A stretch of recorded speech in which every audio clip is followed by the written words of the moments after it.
Today is the day, Overwatch fans. Welcome to sunny Los Angeles, California for day one of the inaugural Overwatch League playoffs. The 6th-ranked Philadelphia Fusion are in the Blizzard Arena. Philly was the last team to qualify for the CM playoffs, and they'll face a tough test here in the quarterfinals.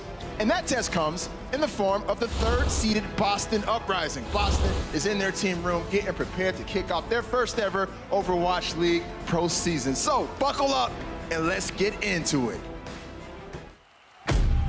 This is the moment we've all been looking forward to. The inaugural season of the Overwatch League. Yeah. Yo, it is mad rowdy in here today, man. These guys are getting loud. Boston looking flawless. Philly off to a red-hot start. London has been out of this world. Gladiators could be in a great position. It is playoff time. When they hear the sound of the drum, they'll be saying, oh Lord, here they come. Yeah, here we come. Victory from the jaws of defeat. Yeah. Oh, that's naughty. And it's a swift, clean kill. Yeah. Resurrect possible, especially not when you're dead. I'm losing my mind. I can't take it anymore. And when you hear the sound of the drum, we'll be saying, here we come.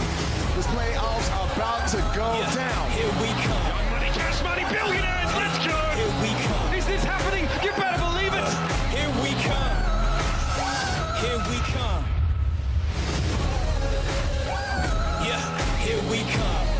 Welcome to the Watchpoint Live Playoffs edition presented by Cheez-It. Our sold-out crowd is filing in for day one of the postseason. Malik here. We got Mr. X and Uber also joining me at the desk, guys. What's up? What's up, Dude. yo? Playoff time, man. We here, man. We here. I'm excited, man. I know we've been a really long regular season, and then we get the best of the best here battling it out in the playoffs. It's going to be a fun week. They couldn't keep us in the cupboard under the stairs any longer. know. They let us out here to kick off the playoffs. I know you're out here. You're in the open now. It's the first time. The Yeah. Uber X is out and releasing the open. I'm expecting the finest of science from the crowd throughout the playoffs as well. Okay, our standards are very high from the regular season. Of course, the matches, Malik, Yes. going to be even better. Oh, yeah. Yes, I missed you guys, and I miss being here. I've had the sound of thunder sticks rumbling in my head and my sleep throughout the entire break, so it's so good to be back. But guys, we've got some big news right out the gate on day one, and we'll get into that in a moment. But first, it's been a long season here in the Overwatch League, and if you're just joining us for the postseason, here's a quick look at how we got here. 158 days, 240 matches across 4 stages, and here we are, the first playoffs of the Overwatch League. But before the action heats up, here's how it will all go down. The top 6 teams in the standings will compete, with the winners of the Atlantic and Pacific divisions receiving a first-round bye. Each playoff matchup will be a best-of-3 match series, with each match being the best-of-5 maps. The quarterfinals kick off today right here in the Blizzard Arena. The Uprising and Fusion will play their first match just moments from right now, followed by the Gladiators and Spitfire. On Friday, Boston and Philly finish their series. And the conclusion of the LA Gladiators and London Spitfires takes place on Saturday. Stay with us here. We know it's a lot to take in. Going into the semis, the remaining teams are reseeded according to their regular season records. That means the top-ranked NYXL faces off against the lowest remaining seed next Wednesday, followed by the number 2 seed LA Valiant taking on the highest remaining seed later that evening. Next Friday, the Valiant will finish their series against their opponent, and the NYXL will conclude their series on Saturday. The top 2 finishers will punch their tickets to New York to compete for over $1 million and the opportunity to capture history as the first champions of the inaugural season of the Overwatch League. Our 2 quarterfinal series kick off today, and there's a big storyline for our second match between the Spitfire and Gladiators. Fisher, the Gladiators' main tank and MVP candidate, will not be in the starting lineup for Los Angeles. The team plans to release a statement explaining the move later this evening. Fisher has been a force against his former team, London, all season long. But iRemix will get the start in place of Fisher. Mr. X, what kind of effect could this have on the match? This is not going to have a good one for the Gladiators. I know Fissure, at least in my opinion, I had him as the top of my MVP list. I thought he was tremendous all year long. They're going to miss him in a big way in this match. If he doesn't play throughout all of it, at least we know he's not starting in it. But I think when you look at Fissure and iRemix, obviously Fissure, you know, a top 5 caliber player in the league, there's a big difference there. Yeah, and look, and in all fairness, the first time these guys beat the Spitfire, should I say, in stage 1, Remix was in the roster. Yeah, so it's not as if he hasn't played a winning match against them, but in pretty much every metric, he seems to be the number 2 main tank in that team. Right. This is pretty huge. Well, we're gonna dive into that a little more later on. But we'll have more on the matchup in general. There's a huge story that's going on later on in the show. But our first matchup, that's the Boston Uprising. They'll be continuing their quest to make history in just moments. And by finishing in 3rd place, the Uprising is our top-seeded quarterfinalists. But their journey to get there was anything but easy. Boston, a city that's synonymous with winning and championships. Despite high expectations from legendary ownership, this group of little-known players weren't seen as much of a threat for the first Overwatch League season. Going into the season, everybody doubted us, everybody put us at the bottom of their lists. I think we've already proved them wrong. The Uprising were forced to live up to their name in the first 2 stages, losing early on as they tried to adapt quickly to new patches. Then, rising up to finish strong in each stage. Boston Uprising, they've done it! Boston with a statement victory. Though they had yet to qualify for a stage playoff, Boston seemed poised to break out in stage 3. Mistakes cleaning up, absolutely crushing so far. 팀의 주전 딜러를 잊고 미스테이크가 들어오게 됐는데 I think Mistakes is definitely a really intelligent player, so it was super easy for him to just slot into the team. Surgical precision. Striker, what a beast! In the blink of an eye, a new star emerged. 스트라이커 선수는 이제 딜러 포지션의 역량이 뛰어난 선수이고 그거 어느 팀도 아마 막을 수 없지 않을까 생각합니다. And Boston just kept winning. It will be Boston, a flawless stage 3. A record 16-match win streak included the first ever perfect 10-0 stage in Overwatch League. The Uprising fell short in the Stage 3 championship, but sat perched as the clear second-best team in the league. Stage 4, the release of their head coach Krusty and another new meta sent the Uprising into a tailspin. 저나 다른 한국인 선수들은 좀 많이 빈자리가 느껴졌다 생각합니다. Once overlooked and underappreciated, Boston finished the season with the 3rd best record in the league, proving they have what it takes to rise up.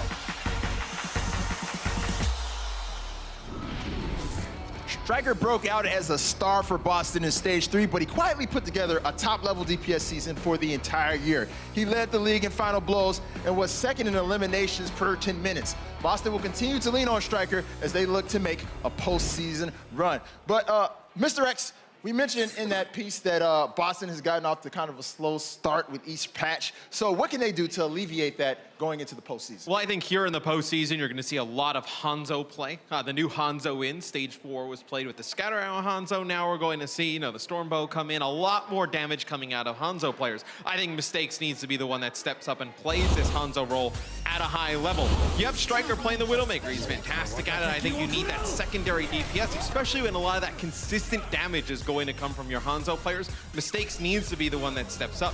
In the playoffs during Stage 3, he played tremendous. So we know he can play well when the pressure's on. Just how does he play this new hero?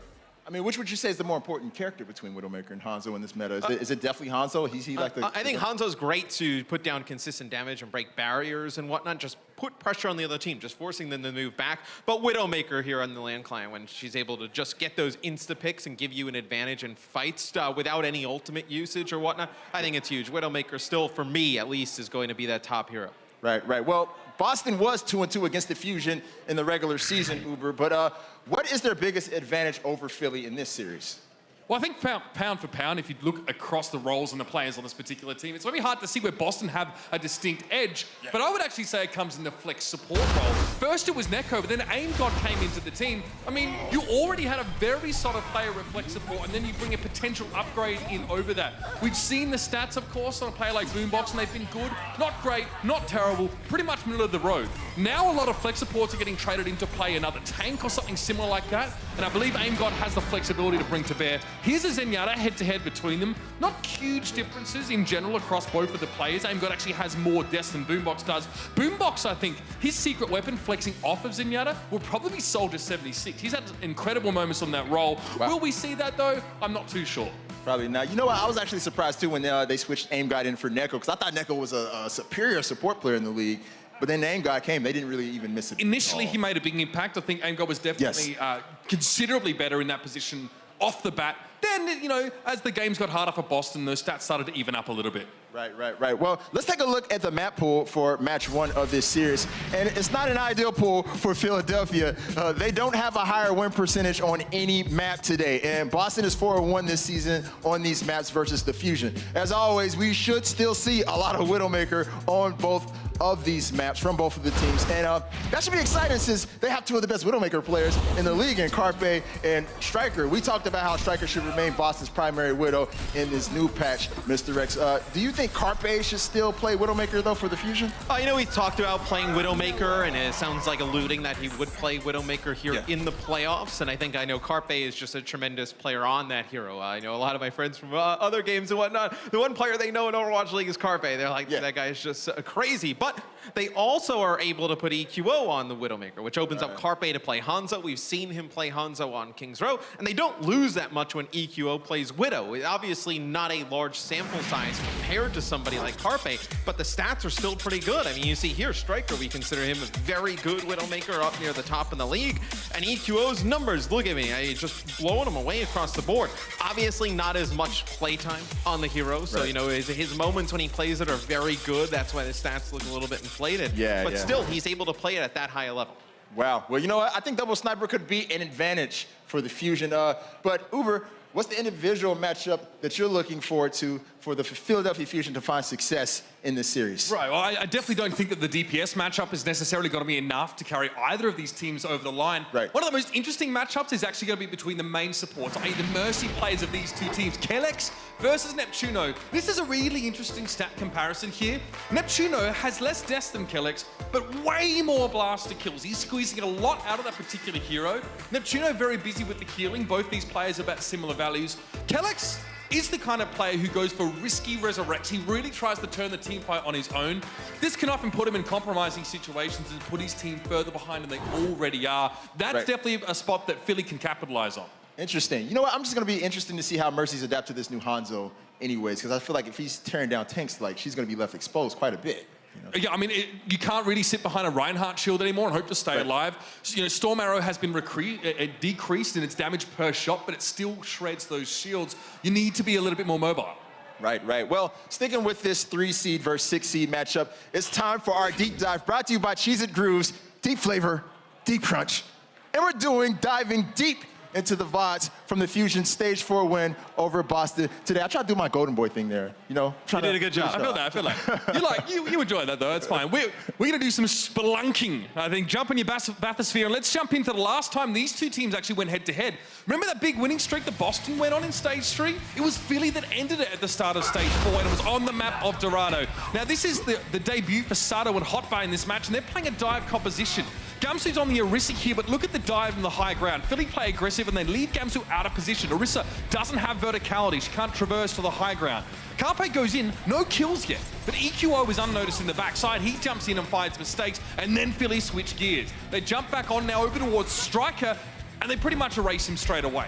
Very quickly, Philly have surgically removed the main damage sources of the Boston Uprising, and Gamsu has to put up his shield just to keep his team standing. But Philly rushed past it. Mistakes, Kelex and Echo way out of position, and they've given away the entire positional advantage, right? They have to filter themselves into a small corridor, and the snap of the fingers. The fight's already over, and Philly had taken point A. They went on to win this map and the series.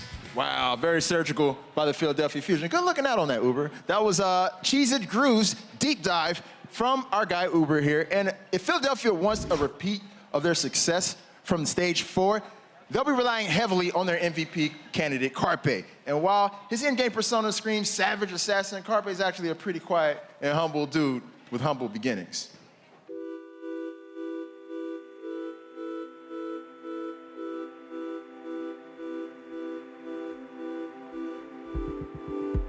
게임을 주로 좋아하긴 했는데 부모님은 아마 공부를 하는 걸 원하셨던 것 같은데 저는 게임을 되게 좋아해서 되게 게임에 많이 빠져 있었거든요. 제가 프로게이머를 안 했다면 아마 평범하게 그렇게 살았을 것 같아요.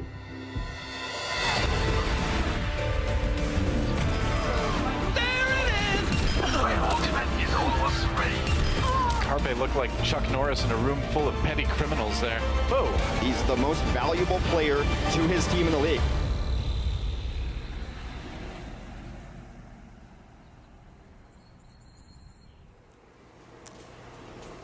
좋은 딜러가 되려면 우선 에임은 기본으로 좋아야 되고 저는 아직 잘 모르겠어요. 제가 진짜 잘하는 딜러인지. 근데 되게 열심히 하다 보니까 그렇게 된 것 같아요. 이제 MVP 얘기를 할 때마다 제 이름이 나오는 걸 보면 되게 뿌듯하고 제가 노력한 만큼 나온 거니까 제가 유일하다고 생각해요. 그래서 저희 퓨전이 우승을 하려면 팀합 이런 것도 중요하지만 요즘 메타에서는 위도우로서 제가 캐리하는 모습이 되게 많이 나와야 될 것 같아요. Philadelphia's got pretty much everything on the line, all kinds of pressure on them. 상대 위도우를 많이 잡아주거나 아니면 클러치 플레이가 되게 많이 나와야 할 것 같아요. All right, we're going to kick it off here on Kings Row. 제가 원래는 대회에서 되게 긴장을 많이 하는 체질이었어요, 처음에.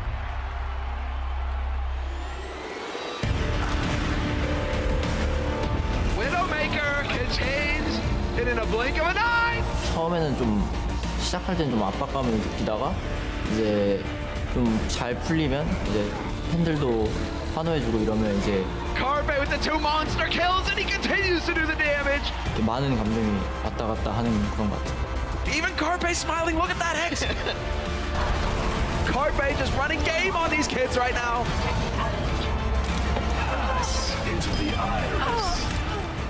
제 프로게이머로서의 목표는 오버워치에는 카르페 딱 이렇게 얘기를 사람들이 해주셨으면 좋겠어요. 그게 제 목표예요. Well, Philly, that's how you win in style. The brilliance of Carpe is not something to be denied. And there's Carpe right there getting ready to kick off the postseason against Boston.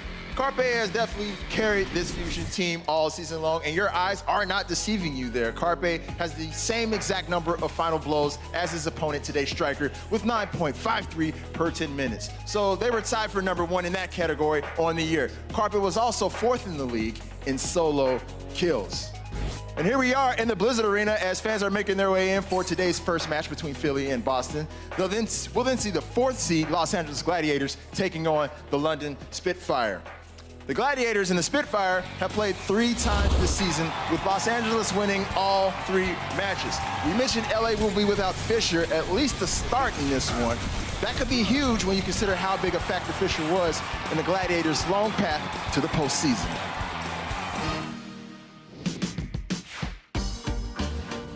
Los Angeles, the host city of the Overwatch League and home to 2 of its teams. And after a 4-6 start, the Gladiators were starting to look like LA's other team.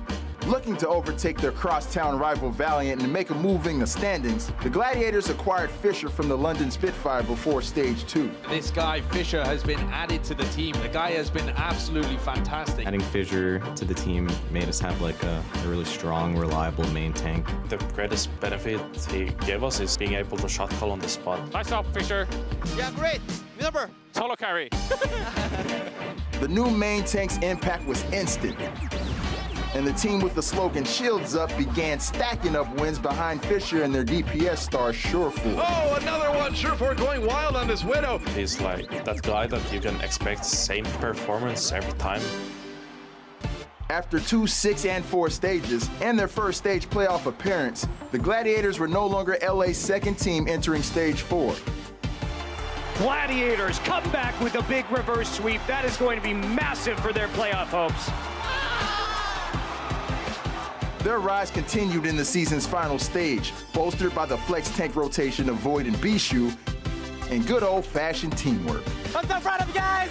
We're kind of like all excited and happy that we won Stage 4, but none of the players really cared about the money. We just really wanted to beat Valiant. 스테이지 플레이오프랑 리그 플레이오프가 굉장히 비슷한데 그게 굉장히 많은 도움이 될 것 같습니다. Anyone wasn't really expecting us to be doing good, but now we're here. The Gladiators finished the stage 9-1, good enough for the 4th seed in the season playoffs.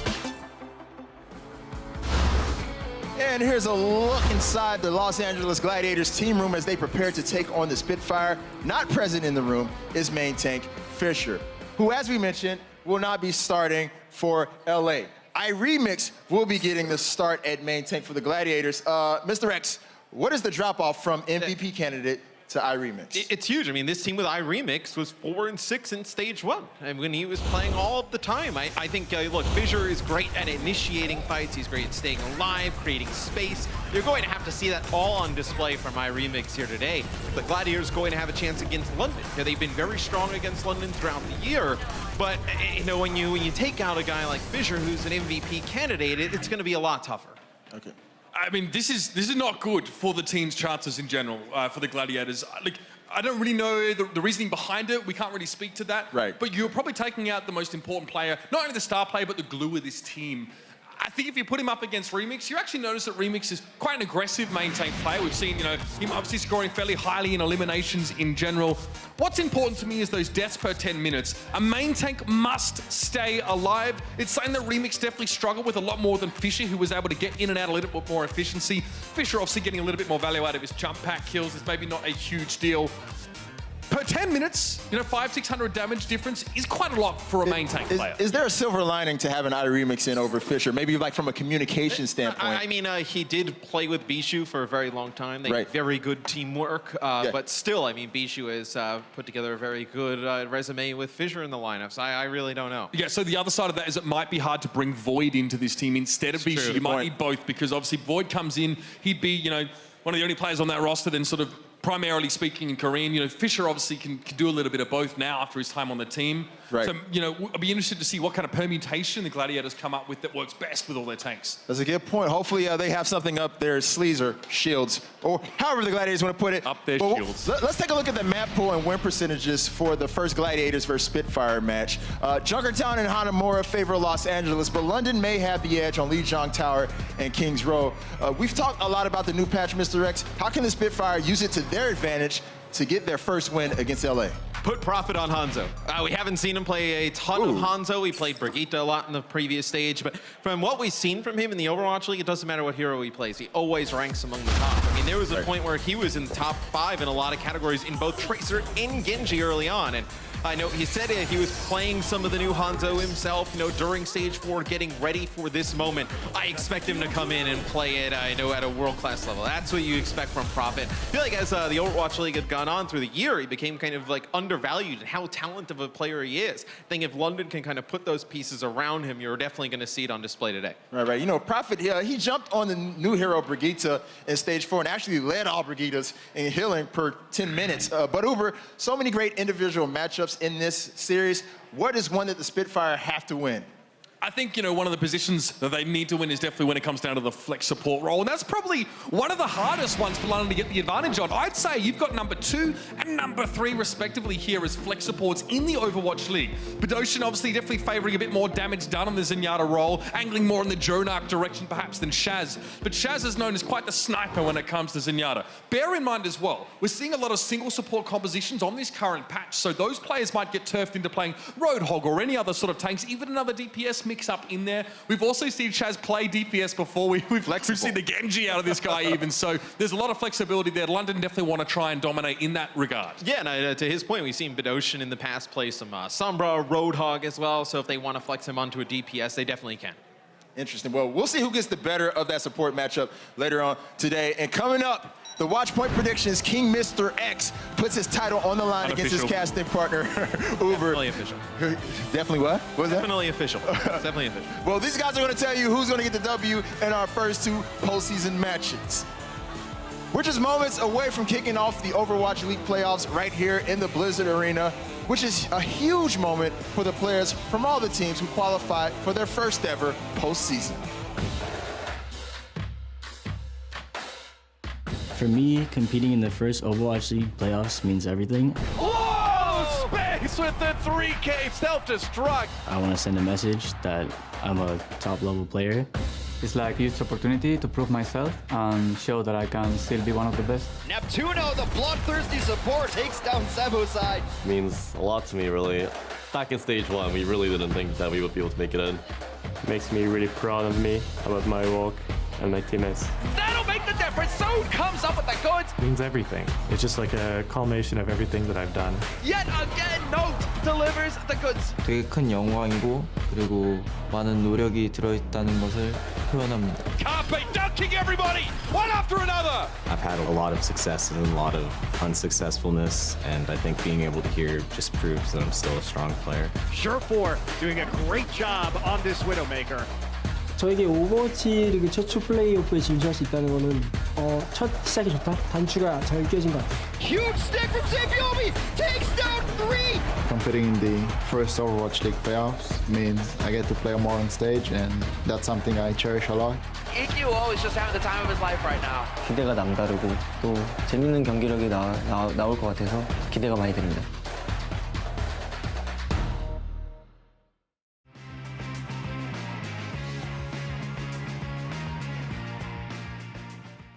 Boston, unstoppable juggernaut. Philadelphia looking like they've got far more dimensions added to them. 필라델피아를 이기기 위해서 저희는 피나는 연습이 필요하겠죠. Perfect map from Philadelphia Fusion. 보스턴 업라이징의 가장 큰 약점은 저희보다 낮은 팀합이라고 생각합니다. Everyone's in on the action. 딜러들의 포템이 터지지 않았을 때 무섭지 않은 팀이다. That was an insane set of shots. We need to not panic, play our game, and be patient. Well, Philly, that's how you win in style. I think they're playing with some good tanks, but they haven't had as much time to play with them as Gamsu and I have. That will be one area that we can really poke at. Both the tanks just holding strong in this fight. They have like weak projectile play, and that's something we can exploit. Oh, EQO! The surprise slash, the dash. Everybody doubted us. Everybody put us at the bottom of their lists. Those of you doubting, what? Yeah, buddy. I think we've already proved them wrong, but I don't think it's enough. Carpe dunking everybody, one after another. 필라델피아 퓨전이 보스턴을 이기기 위해 준비해야 될 것은 원래 해왔던 대로 저번 스테이지와 같은 느낌으로 준비하는 것. A huge win for Philadelphia over Boston. Boston will win. What a set. 끝까지 긴장을 풀지 마세요. 보스턴 업라이징 분들 빨리빨리 끝내드릴게요.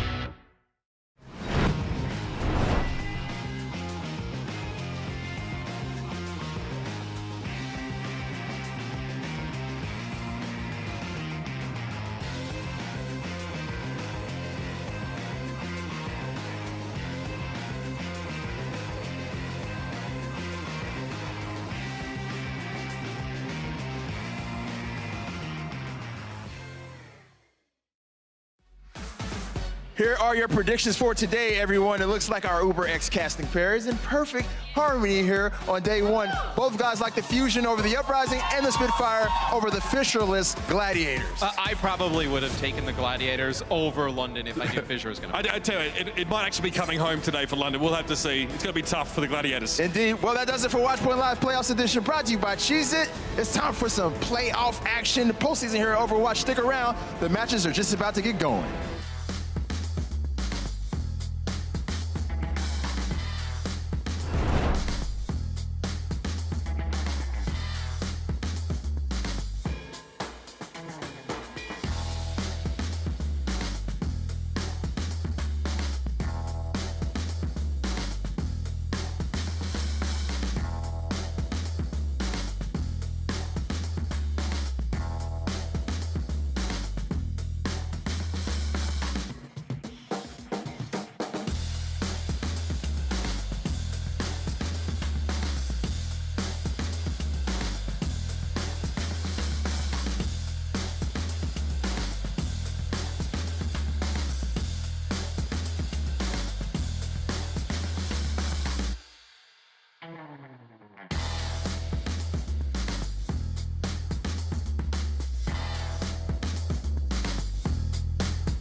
It started as a dream.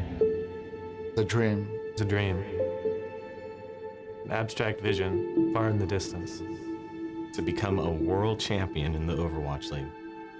It wasn't easy. 절대 쉽지 않았죠. 절대 쉽지 않았죠. Endless hours of practicing, Grinding. 끊임없는 노력. pushing, 끈기. Falling and rising again. All with the goal of one day being crowned champion. 챔피언. Champion. Champion. My journey has led me here. To this moment, 바로 이 순간입니다. The first ever Overwatch League playoffs. Now I have the chance to make my dream A reality. 주어졌습니다. The only thing at stake now is everything. 해보겠습니다. 해보겠습니다. 해보겠습니다. Let's do this. Ladies and gentlemen, we're back, baby! What's up, everybody? And welcome back to the Blizzard Arena for the first ever Overwatch League playoffs.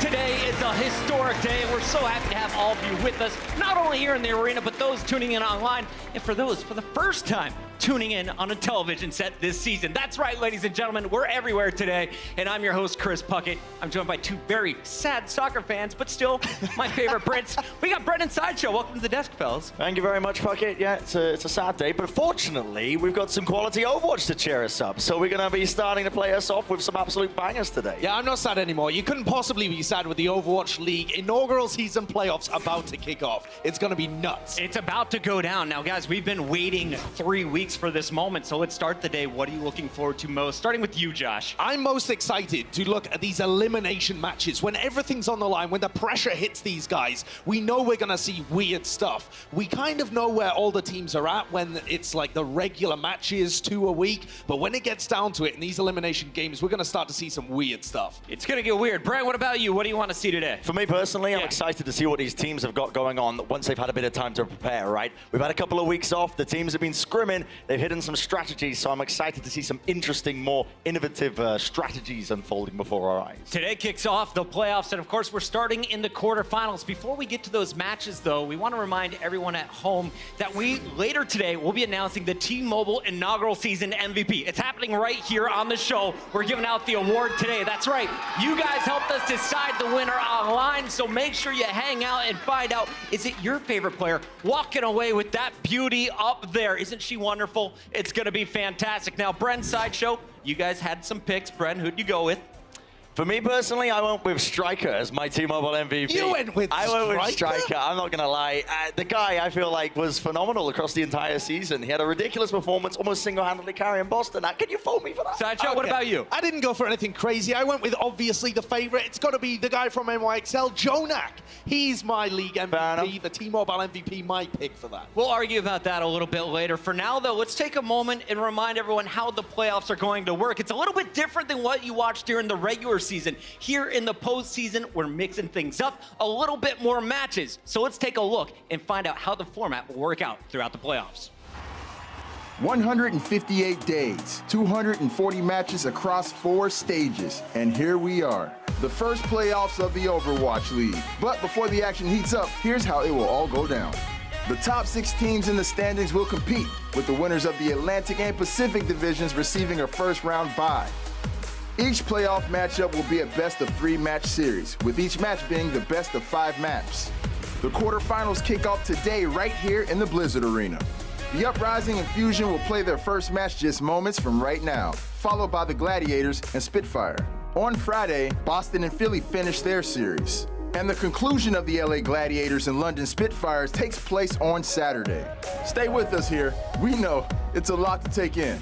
Going into the semis, the remaining teams are reseeded according to their regular season records. That means the top-ranked NYXL faces off against the lowest remaining seed next Wednesday, followed by the number 2 seed LA Valiant taking on the highest remaining seed later that evening. Next Friday, the Valiant will finish their series against their opponent, and the NYXL will conclude their series on Saturday. The top 2 finishers will punch their tickets to New York to compete for over $1 million and the opportunity to capture history as the first champions of the inaugural season of the Overwatch League. Well, there you have it. Here's a live look at our playoff bracket. It's the Philadelphia Fusion versus the Boston Uprising in our first quarterfinal, then the Spitfire versus the Gladiators. Now, once a team wins 2 matches, they're going to advance to the semifinals, where they're either going to be taking on the NYXL or the number 2 seeded LA Valiant. It all leads up to the grand finals going down in New York City, with the winner walking away with $1 million. Some big money on the lines, fellas. So much on the line, and more than that, they're not playing for the money. They're playing for a place in history, the title of being the best team in the world at Overwatch, and it's all up for grabs here. Anything can happen in the playoffs. Let's get right into it with our first match of the day, Bren. We got Philadelphia. They're going up against Boston, and we got to start here with the Philadelphia Fusion, because this squad, they barely edged their way into the playoffs. They come in at the number 6 seed after fending off the Outlaws in the Seoul Dynasty. Yeah, just about scraped into the playoffs, this squadron, but they've got tons of talent packed into this roster. Definitely potential to go for a deep run right now in the playoffs, and it all starts here today in their match against the Boston Uprising.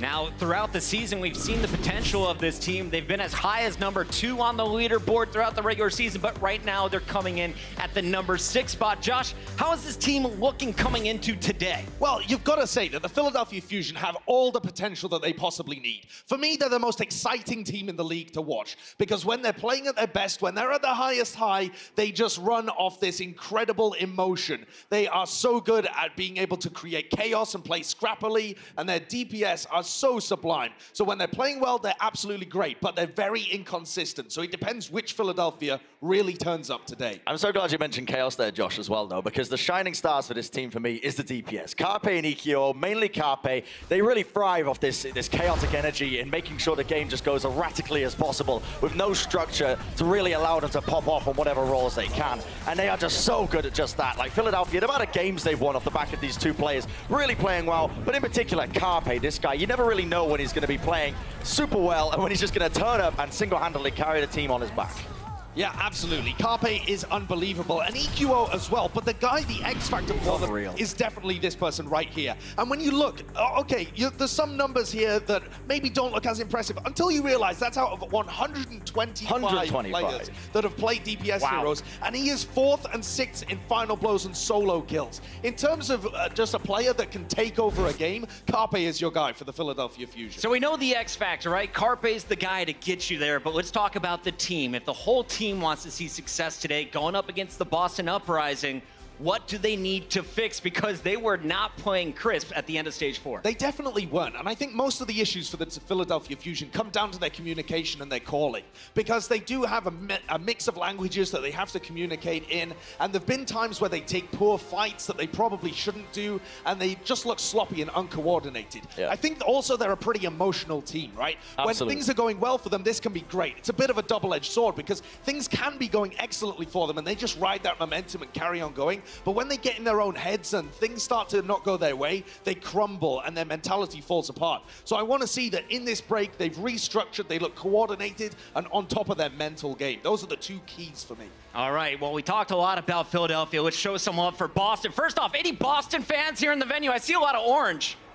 There's some uprising love out there. All right, get loud, guys. They're going to need you today. This squad, they've been all over the place. A slow start, but really, they hit their stride in Stage 3. In fact, they capped off a league-leading 14 straight match wins before slipping up a bit in Stage 4. But despite the downgrade in Stage 4, they still finished with the number 3 seed coming into the playoffs. And the Boston Uprising, the amazing thing about this team to me is that they value preparation. The longer you give them, you see here with these statistics, you give them 2 weeks to prepare with a style of Overwatch, and in weeks 3 to 5, they are crushing it. These kind of improvements from the beginning of a patch to the later end of it, that's just showing you that if you give these guys 2 weeks, like the break that they've had right now coming into the playoffs, they can perform at the end of it. Those numbers are crazy. What I really want to remind people as well is, like, you think back all the way to January, at the start of the season, the Boston Uprising, this team had 0 expectations coming in. This is a squad that everyone looked at them, this is a ragtag group of players being chucked together.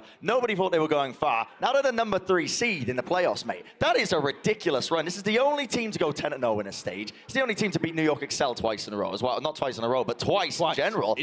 This squad has so much talent packed on. They've come out of nowhere, and they're making a real run now for the finals. The Misfit Toys is what a lot of people are calling them to begin this season. Now I feel like they are definitely juggernauts. And we talked about a few of the juggernauts for Philadelphia. That's the DPS duo. duo. How does Boston stack up when it comes to the damage dealers? Well, comparatively, I've already said my Team OWL MVP was Striker, and I stand by that. I feel like Striker is a real core foundation for this squad to be built around. The guy can really just grind out these individual heroes. He was known as this Tracer, this phenomenal Tracer player, possibly one of the best in the league. And then suddenly, stage 4, when his team needed a Widowmaker player, he stepped up again. The man put in the hours, he practiced, he grinded, and now he's up there with one of the best Widowmaker players in the league. And he's really, like I said before, a core foundation for them to build around. This is what you need to really excel right now in Overwatch.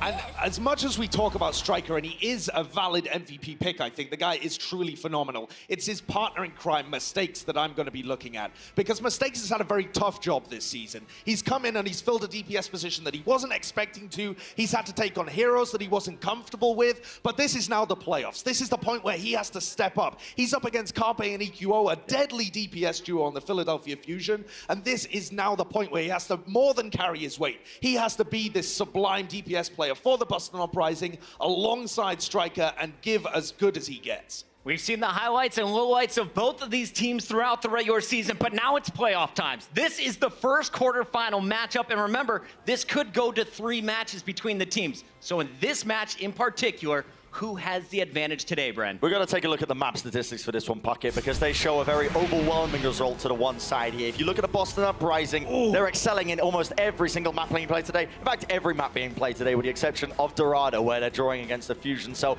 it is a tough battle for Fusion right now to climb right now. And I got to say, Boston, they're looking hot, right? You look at Volskaya Industries, they've never lost that map. They've only drawn it before. They haven't even got a loss on it, mate. They're on 91% win rate, which is just a ridiculous statistic. And I mean, it's not all lost if you are a Philadelphia Fusion fan, but it's looking difficult. You know, Boston definitely looking like the favorites. Yeah, they've had those 2 weeks, and you have to say, if you're looking at Philadelphia Fusion, if you haven't made improvements, the map pool is such a hurdle to overcome. Well, since we saw the regular season, Hanzo, well, he's playing a little bit differently, and we know that EQO loves that hero. So I want to get the official predictions. We know Boston's got the map numbers in their favor, but where do you lean today?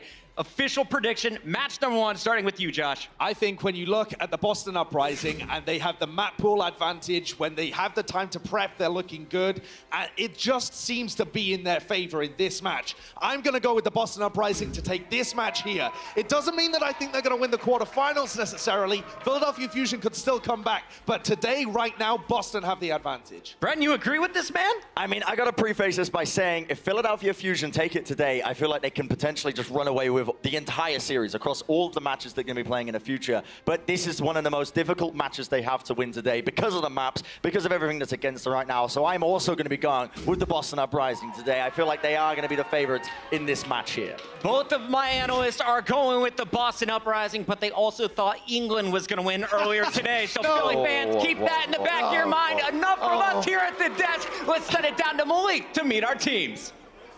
Thank you very much, Puckett. Oh, sick burn there at the end there.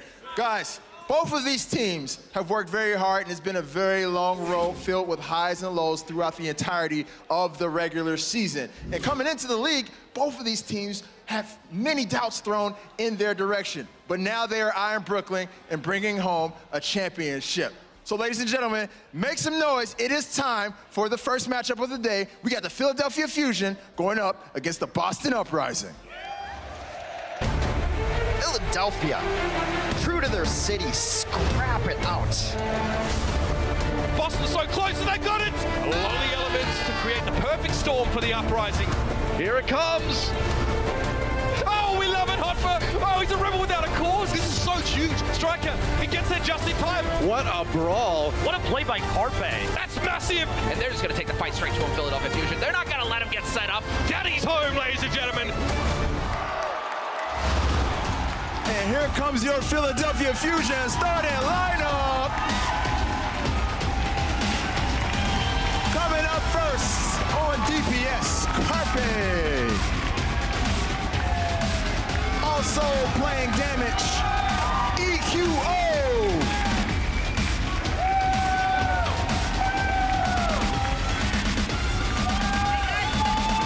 At main tank, Sato.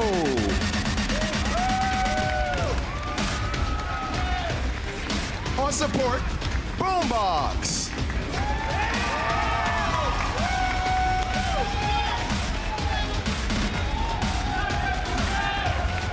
On support Tuno. And Hotbar on off tank. Give it up for your Philadelphia Fusion, everybody.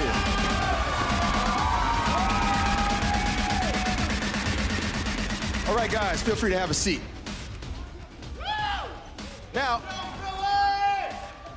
our next team, as you guys all know, has been the only team in the Overwatch League to have a perfect stage. They're the 3rd seed here in the playoffs. Everybody give it up one more time for the Boston Uprising.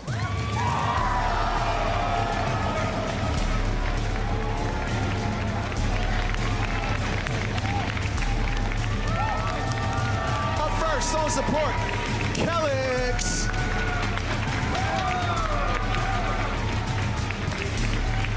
On support as well, Neko.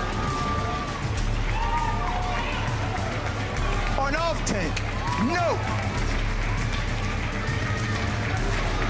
On attack, Striker. On main tank, Gongsu.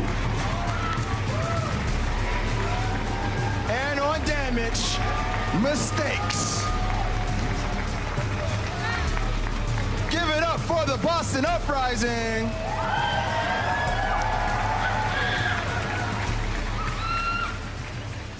All right, guys, feel free to have a seat.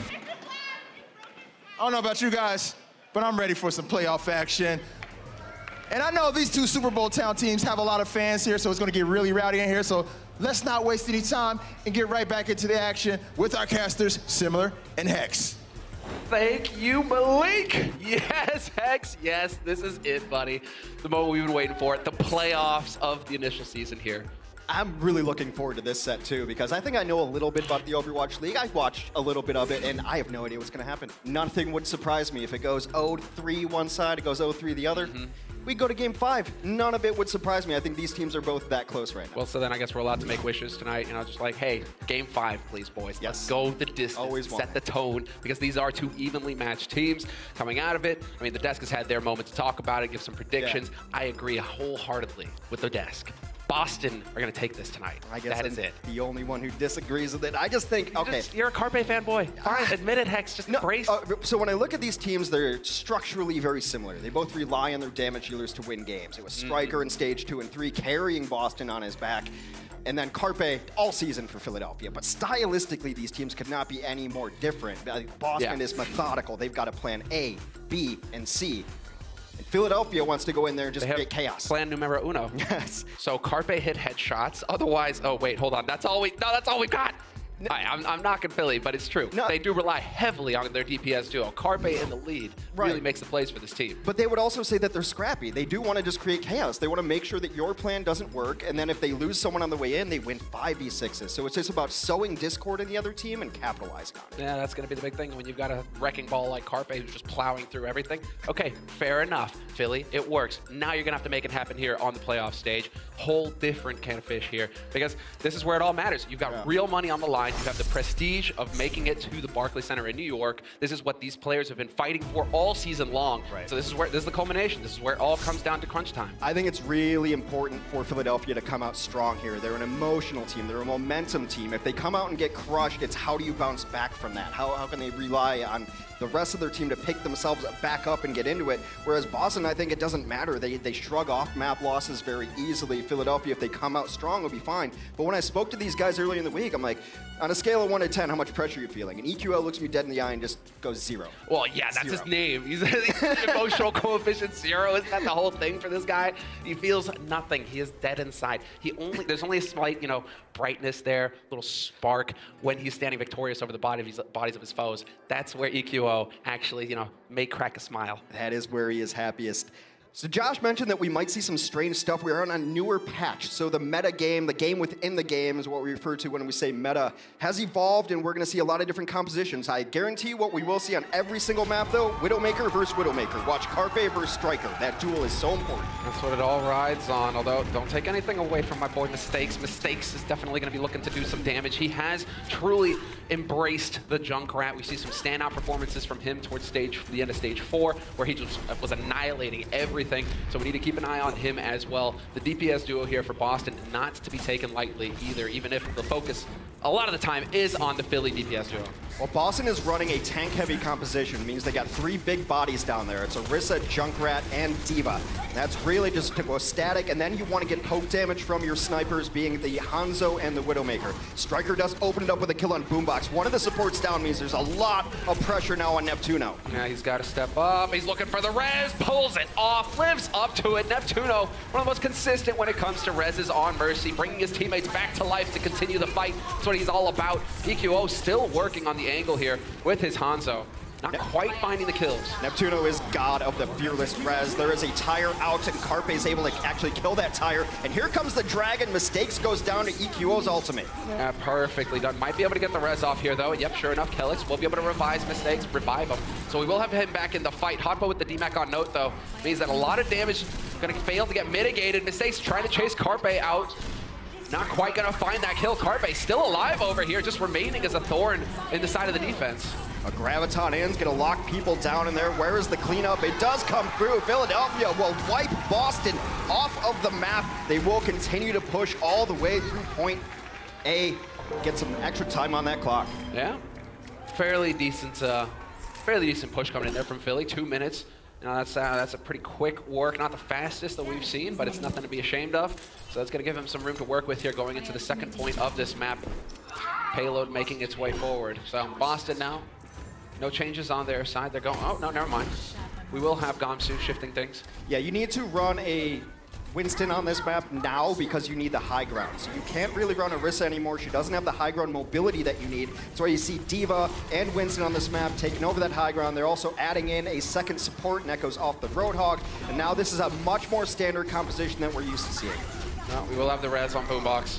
So Striker's headshot, it looked good. It did force the res, so they have that to work with now. Boston still trying to maintain control of that high ground, not quite getting poked off of it yet. Boombox finding the kill on Gamsu. It's only going to slow Boston down for a moment as Kelix is able to get a res off of his own, bringing the monkey back into the fight. They've just been getting pushed back this entire time. Boston on roller skates on defense. A huge shatter on the ground. Neko will fall as Sato goes all the way deep in. Self-destruct trying to zone them off. That's all it will do, though. Oh, a couple of big kills coming through, though. Carpe winning the duel versus Striker. Payload continuing to make progress here. Boombox nice to stay on top of it as EQO hunts down Kelix. So big kills coming in here for Philadelphia Fusion, who are not letting themselves get stymied at all here on the second point. Well, Boston has done very little to really push Philadelphia back at all on this defense. It is 14 eliminations to 3 in favor of Philadelphia. It has been all the Fusion so far here on Dorado. Yeah, about slow starts here for Boston, about adapting to their opponents as the series goes on. This is a team that was, you know, hasn't got the most experience on the playoff stage either, so they're still trying to figure it out. But a slow start, that's fine. There's still plenty of room here for Boston to work with. Philadelphia Fusion, though, pushing forward towards that third point. That payload hasn't really stopped at all here since the first point. Carpe is waiting for information for his team where the opposing Widowmaker is before he makes that jump up. Finally, Boston goes in, but Gamsu eliminated immediately. Still only 3 eliminations, finally 4 for the Boston Uprising. They've just been doing nothing but getting pushed back this map. Yeah, Gamsu a little awkward there, really committing to that fight as healers were in a position to back him up. Mistakes trying to make the difference, but Hoppa will eventually shut him down.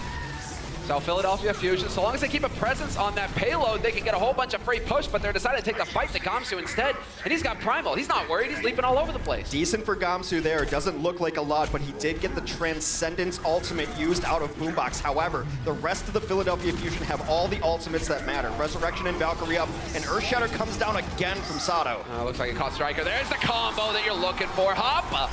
Lobbing his mech over, the self-destruct there to find 2, and this is just going to be a white Boston Uprising. Note the last one hanging on, and he's dead. There has just been torrents of white throughout these fights. They're taking it to him on the left side of the kill feed, and it's one of those great combinations of ultimates to use. Knock him down on the ground, can't run away from the self-destruct. A great zoning Dragon Strike there, and now Desperation Time as Striker switches to the Tracer just to try to stall this point. Yeah, nice Dragon there countering it, trying to at least create some room here for Striker to work with on the payload. He's not going to be able to do it, and Hotba will ride that payload home to victory here for Philadelphia Fusion on the offense. 3 points picked up for Philly. An excellent start here on the first map of this quarterfinal. Well, I mentioned Boston is a team that comes in with a plan, and then they come in and try to execute the plan, but everyone's got a plan until they get punched in the face, and the guy doing those swings was Carpe. think we got a little replay of here. One of his many, many kills here. He dominated this map. Yeah, 10 final blows. 13 limbs, 10 final blows. Not really believing in sharing much with his teammates. He wants to hog all the glory for himself, but that's fine. That's fine. You get headshots, Carpe. That's all we need. That's all we ask of you. It was so important for them to come out strong, and a strong stat line would be 30 eliminations to 6. 6? Yeah, 6. It's a real slow start here for Boston. But keep in mind, this is the first half. Defense, it's tough as well. Philadelphia Fusion on the offense, they get to set the pace. They get to come charging at you. It can be tough, you know, right out the gates if you're getting aggressed on like that to handle that. So Boston not quite able to get their feet under him here in the first half of this match, but we are going to be swapping sides. They're going to be on the offense now, and they're the ones who are going to get to set the tone. Yeah, but as far as pacing goes, when did Boston stop that payload from moving?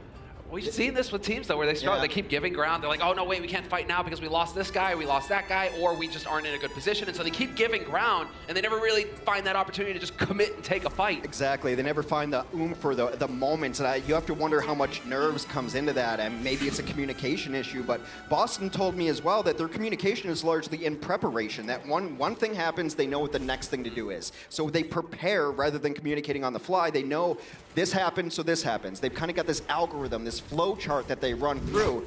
And so far, that is not really working out for them. So this does seem to be a standard defense now adopted on Dorado. You run triple tank, a single support, Sato, hot buff, boombox, all on those big bodies. And it's about getting picks. So you've got the hook and halts, and then you get that. So you halt them in, and then hook them. That's a kill. And then you've still got the pick potential of both of the snipers. Yeah, along with the Dragon, the angry one, thrown in by EQO, who's still hanging out on that Hanzo. We will have mistakes playing Hanzo as well, Striker on the Widow, and we will have Nako running the hog of his own here. So Boston Uprising, taking a leaf out of the Philly playbook, it looks like. Just continuing to press forward to the first point of defense here for Philadelphia Fusion at the choke point. Get that Orisa barrier up and just look for the fight. Still waiting on their DPS here, on their damage dealers to find a kill. Still just kind of rolling backwards. Now it'll be interesting to see if Philly plays this a little different. They can get aggressive on defense. Their style is just straight up aggression and chaos whenever they can find it. Carpet's got an angle here. And I don't know if Striker knows where he is. Yeah, he does find him. Yeah, in the end, they knew what was going on. Striker had a lot of information to work with. It just didn't seem like he was able to capitalize on it at all. Timing's not quite working. Nope, gonna get demexed immediately.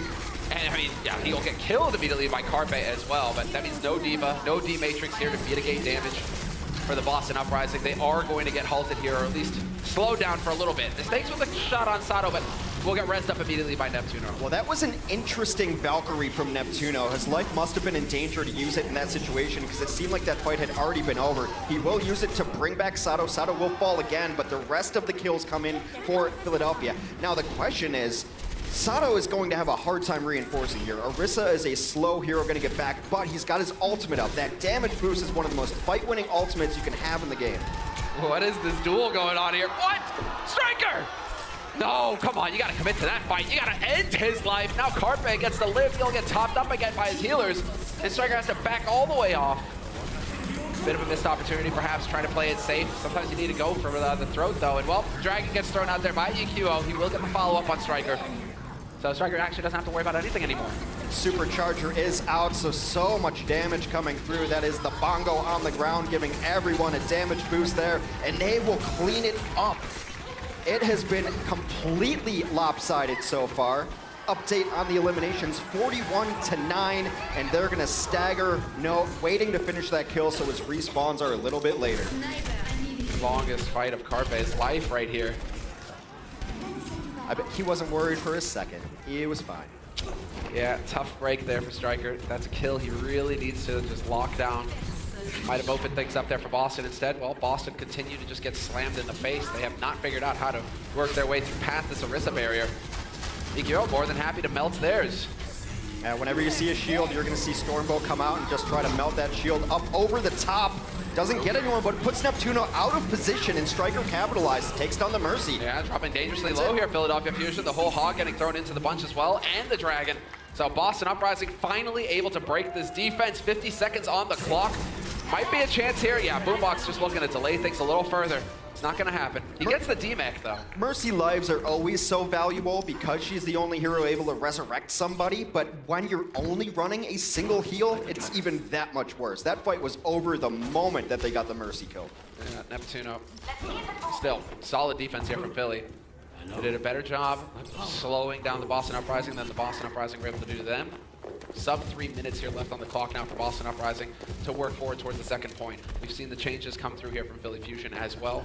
We will have the Winston back in play on Sato. This is really interesting. Mistakes is going to run a Tracer. You don't see a ton of Tracer on this point in particular because a lot of it is about high ground and taking high ground control. So Mistakes just wants to harass the back line.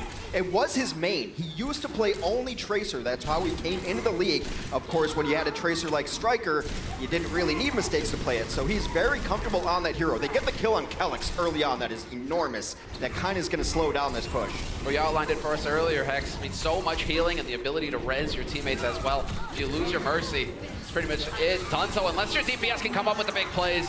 Striker and Mistakes trying to turn it around here. And Boston Uprising right now, they're pouring it on. Point blank shots coming through. EQO will get the DMAC, but EQO gets wiped out in the meantime.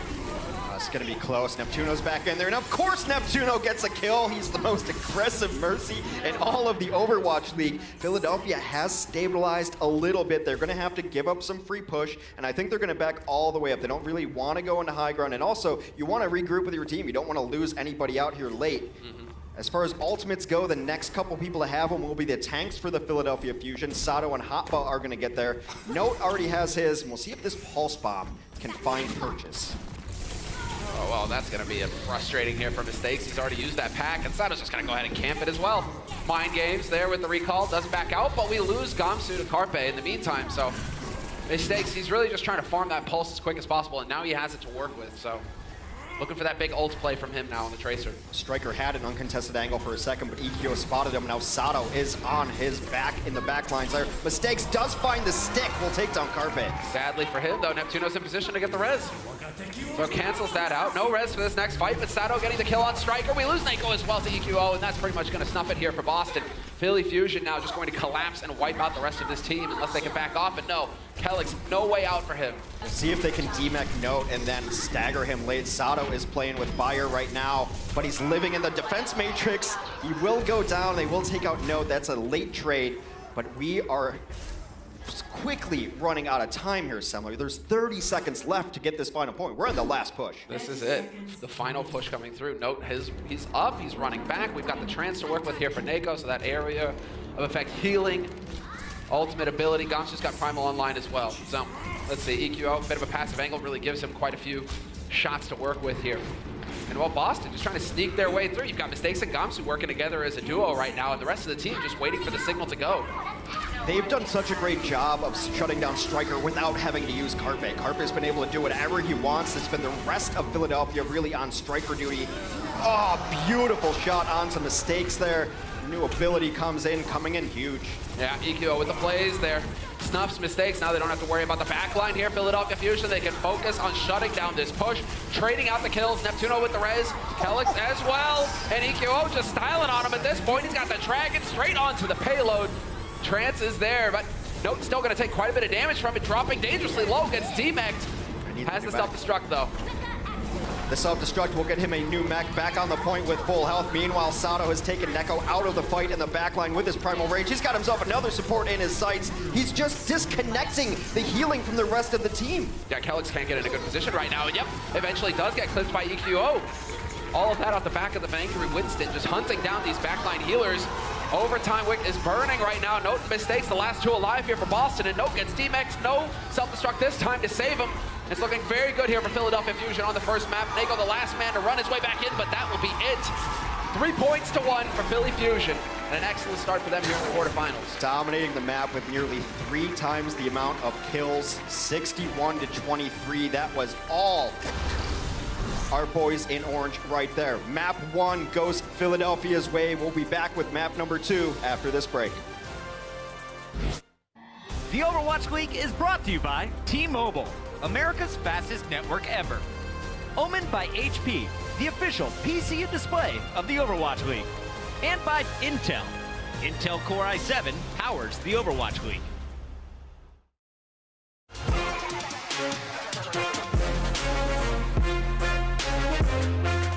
my gosh, this can be for you. Yeah, there we go.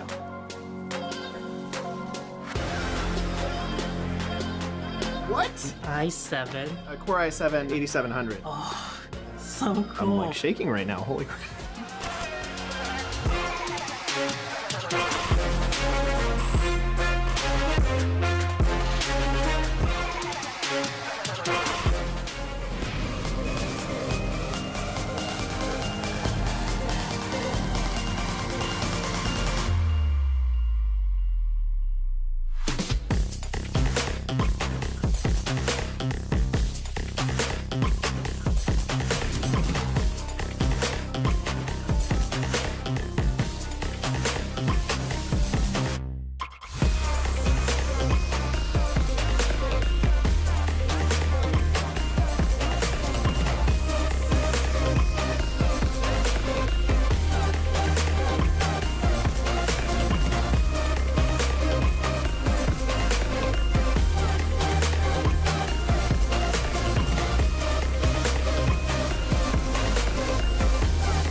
In the last day of the regular season, the London Spitfire were already up 1 round against the Fusion on Oasis, and pushed the second round to 99% in their favor. South Philly now. They have to win a fight, though. That's what it's going to be all about. That's when Sato turned the tide. This is all over the place now. This is getting sloppy. Sato, both kills on the support, says Primal. The Fusion's Winston took out the supports first in Badoshin and Nuss. Next, while EQO eliminated Birdring, Sato sent the Spitfire's Diva back to spawn, and the Fusion flipped the point. This is just Sato running amok. Philadelphia Fusion. Philadelphia won the map and secured a victory over the London Spitfire. Philadelphia 3-0. They win the series. That right there was the turning point, where Sato and the Philadelphia Fusion turned a sour moment into something sweet. Presented by Sour Patch Kids Candy. All right, welcome back, everybody. Yep, there you have it, the turning point. And well, you know, Philadelphia Fusion right now, they've definitely found the way to turn things around for themselves after the long break. They've hit the ground running, and they're just rolling right over Boston. And I think the people who picked Philadelphia in this series were always just waiting because we've seen them peak so high. We've seen them be so good. We've seen them get to stage finals. That when they're playing their best, they're one of the best teams in the league. So it's about, can they hit their peak? Now, their lows are really low, but their highs are really high. And right now, they're riding pretty high. There's so many things to consider, though, coming into it, right? Where in terms of, we haven't seen them really perform so well in playoffs before. This is definitely not the team that we saw get a stage 4 either for Boston. And so right now, Boston are having to find themselves. The only issue is that, no guaranteed 4 maps here. If you get 3-0, that's it. It's done. There's no coming back into this series. You need to figure it out here on the second map. I think much like every sort of competition in sport, you find the one person who could possibly beat you and you take them away. And they did a great job of taking Striker completely out of the fight several times. They didn't even, Carpe didn't even have to worry about him. Sada was over there messing with him. EQO was over there messing with him. And they just took Striker off of that map. His numbers weren't that great that last map. No, Striker definitely, that wasn't going to be a question mark coming into it. How is he going to measure up in the Widow duel? Is he going to have as much of an impact as Carpe? I mean, Mistakes wound up doing, 32% of his team's damage? Mistakes was there, but then with the desperation pick going for the Tracer at the end, swapping off of that Hanzo, that was an interesting call. We saw how EQO was able to shut him down, so it's like, oh, you want to play Tracer? Great, here's a couple of arrows to the face. How is this going to pan out now for Boston? He did a great job, also, EQO did, of falling back when his supports were in trouble and shutting down that Tracer who was in the back line. But we do have Tracers on both sides of the field now. EQO can play everything, as can Mistakes. They're both going to be on Tracer now. So Tracer Widow seems to be the order of the day. Both tanks and support lines will be identical. Both teams have similar map records on Oasis here. Well, there was a lot of emphasis on chaos on these control maps. That's where it can get chaotic, and that could fall towards Philadelphia Fusion in their advantage. And so far right now, Note's going to have to drop down to contest that, but for now, you really do not want to give up the first control of this point. Philadelphia Fusion, they've got a bit of an edge right now, halfway there, but Boston not out of it yet. Boston needs a contest. Cannot give this up for free. They will find EQO, but they trade out there as Boombox is able to take down the Winston, who got his counterpart. A resurrection comes in on EQO. No word yet if they're going to be able to bring...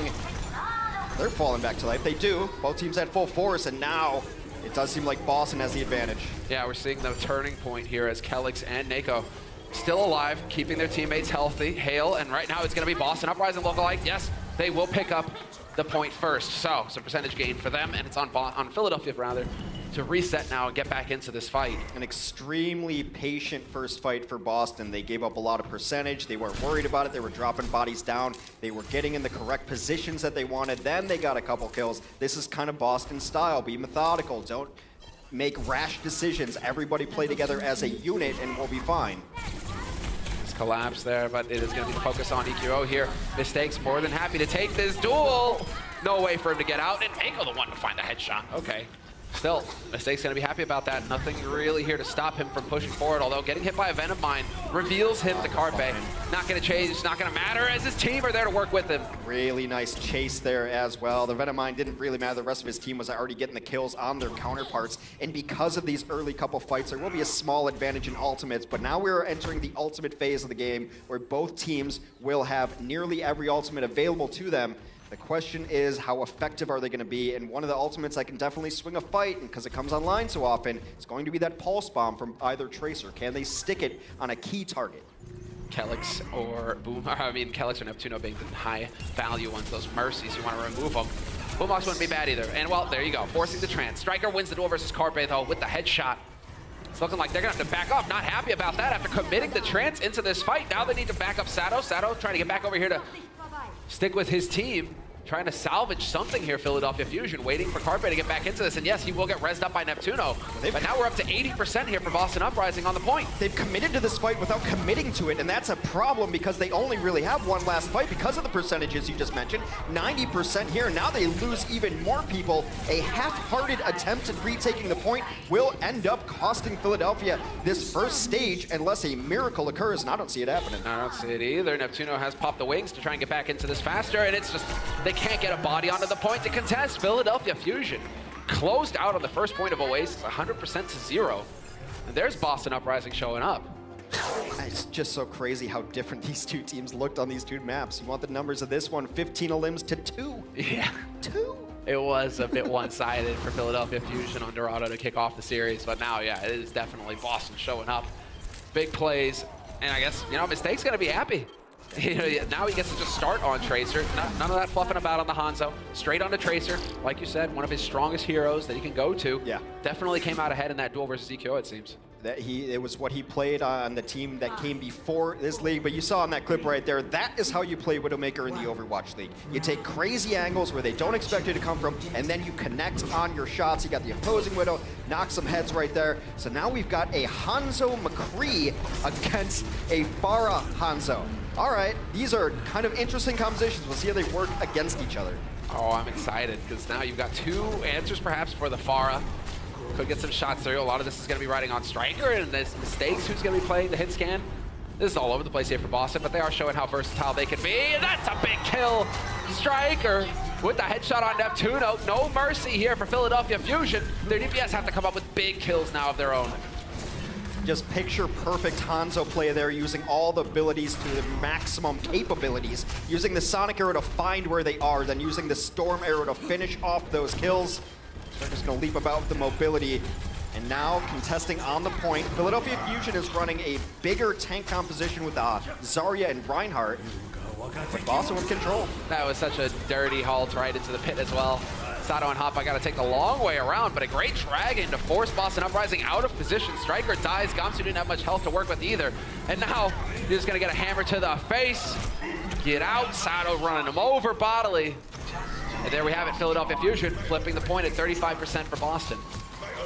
Nice retake that we're going to bring EQO back to life. It's really important to actually have your Pharah in this situation so that you can start sending damage over the top where they can't really touch you. They can't really contest it. You get a lot of free rockets in, and of course that lets you build up your barrage as fast as possible. EQO just so happens has that barrage, but Hotba doesn't have his Graviton Surge. It's one of the best ultimate combinations in all of Overwatch. Lock him down and then kill him with all the rockets, but Hotba's a long ways away. EQO might just fire this off anyway. Yeah, exactly, because he can generate it fairly quickly.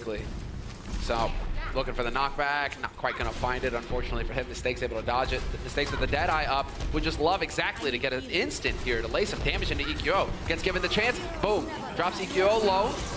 We will get a kill on Sato as well. This fight now shaping up nicely here for Boston Uprising. Can they make use of their ults to capitalize as Striker gets traded and Neptuno bringing Sato back to life? It could be the flip point here for Philadelphia Fusion.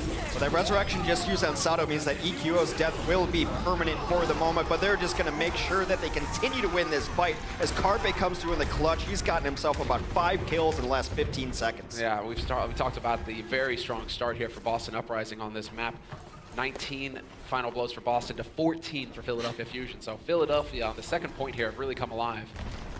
70% and counting up now for the Philadelphia Fusion. Hoppa has one of the best ultimate abilities in the game. He's got Graviton Surge, gonna lock him down. The question is, where does the follow-through damage come? They just use Dragon, they just use Barrage.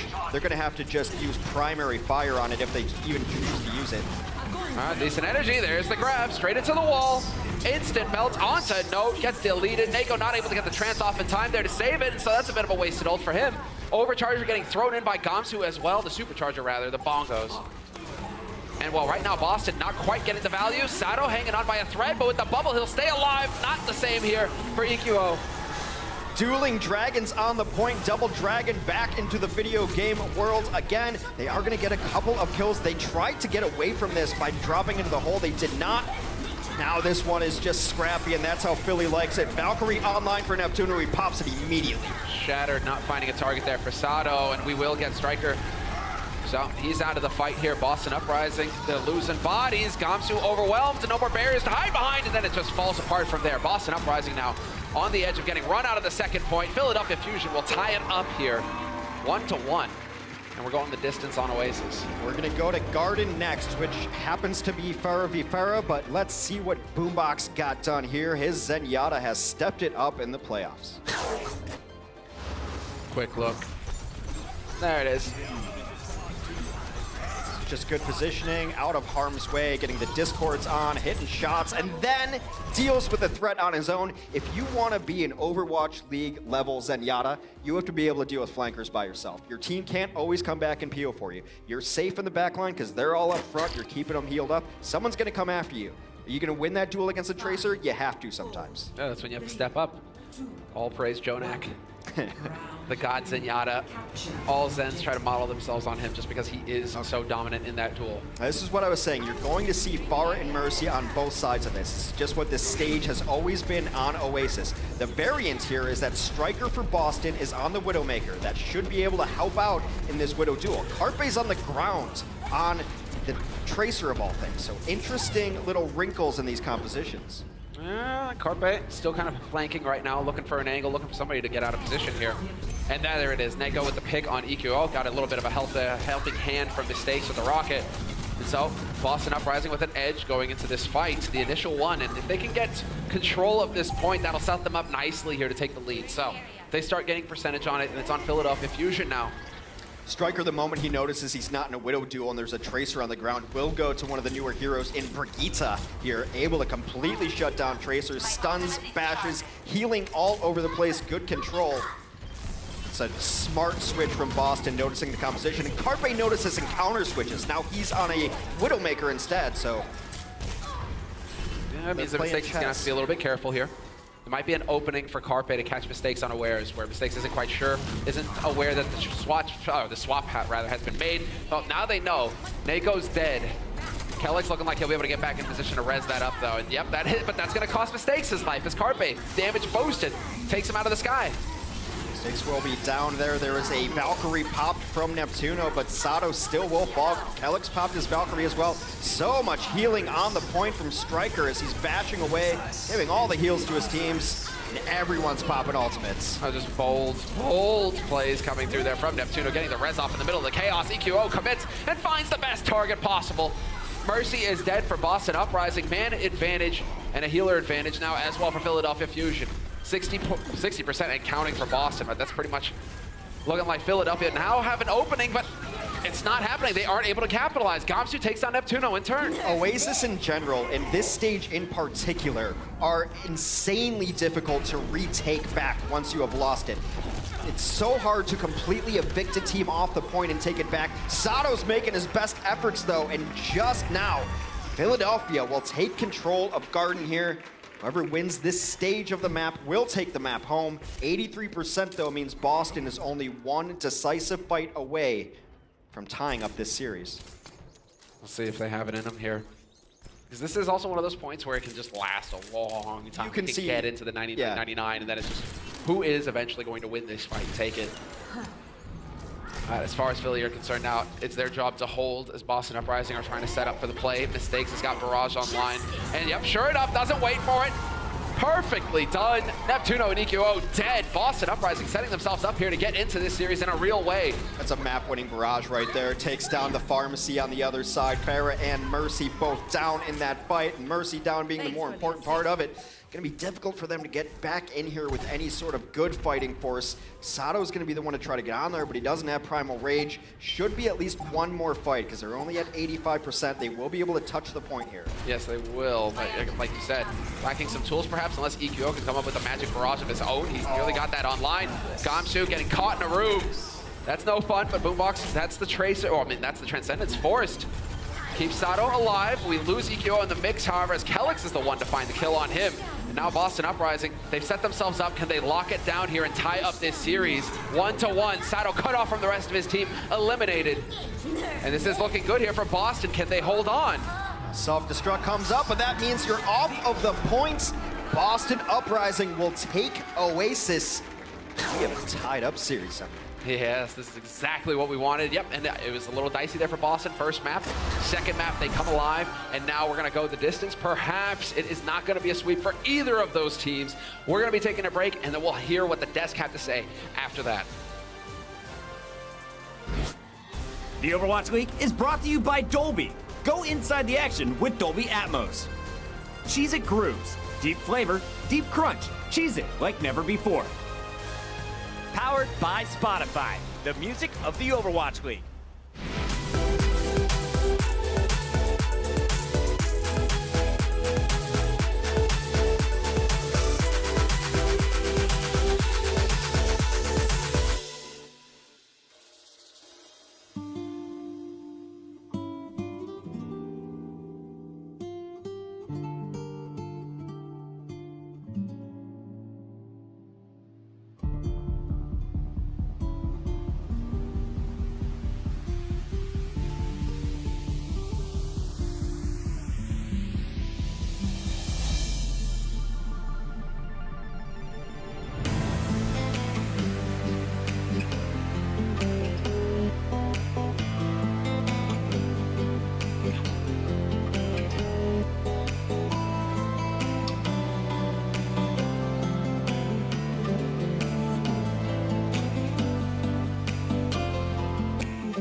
was Philadelphia getting on the board first with a win on Dorado, but Boston managed to bounce back on Oasis to knot things up at 1 apiece at the half.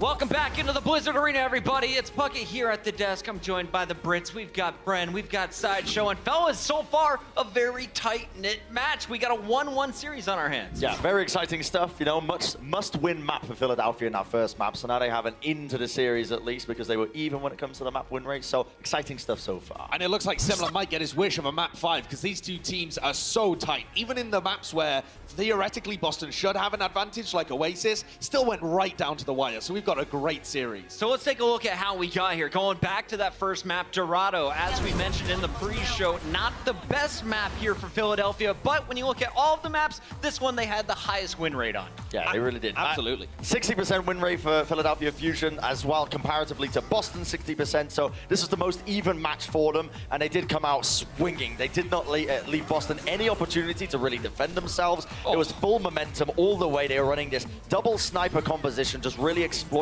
the very long sight lines, the high damage outputs to really maximize their efficiency against Boston Uprising. And again, like I said, not giving them any opportunity to breathe. And we talked about the DPS duo, EQO and Carpe. I think they had a combined 6 deaths here for the Philadelphia Fusion players. They were just untouchable. Boston struggling on the offense, couldn't complete the second point. What issues were they running into? Well, you have to shut down Carpe and EQO. This is the incredible DPS duo for the Philadelphia Fusion. And when their team is working well, they put them in great position to succeed.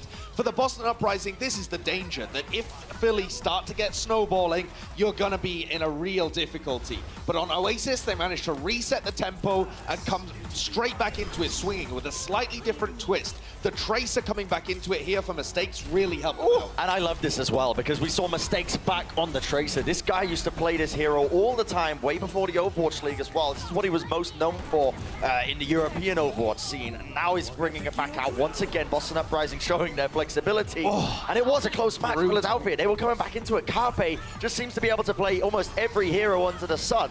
The man is just a ridiculous force of nature, it feels like, in a lot of these matches. But unfortunately, still not enough for them. Boston managed to stick to their fundamentals when it got into the later rounds. This play was so huge. This was the game-winning moment for Boston Uprising. Mistakes going up and over. A lot of you guys in gold probably have never been that high on a map. Mistakes getting the job done, but honestly, it was a team effort for Boston. But we want to focus on the DPS players throughout this match. Striker really shining on Oasis for me. Carpe is all we talked about during Dorado. How are the teams looking like so far? Who has the edge after watching the 2 maps? It's got to be Philadelphia when it comes to the sniper duel, right? Honestly, we've got some fantastic highlights as well that really do eloquently show how these teams will really perform when it comes to that sniper duel. But Carpe was just on another level in this first map. He was doing some mad flanks all around the corners, very akin to sort of the way Pine plays, and he was getting the better of Striker in all of the 1v1s. Statistically, as well as, you know, just from the eye test, just watching the match was just insane. And it's getting these picks that is really key as well for a lot of these players. When you can get these kills on these key targets like the Mercy, like he did here, you're removing the healing away. You're removing away for the Boston Uprising, the only healer. You're removing essentially the only way they can really win a lot of these team fights when you get these kills. So very imperative that he picks up a lot of these kills, and he does it with style. Absolutely does. But when you're looking at the Philadelphia Fusion, you expect Carpe and EQO to have these kind of performances. That isn't what's going to push them above the edge. That isn't what's going to take them on some dark horse run throughout the playoffs. It's their teamwork that's kind of allowing their snipers to get in those positions and be able to follow up on the picks that they're getting. Because you've got to expect this kind of performance coming out from Carpe. He's a big game player. He comes out swinging when it matters most. And at the moment, he is getting the better end of Striker. And Striker's no slouch himself. He's still putting up good numbers. Well, the crazy thing about this as well is in map 1, Carpe was above and beyond essentially what Striker was putting out number-wise. And then in map 2, Striker did manage to bring it back. He's got the numbers up to a more respectable level. So those numbers are kind of a bit misleading. Again, it was a tale of the map 1, map 2. Striker did manage to step it up in the second map. Can he keep it going, though? That's going to be the question moving forward. And looking at those map numbers, they all favor Boston. So we know that Philly, at least in the first half, the DPS looks to have the edge. but you need more than just those two players to pop off in games 3, 4, and potentially 5. So Josh, if Philadelphia is going to walk away with the win today against the odds, how do they get it done? What strengths do they need to rely on? I think they have to lean on their flexibility. Boston, like we said, they have great preparation if you give them a couple of weeks like they've had coming into these games, but they tend to find one style and stick to it. So I've got an Insights powered by Intel here to really run you through the advantages of Philadelphia Fusion's flexibility. Because Boston Uprising, you can see their composition in the top right-hand corner here. This is becoming quite popular recently. You've only got one Mercy, the Orisa, the triple tank. So you're trying to set up a defense around Dorado A. When you look at the composition that Philadelphia Fusion are running, though, they're choosing not to mirror it, and instead they're going with the Zarya. And Hopper's Zarya here is absolutely crucial, because if he manages to get this ultimate up, the Graviton, it's a game-winning ultimate. They're going to be able to win this fight if he gets it off. Almost every time, if you pull it off correctly. So as the fight plays out, you can see that they're just kind of aggressing into each other, seeing if they can get position, and Sato ends up getting sucked in. But Hopper just dives in here at the same time as Neptuno to be able to get the Resurrect off. So this is Neptuno going in to make sure that he can save his main tank, and Hopper is there to save him with a bubble. So as he goes in, they recover their main tank of Sato, and then Hopper is grinding out this Graviton Surge. Sucks 4 players in, instantly be able to take that away. Obviously, Carpe picks up the kills in the end.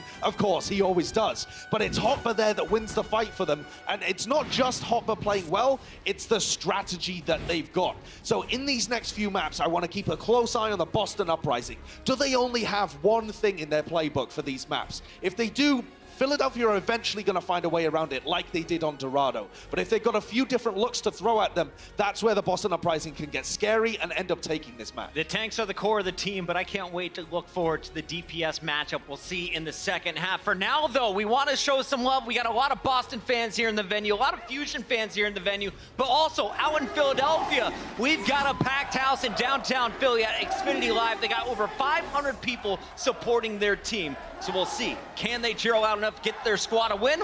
Find out in the second half. Before we go, though, we got to remind everybody, today we crown the winner. We'll be revealing the inaugural Overwatch League MVP. You guys helped us pick the winner online, so be sure to stick around to find out. Was it the person you chose with the trophy? Stay tuned. We'll be back with more after this.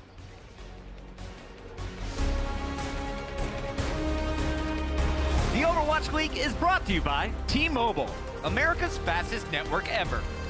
Omened by HP, the official PC and display of the Overwatch League. And by Intel. Intel Core i7 powers the Overwatch League.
Who do you guys think is the best player in the league right now? Me. We'll leave it at that. Are you famous on Instagram? Yes. How many followers do you have on Instagram? 200. 200,000? No. You see you're famous? 200. It's 200. You know, you're pretty famous, man. How's the experience been living out here in California for you guys? We both flew in on the same day. We met each other at the airport. And now you're best friends. Yeah, our prison holidays are here. Sometimes I'll be playing a ranked game and then he's behind me saying things like, your Genji's trash. Get off of Genji. What's your strongest English phrase? Have you learned any English since being here? Hey guys. Boom. What music is maybe they bumping on the system? Probably Lil Uzi, Lil Skies, you know, all the bangers. I love to dance too, so it's like. Oh, word? Yeah, I can dance. What would you say right now is kind of like a move? Million Is it sturdy? Is it sturdy? Let me see. Let me see how sturdy. I can't do that right now. Welcome back, ladies and gentlemen. That was a sneak peek of the latest episode of Toyota's Access Granted, which is basically a show where me and Mr. X drive around LA with some of your favorite Overwatch pros. Now, if you want to see that best of episode, it will premiere this Monday on OverwatchLeague.com. And guys, we're all tied up 1-1 at the half in this matchup between the Philadelphia Fusion and the Boston Uprising. Philadelphia came out swinging, taking the first map at Dorado. EQO was looking very good on that Hanzo. And then Boston, they were able to get their momentum and turn things around in map 2 at Oasis, proving once again that they are one of the best control teams in the league. Now, keep in mind, everybody, this is a best of 5 map series. And it's been close so far, so there's a chance that it could go the distance. What do you guys think? I don't know, but let's find out right now and get back into the action with our casters, Simler and Hex. Simler, you ready? You ready for me? Yeah, Simler, I'm you ready for you. I'm ready for you right here, Malik. Yeah. Oh, yes! The whip crack and everything. All right, cool. Oh, I mean, listen, Hex. Yeah. This is everything we hoped for, right?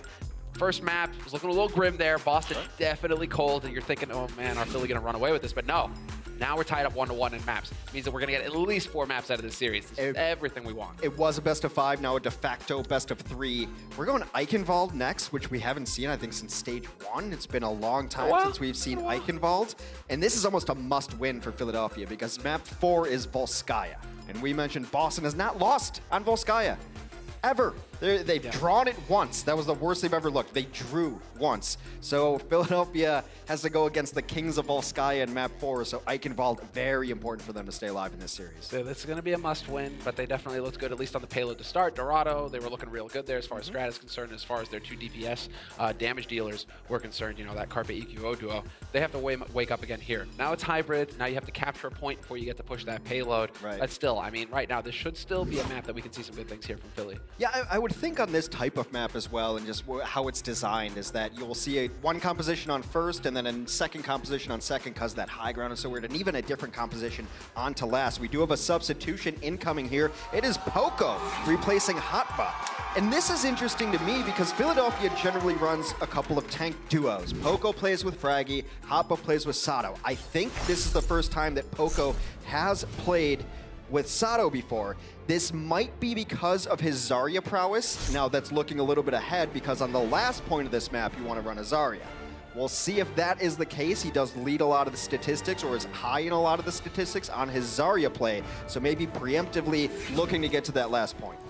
Could be that, you know, Hotba not quite cutting it. Not quite cutting it in the playoffs. He didn't turn to the Frenchman. On Dorado, he didn't play poorly. He only died twice on that map, but everyone looked good on Dorado for Philadelphia. Let's see what the compositions look like for the attacking team. Poco's going to start off on the Diva, of course. They're going to run triple tank here, so that seems to be the vogue composition lately anyway. And of course, you're going to run the double snipers. A nice hook there, but a nice save from Poco to keep his teammate alive. Oh, great work from Poco there. Throws himself into the fight bodily, covering his tank. Now Philadelphia Fusion, they have an advantage going into this push. Kellick's not going to be able to get the res off on Nako, so Nako's got a long run back into this fight ahead of him. So Philly Fusion already setting up shop here on the first point. Carpe was sailing to the heavens looking for one of those giant grapple shots. He's taking a side angle as well. Carpe is trying to find something. Sato's able to take down his counterpart early on in this fight. Philadelphia rolling through this point. Yeah, looking so good. Just there you go, Poco just relentless. He gets the help of Boombox there to find that last kill. A little bit of tag. But all the kills here for Philadelphia Fusion. In fact, yeah, just not a single one for Boston. They just get run over completely. 7-0, and you've already got Carpe poking way far out right now, trying to get all the shots. It's time to call full retreat. Boombox looking for a hook. That's not the target you really want when you're all alone. You can't kill a diva all by your lonesome there. You need the help of your team, but yeah, at least makes Note think twice. They've got them separated here too. This is a little bit dangerous for Boston. Gonna have to use the dragon just to clear out the rooftop. Yeah, forcing them out. Sato dropping down to the low ground. Poco as well. They're just gonna get over to the payload, ensure it's steady progress forward. Carpe on the flank. Now you gotta worry about this guy. Philadelphia Fusion can now see through walls as well, thanks to his ultimate infrasight. So yeah, you can already see there. No, just having to come all the way back here, trying to hunt this Widow down. Yeah, it's gonna be interesting to see if Carpe can get out. He's taking the angle that seems like he might be able to get out. He will be escorted back to his team. Very nice of Note to do so. I mean, they're just still making progress with this payload. Then you get the dragon thrown in here by EQO, creating more space. Boston Uprising on the high ground. We're looking for that opportunity to drop down onto the low ground, trying to challenge. Haven't quite found it yet. And we do have the wings out here for Kelix. That's EQO getting cut off from the rest of his team, but the support is there. Boombox, however, will remove mistakes. If they can continue to play the payload here, Philadelphia Fusion have a great opportunity to continue to make progress. So Boston has already switched its composition into the more mobile tank line. Meanwhile, Philadelphia has not, because they haven't had to. They haven't had the chance. Still, 0 deaths for the Philadelphia Fusion. You know, Boston really need to dig deep here, figure out how to start playing payload maps again, because we're seeing a bit of a flashback here to Dorado where they keep giving ground. They aren't quite sure of where to take their fights or find their kills. Kind of a key thing here in a game that revolves around combat. They are going to throw down the supercharger there, and I think that one's just for good measure, just to make sure they get it. Another hook hit, but Time Traveler travels back in time away from that disaster of mistakes. We'll take the long walk off a short bridge there and reset back to spawn. Okay, so we get Striker changing it up onto the Junk. Neko back onto the Hog, Gamsu on the Orisa, and Mistakes back on Hanzo. So wholesale changes coming through here for Boston Uprising in terms of the roster. Well, Philadelphia Fusion have got so much time to work with right now, more than 4 minutes and a half. I think the supercharger went down because they do plan on changing tanks if they ever get stopped. You would like a Reinhardt Zarya in this situation, closer quarters, swing away, get the Graviton going. Another dragon through, another couple deaths. Note gets cut off, has to go right through that dragon. That costs him his mech.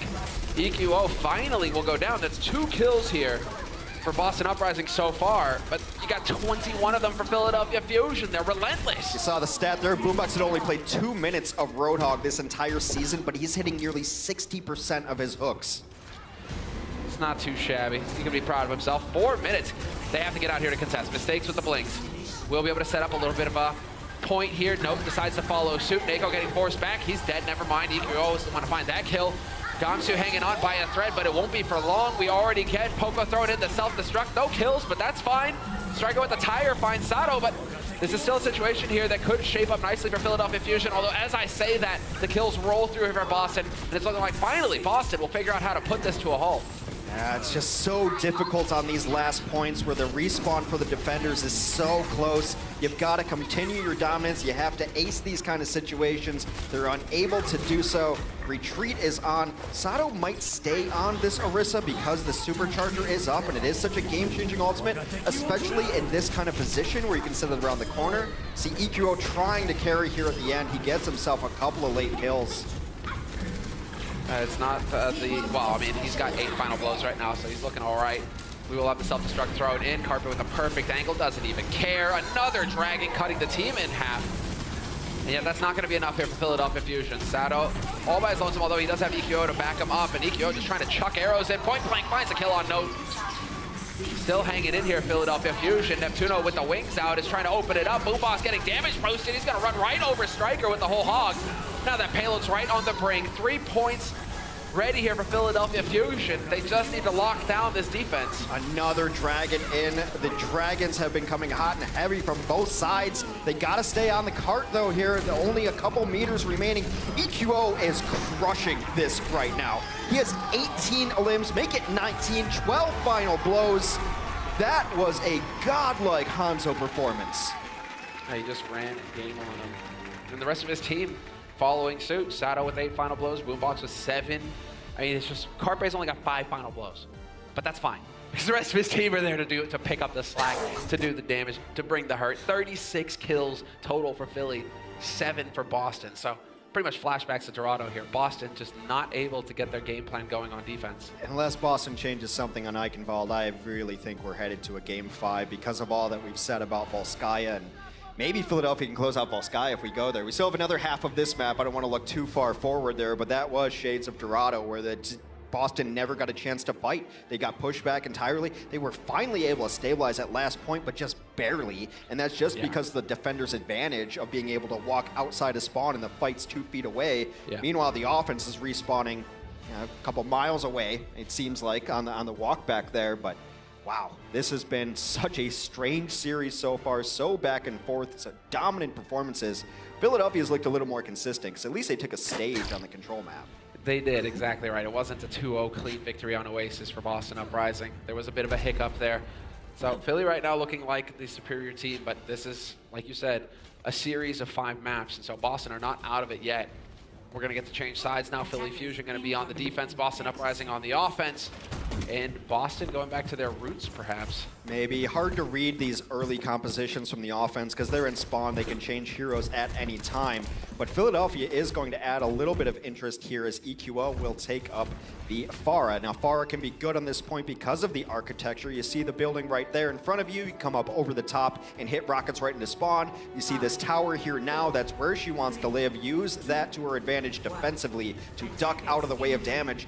And it does seem like Boston wants to run a pure dive composition. Highly mobile heroes, super aggressive style. Pick a target, everyone go, everyone kill it. Exactly. Communication has got to be on point, though, when you're trying to run this kind of strategy. Striker already looking for the flank. Glad to see Striker back on the Tracer. Neko already dead here. Boombox finding the kill yet again to kick things off. 62% hook percentage on this Roadhog, which he played 2 minutes of before today. Yeah, no, he is definitely going the distance right now. Boombox trying to make up for another UK team that definitely did not earlier today. But let's get into the thick of things here for Boston. As already the kills are starting to roll in. Poco gets demeched and killed. Sato overwhelmed. Neptuno as well in Boston. Setting it up nicely here for a quick take on the point A. I don't think Philadelphia was expecting dive there, and why dive is so good against this composition is that the Sato being on the Orisa is a great dive target. Not going to get out of the way. You're going to burst through those shields, go through them even with your dashes and your blinks and get behind them, and then they just clean it up there. Mistakes did so much damage. He's already got a Dragon Blade ready. You've got the Pulse Bomb ready as well. This is going to get fun, and they're right into the mix. Not finding the kill, though, for Striker, so unfortunate for him, not able to get more value out of that Pulse. Still, we've got the Dragon Blade in play. EQO already dead, all the way up in the open, reflecting Boombox out as well. He's got Neptuno pocketing him, though. And so Mistake's only going to find the one, but Striker's there to capitalize and take down Sato as well. Boston Uprising now have some room to work with here. The anti-air Dragon Blade, a thing of beauty from Mistakes.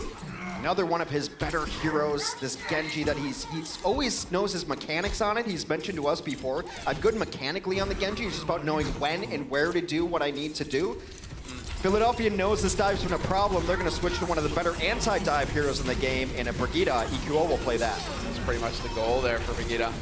I'll say this is going to be one of the answers possible here for Philadelphia Fusion. Mistakes coordinating with his team. That's going to be the key here to go for the dive. Yep, right into the back line. Neptuno's got the wings out, though, so a lot of healing here for Philadelphia Fusion. And it's looking like they will be able to withstand the poke. Stick, no kill here for Striker. Again, unfortunately, with that Pulse, not quite finding the joy. I feel like Striker's been alive entirely too long for a Tracer right now. He's been all over the place. They've never been able to finish him down. Mistakes finds the targets he's looking for. That's actually a really nice play from Boombox to use his body to drop that up. Mistakes! Denied! Mistakes back into it, gets the kill on Neptuno. Let's go! Mistakes doing the work right now. You just can't get rid of this guy. They thought he was gone. He floats back to the wall, uses the cyber agility to get back to where he needs to be. It might not be enough, though, because the cart was not close to finishing out. Still around the bend, looking to pull Note off the top. They do just that. Pilot Diva there. Striker trying to bring this back on what was his best hero, his carry hero in the Tracer when Boston went undefeated in Stage 3. Oh, yeah, you could make an argument for Striker being the best Tracer in the league. So, I mean, he is beastly on this hero. And already, you know, it took him a little bit to warm up there.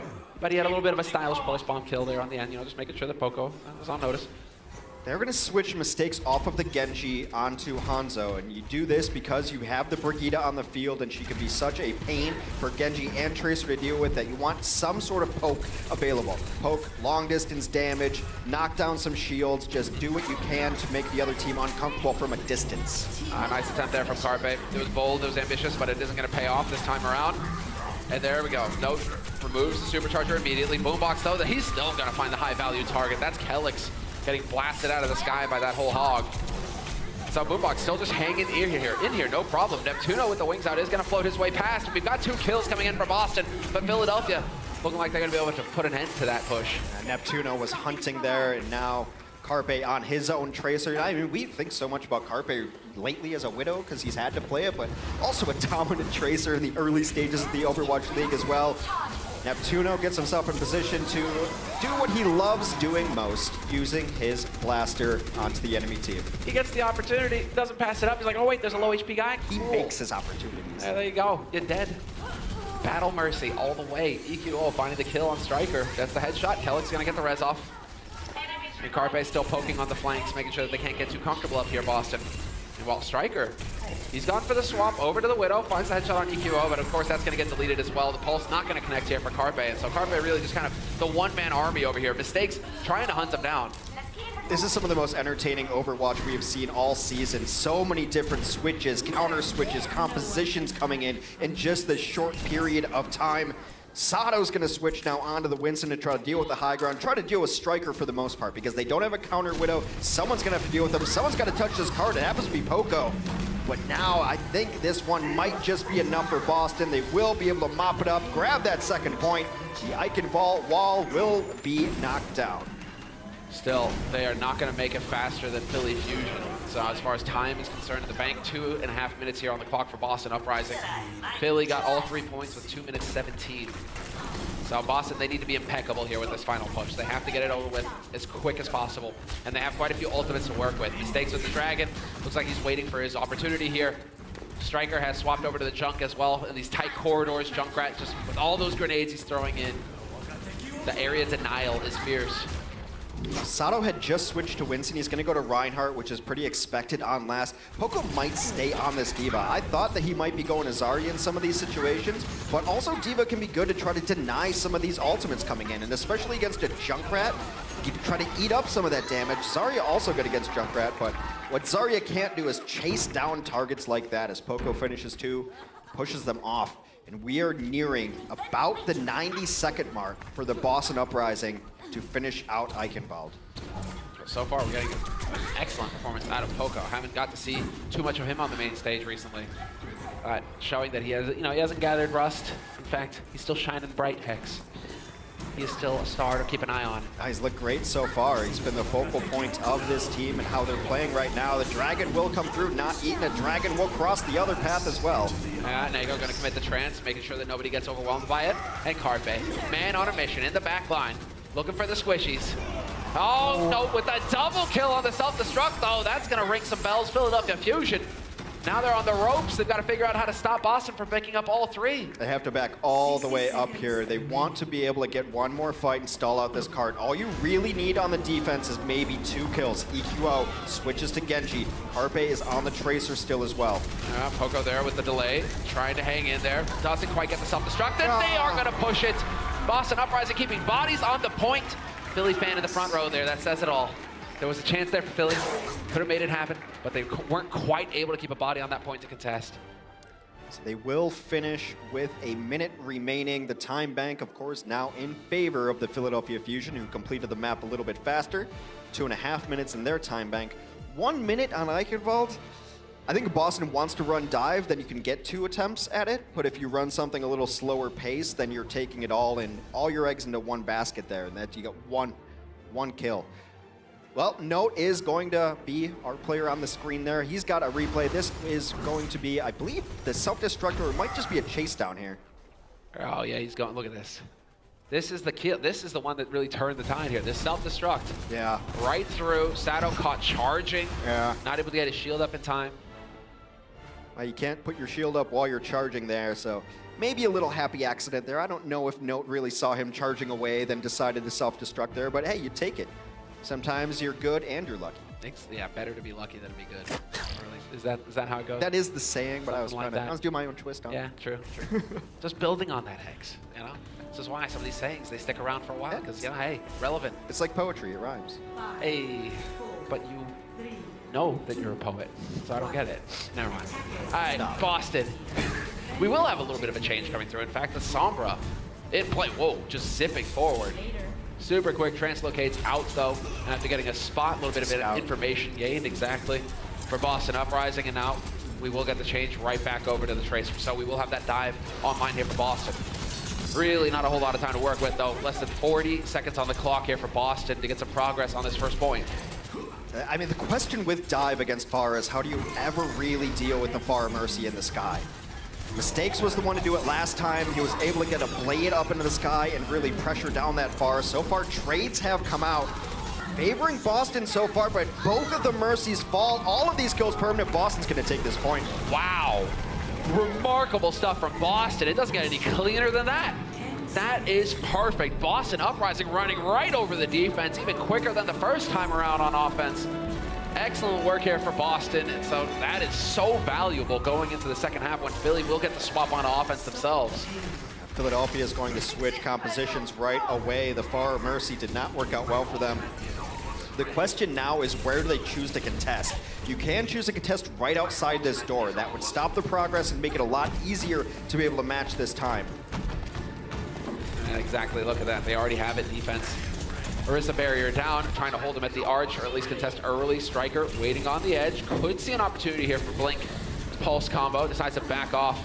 Yep, Carpe hot on his heels. Carpe already backing off. Striker hanging on by a thread, and now Mistakes decides to go ham. He's got the blade, finds the one, looking for the second, but EQO, the hero, shuts him down before he can get the full value out of that blade. I don't know if it's going to be enough. EQO had a monstrous performance on Hanzo earlier. Let's see if he can repeat it. Striker is still getting a little progress on this cart. We've got a real scrappy one, about 4v4 right now. Yeah, and there we go, ult thrown in. So we will have that barrier to work with from Nako. That's gonna make him a little bit more resilient here. Boston Uprising, and it allows for the DMEC on Poco. Carpe trying to find a kill here somewhere in the mix, but he's dropping dangerously low. He's got Neptuna to back him up, but the Primal there, ensuring that Gamsu survives. Note with the self-destruct, trying to keep a body on the point at all costs.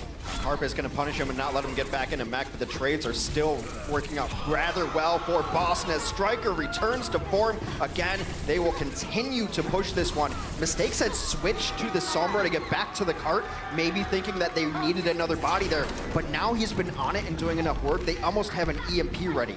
This is a fantastic amount of progress here for Boston.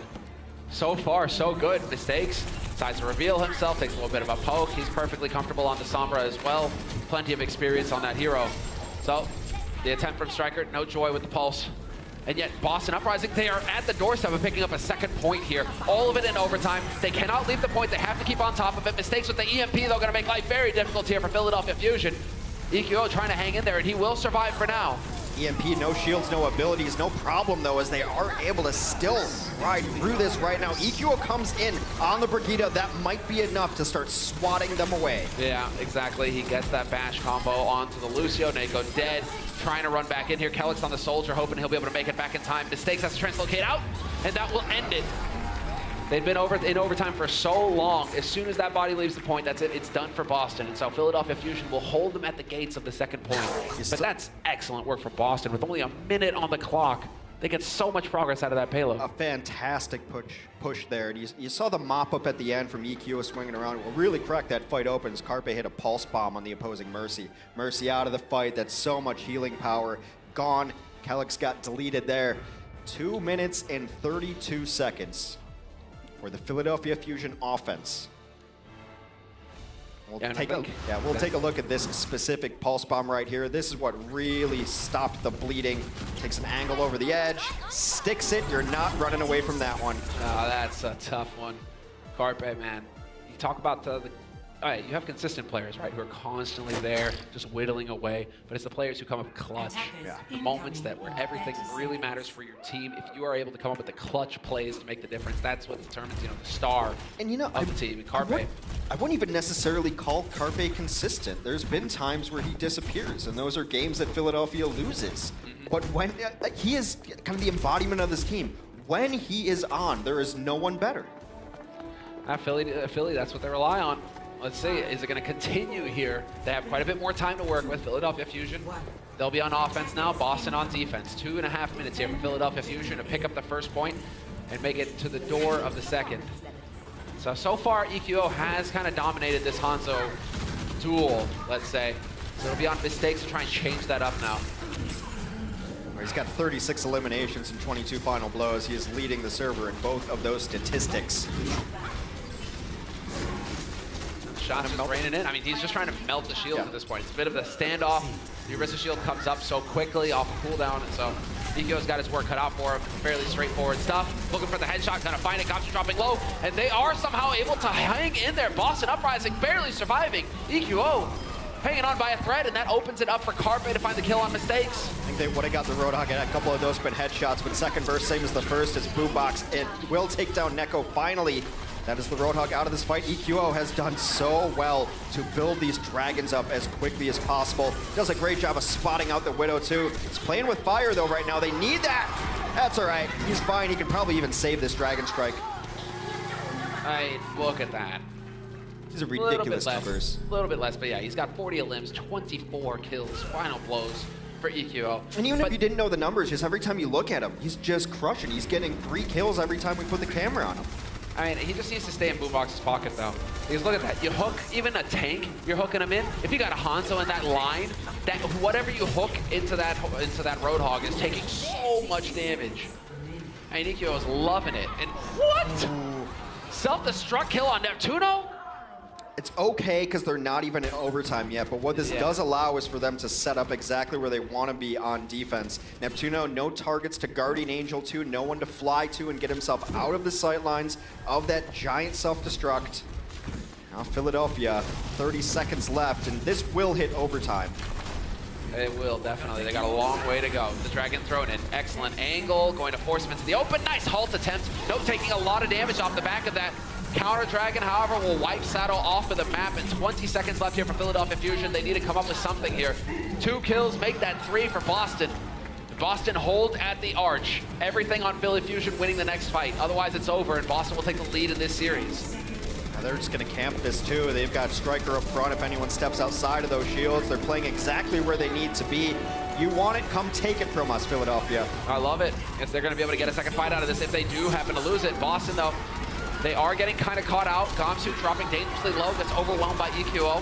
Kelix does get the res off on Striker. So Striker, if ever there was a time for you to pop off, now is it here for Boston.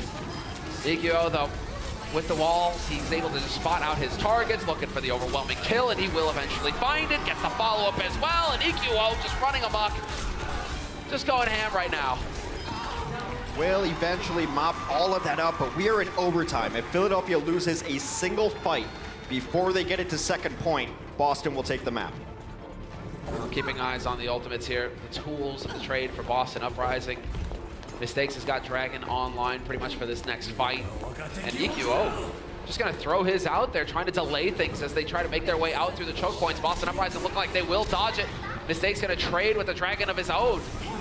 EQ is getting ultimate every 50 seconds. I believe before the new Hanzo rework, the average Dragon Strike time was about 90 seconds. It's changed everything in terms of the Dragon. Oh, with the big kill. Mistakes out of the fight early. Gamsu trying to contest. It's not looking good. Nope, D-Max immediately. Neko now with the whole hog. Nearly halted off. It doesn't matter. He dies anyway. And just like that, Philly Fusion, they're going to power their way through. Poco's signature kill, the Poco bomb over the top, gets it there, but the man of the hour was EQO on that Hanzo.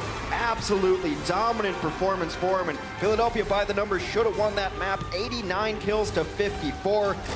Let's go to Volskaya will be next. Again, Boston has not lost on Volskaya this season. They're trying to keep their hopes alive. The Overwatch League is brought to you by Toyota. Let's go places. Whoa, bro. You are not driving. I'm driving, bro. What? Yeah. You know, I'm like the guy, and you're kind of like, what, the other guy, you know? What do you mean? Well, look, you know, you're my wingman, right? Yeah, you're like my navigator, my passenger. Whoa. No offense. No, definitely offense taken. I'm in the driver's seat plenty. Well, think of it this way, bro. Like, I'm kind of like the maverick, and you're kind of like the goose. Oh, okay, I see how this is. I'm Batman, you're Robin. Bro, you gotta be at least this tall to be Batman. I am. And secondly, I'm Sinatra. You are Sleepy. No, you are sleepy, man. Right, you are definitely sleepy, man. You're sleepy. You got the sickest You sleep are dice, but You are sleepy. definitely sleepy, man. I know it. You know what? You drive. It's fine.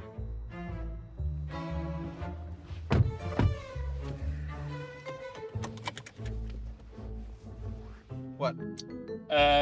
Full disclosure, I haven't driven on the right before. What? Yeah, I technically don't have my US license yet. What is wrong with you? A lot of things! Get ready to show the world who you really are in the Toyota CHR. Toyota, let's go places.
Philadelphia Fusion's peak is one of the scariest in the entire league. Chill out, Carpe! Set him him up and knock him down. All the kills here for Philadelphia Fusion coming together.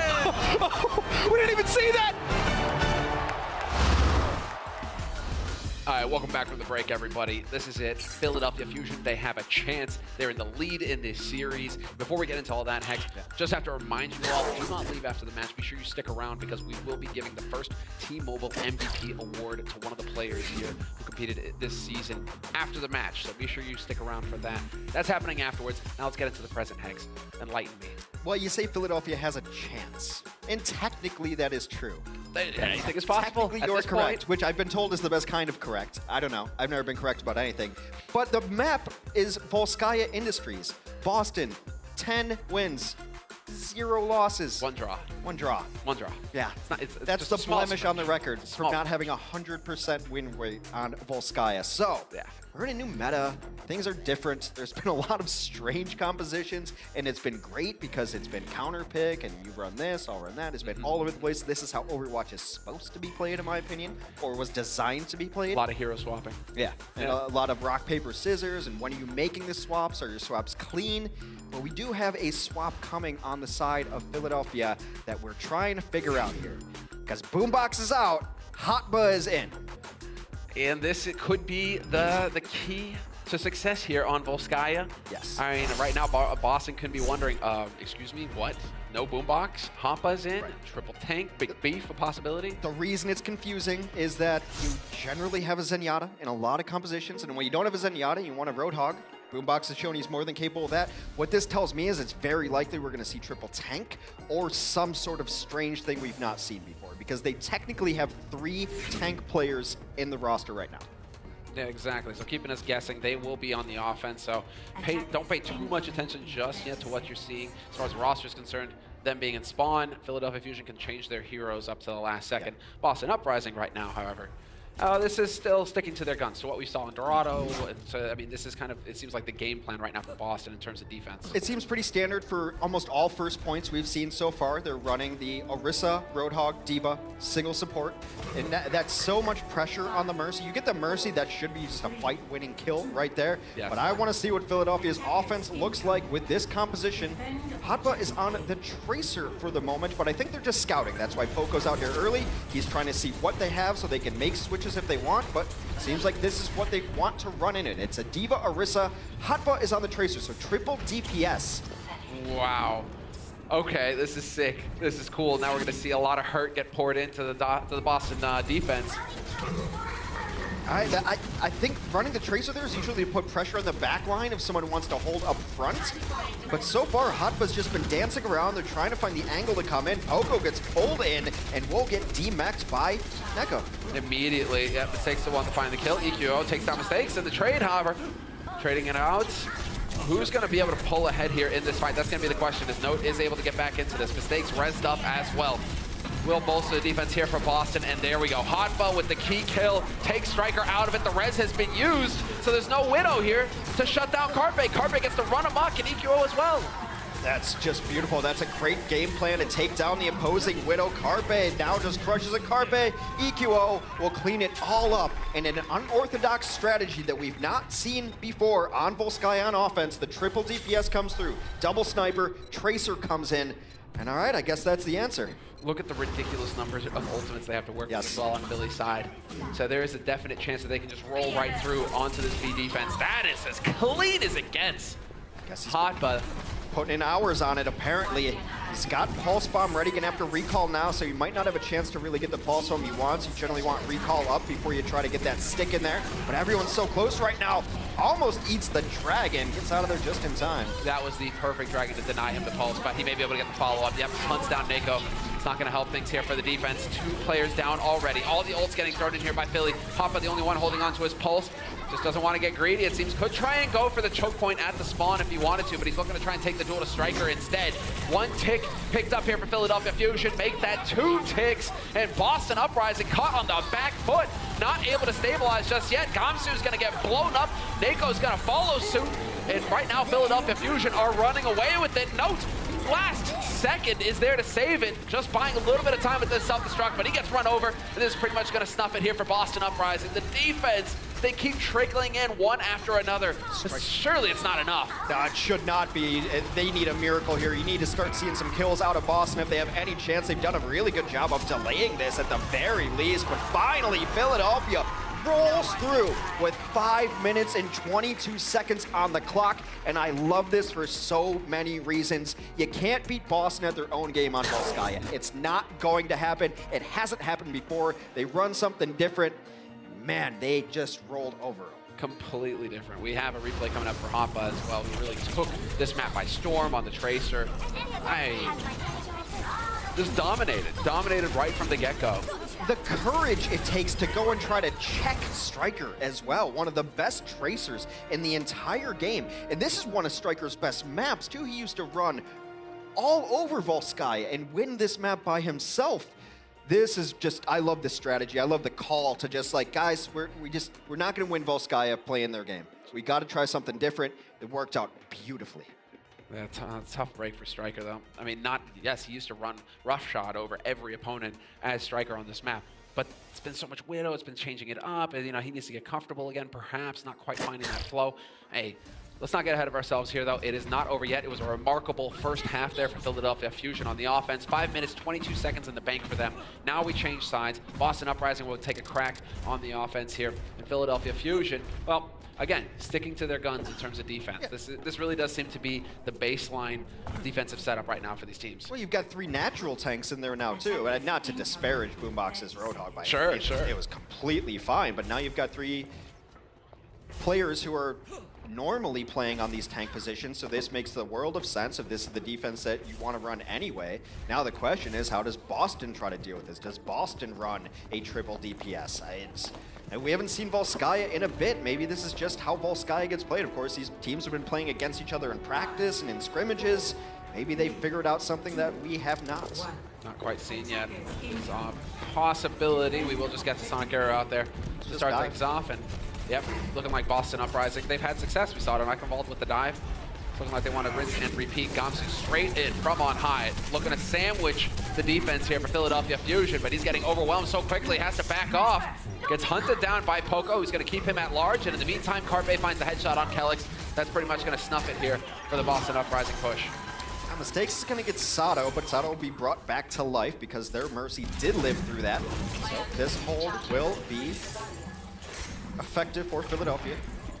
As they're holding doorway, you don't see a lot of teams hold doorway, not at this level. This is where a lot of players at any sort of ladder level will generally hold up front with Orisa, but you don't see the hold up front too often on Volskaya at the Overwatch League level. Well, this could be the change. Striker is on the flank right now. Could get in position, and yeah, this is going to be the deep dive coming in from Boston, holding nothing back. Striker finds the kill on Neptuno. Just like they lost Kellis the last time for Boston, well, Kellis will get traded, and so now it comes down to who gets the kills. And well, Philadelphia Fusion right now, Carpe just popping off. He's in trouble though, that's why his tank's trying to body block that Tracer's hunting, and that's a great job by Hoppa to make sure that Striker cannot finish the kill on Carpe, who is barely alive. There is a window of opportunity here for Boston. They might. It is. No, but Carpe is going back not only to get healed up, but so he can taxi his Mercy in. Mercy's able to fly to Carpe, get out of spawn a little bit quicker, but there is a window, but this isn't enough for Philadelphia to recontest because now they're a full 6. Yep, now they've got everybody here. Full strength once again. Sato and Hoppa working as a duo on the point. The rest of Boston Uprising right now trying to find an angle, which is not meant to be. Carpe with the headshot on Mistakes. Drops it before he can use that dragon. Kelix died again during this fight. Philadelphia will stabilize and hold first on Volskaya. 2 minutes remain for Philadelphia to take this series in the most improbable of ways to give Boston their first loss on Volskaya Industry all season. All season long. To lose this way for Boston would be unbearable, but it is a possibility. Minute 50 on the clock. Let's see what's possible if they can make it happen here, Boston. We have a couple of ults coming online. Mistakes didn't get to use the Dragon Blade last fight, and that is a game changer if he can find that opening.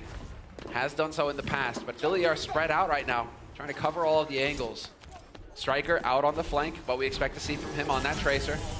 Not quite gonna find a target just yet though. Sato, however, feeling the heat, and there it is. Mistakes diving in, looking for a target, not finding anything. No squishies for him to hack up, although Poco will drop him. Poco in Pilot Diva form out of the mech, able to hit those last crucial hits on a Mistakes. Hotba falls during this fight, but so far it is back and forth. Mistakes back into the mix. Neptuno down. That might be it, but Kelix also falls. Yeah, exactly. And this is now going to come down to the kills once again. We have ults online here for Philadelphia Fusion. Mistakes has been laid low. EQO as well. Striker, though, dangerously low, and he's going to get run over by Sato. Back onto the point where they will get the contest. Bubble is up, and so that self-destruct not going to find a kill. And Philadelphia Fusion hold yet again. 50 seconds on the clock here for Boston. Boston used everything they had there. Poco's able to get his kills into, and this is him shutting down. It's not that glamorous, but you hit that one shot. Boston committed every single ultimate ability they had to that last fight. Same can be said for Philadelphia, but Neptuno's got Valkyrie. He pops it preemptively. Yeah, Kelix done again! Yeah, Kelix is really struggling right now. Nako as well. The back line is dead for Boston. No longer any supports alive. We will get the res up as well. So Sato back in the fight. No time wasted. And he does now. He takes full advantage. And they're just charging forward. Battle Mercy here for Neptuno, showing no respect. That's 10 seconds on the clock for Boston. Stagger kill there too, that's brutal. Now Boston's gonna have to come in here with less than a full fighting force. They're gonna try to speed boost in. Yeah, now it's all about touching the point. You have to contest. Note's gonna lose his mech immediately, so he's not long for this world. And Carpe's just running amok, just dropping bodies left and right. There's the Dragon to style it down. And Philadelphia Fusion, 3-1 victory over the Boston Uprising. They will move on to the semifinals. On a map that Boston had not lost all year. You said there was a chance, I said there was a small one. Philadelphia takes Volskaya Industries against the Boston Uprising. You got to give it to Philly, though, and I think you hit the nail on the head, Hex. If you came into this with a conventional approach, if you said, right, we're going to play your game, Boston, let's see who goes as far as comfort zone is concerned. No, they just took Boston completely out of their comfort zone. They threw the triple DPS out. A rare strategy indeed, something we don't get to see at all. And, well, it worked wonderfully. Philadelphia Fusion, a deserved win. And then to take that first fight and roll it right into the second, that's how assault maps can be won easily. You take your ultimate advantage, you use it against the team that you just wiped up on first. Your first fight on the second point is generally one of your best ones because you have a giant advantage. The Philadelphia Fusion scrapped it out and will take this first series of the match. So be sure to stick around, guys. We'll be finding out who the T-Mobile MVP is when we come back. But first, we have to take a break, so don't go anywhere. You do not want to miss it.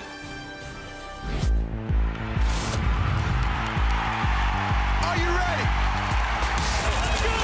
Today, you're in for a real treat.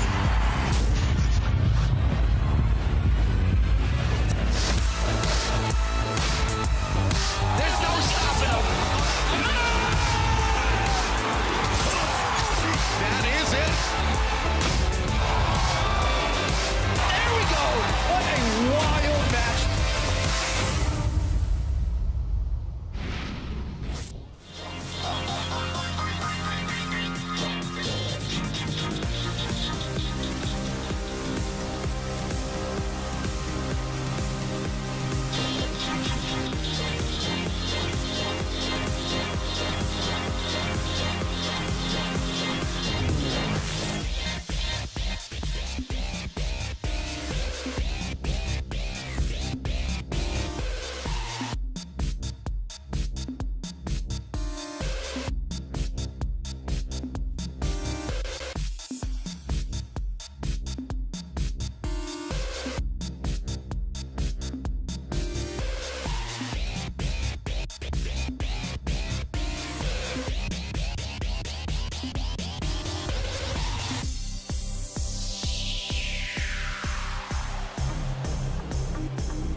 Ladies and gentlemen, we are back live from the Blizzard Arena, and what a performance from the Philadelphia Fusion. 3 weeks of practice definitely paying off. Before we get into the highlights, we got to go down to the main stage right now. We have our player of the match sponsored by Omen by HP with Zoe.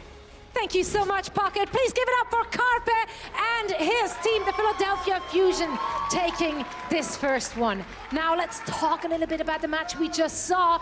You went up against the Boston Uprising, which up until today has been undefeated on Volskaya. They had a draw, but they weren't defeated on it, so they were 10-0-1.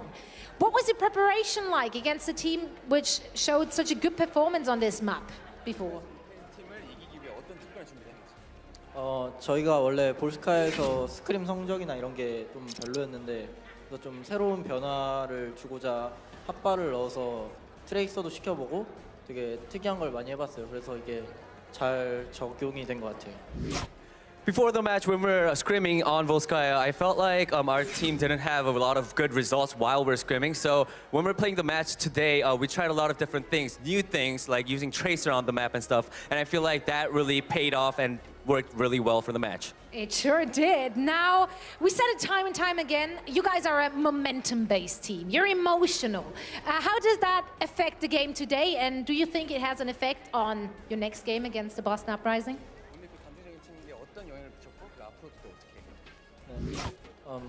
저희가 원래 좀 그런 성향이 있긴 한데 그래서 오늘 이기는 게 되게 중요하다고 생각했는데 그렇게 돼서 다행이고 이제 이 기세 타서 다음 경기에도 좋은 영향이 될 것 같아요. I do agree that we're a very emotional team, and keeping this momentum, I feel like we'll be very good towards the next game, and we'll just try our best. All right, well, we can't wait to see that. Let's see if they can close it out in 2 rather than 3. Thank you so much, Carpe, for joining me. Danny, once again, thanks a lot for the translation. We're now heading back over to the desk to break down the action.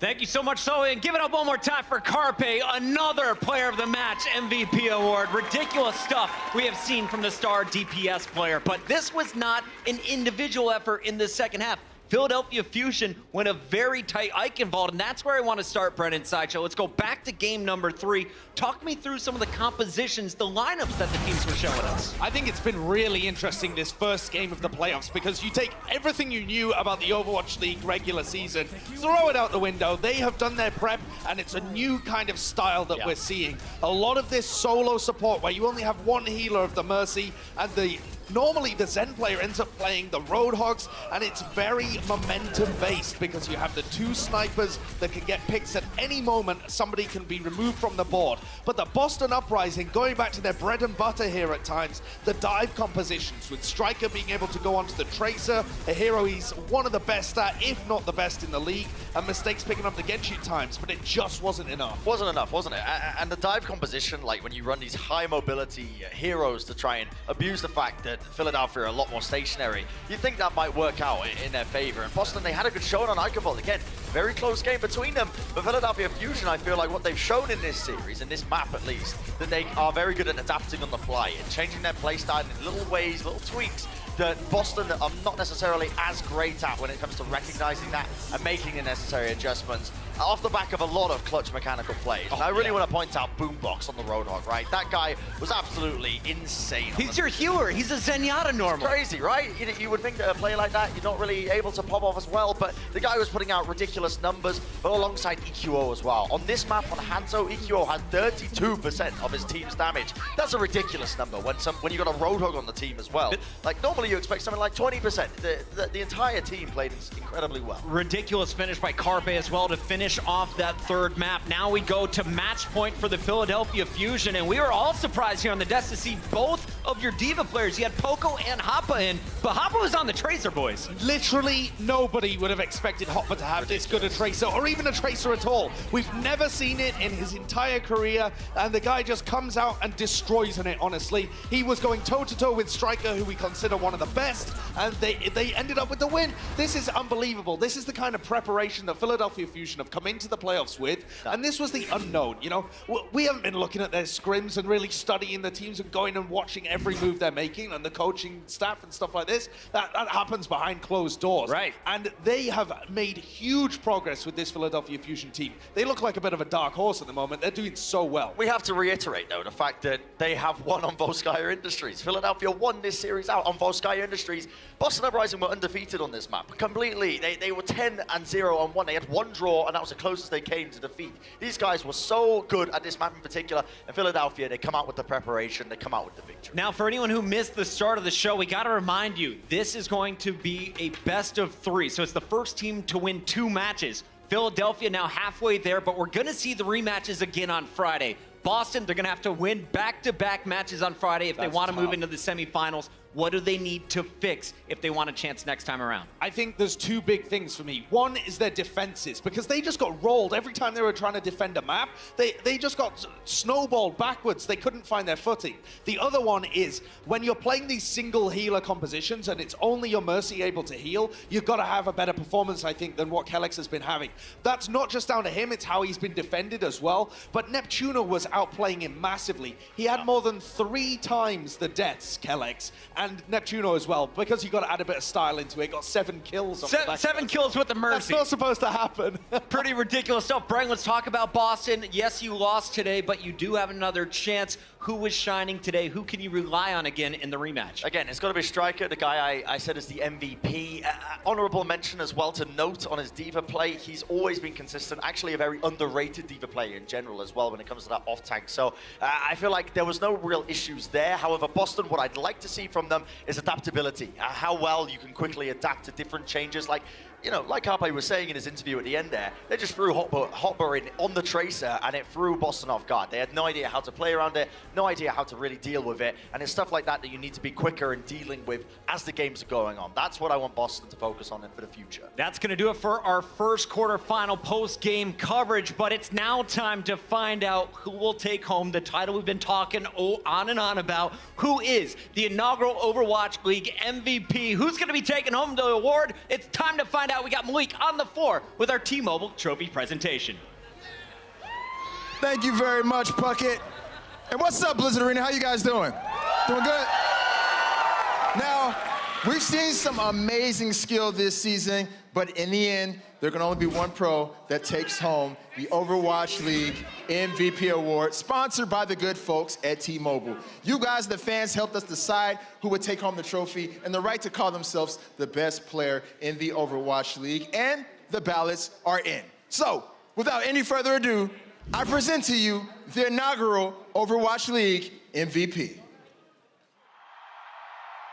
New York has won this fight against all odds, will take control here. His damage output is really second to none on the Zero. You might as well have a 3rd DPS player on your team who is still healing your teammates as well. Jonak, this is a guy and the name we hear so often because of how potent he is on that Zenyatta roll.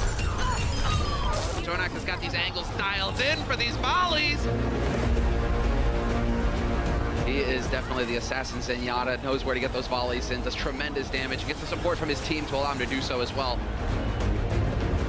Jonak is the star player and is the entire thing that they're building the team around. Jonak doing what Jonak does. That is 3 kills for the Batman on Zenyatta. Jonak survives! Jonak pops out Transcendence, blocking the door it looks like. Jonak is laughing at him! He's got the trance, he's not gonna get anything done!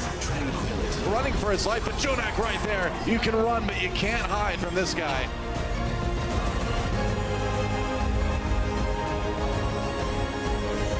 When I grow up, I want to be Jonak. Jonak will show that he is still not a Zenyatta to be messed with. Look at this! Look at the vengeance! Jonak making sure the job's done right.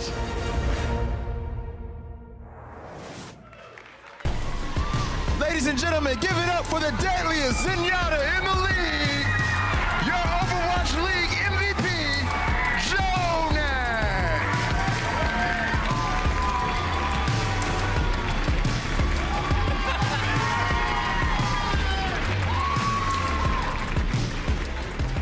High five, Jonak. Congratulations, man.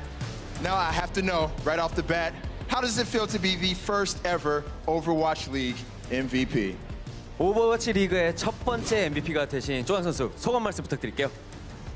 일단 기분이 진짜 좋고 제 생각에는 딜러가 좀 뽑힐 줄 알았는데 힐러인 제가 뽑혀가지고 좀 신기했어요. It definitely really feels great to be able to get this award. And also, I kind of felt like the MVP would be a DPS, not a support, but I got it, so I'm very grateful. Yo, shouts out to all the support players out there. This means a lot for all the support players in the world. It means a lot to them. Okay, so you've had a lot of amazing moments throughout the course of the season, but what would you say stands out as one of the top moments for you for this season? 조한 선수가 또 굉장히 많은 좋은 플레이를 하셨는데 그 중에서 또 꼭 하나만 뽑자고 하면은 무슨 플레이가 있을까요? 이때가 제일 잘했던 플레이요. 예전에 보스턴이랑 플레이오프 마지막 결승전 할 때 3스테이지였나? 거기서 볼스카야 이포 마지막쯤에 제가 궁을 좀 빨리 채운 거? 그때 좀 제가 원경 모아가 닿았을 때, 네, 그때 디바 닿았을 때 머리 맞췄거든요. 그래서 초월 빨리 쳐가지고 그때가 제일 좋았어요. All right, so stage 3 playoffs against Boston. I remember I got to charge my ult really fast, and I got a lot of kills for that moment. So that was definitely in my head. All right. A good one for the montage for sure. All right, so, you know, there's a lot of people who don't know this, but you're actually a rookie. You went from sitting at home playing Overwatch comp all the way here to the Overwatch League and then here as the MVP. So I'd just like to know, you know, how was that transition for you, and was it an easy one? How'd you make it so easily? 일단 조인 선수가 다른 선수들과 좀 다르게 경쟁전에서 활동을 하시는 분에서 이제 프로까지 오면서 너무나도 지금까지 잘하고 계신데 그거에 대해서 어떻게 이렇게 잘할 수 있는지에 대해서 좀 설명을 좀 부탁드릴게요. 한 노력이 한 30%고 재능이 한 70%. So 30% hard work, 70% talent. All right. You talk your talk, Jonak. I love it, man. Well, congratulations to you. Everybody give Jonak a hand one more time. This is yours, man, by the way. You can take it. 조인 선수 겁니다. 드시면 돼요. 무거워요. 조심하시고요. It's kind of heavy, though, so. Yes. 조심해. It's kind of heavy. Oh! Yeah. All right. One more time for Jonak, everybody. Give it up for him. Guys, the playoffs are just getting started, so stay tuned and don't miss a second of the action. Brought to you by T-Mobile, the fastest network ever. And don't go anywhere, because coming up, we got the London Spitfire taking on the LA Gladiators when we come back.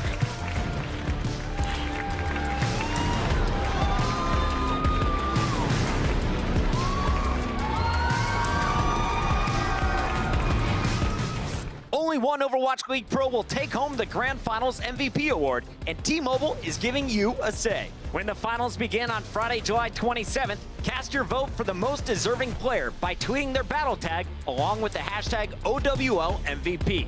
Don't miss out, because your vote will help decide the champion. Who will you choose?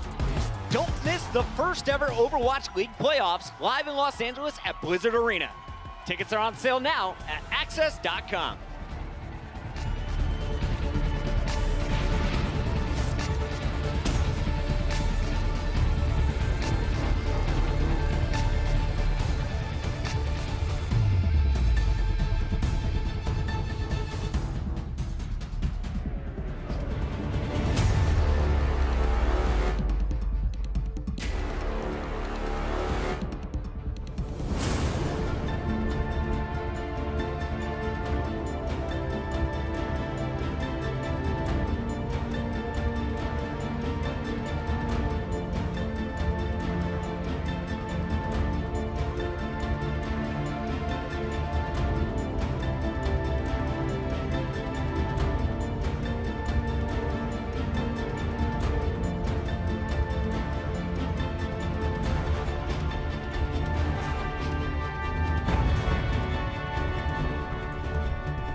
Blizzard Arena, make some noise. We are live in Los Angeles, and it is time for the second half of our playoff doubleheader.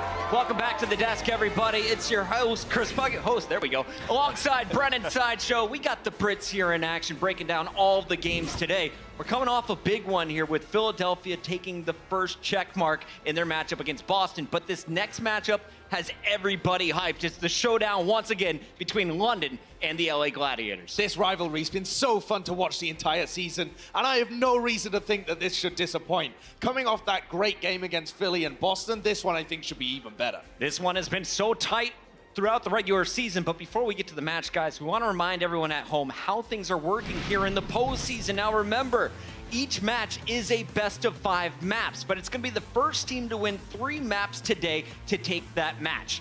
If we have a tie after 2-2, any draws will then be played on a 6th or 7th map tiebreaker, and the first team to win 2 matches will advance to the semifinals, where they'll play either the #1 seeded NYXL or the #2 seeded LA Valiant. But it's time to get into the match here, guys, and I want to start with the team representing the UK. We got the London Spitfire, who are our first champions. They won Stage 1. They're taking on a Gladiators team that they haven't been able to take down throughout the regular season. And I have to ask, where does London stand currently? Because they were as high as #2 throughout the regular season. Currently, though, fallen all the way down to our 5th seed entering the playoffs. I would still consider them, and I think a lot of people would, as the team with the most potential in this league. When they're playing at their peak, this team can beat anyone. And you have to remember, they were the best team in the world at the beginning of the season. They won Stage 1, hoisted that trophy, beat the NYXL. They were playing fantastically, but it slipped as they went further down. It's a big what if. What are they going to bring to this playoff picture? We've seen Philadelphia make great use of the break. Have the London Spitfire, have they improved? Have they returned to that peak? And you got to remember as well, at the start of the season, we were considering Birdring and Profit, the damage dealers for the London Spitfire, to be the best in the world when it comes to that dynamic duo, right? The two combo, right?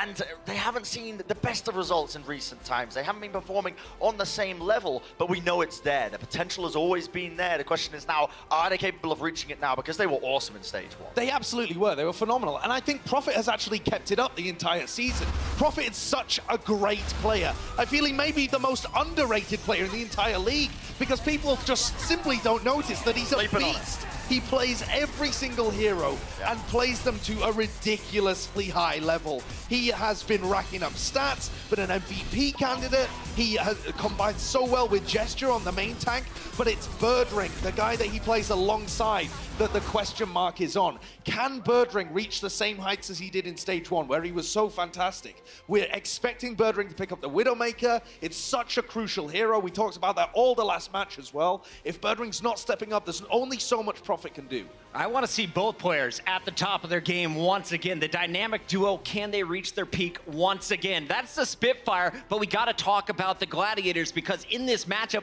the Gladiators, they're undefeated, and that goes all the way back to the preseason. But today, they are without one of their key players. And for more on that, we go down to Zoe on the floor.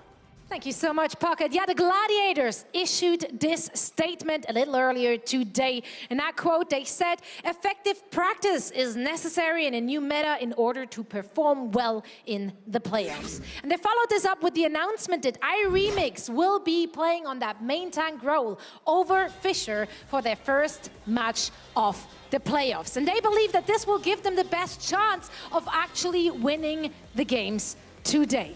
Now, they went on talking about iRemix's great performance during their last game of the regular season against the Seoul Dynasty, which was a convincing win.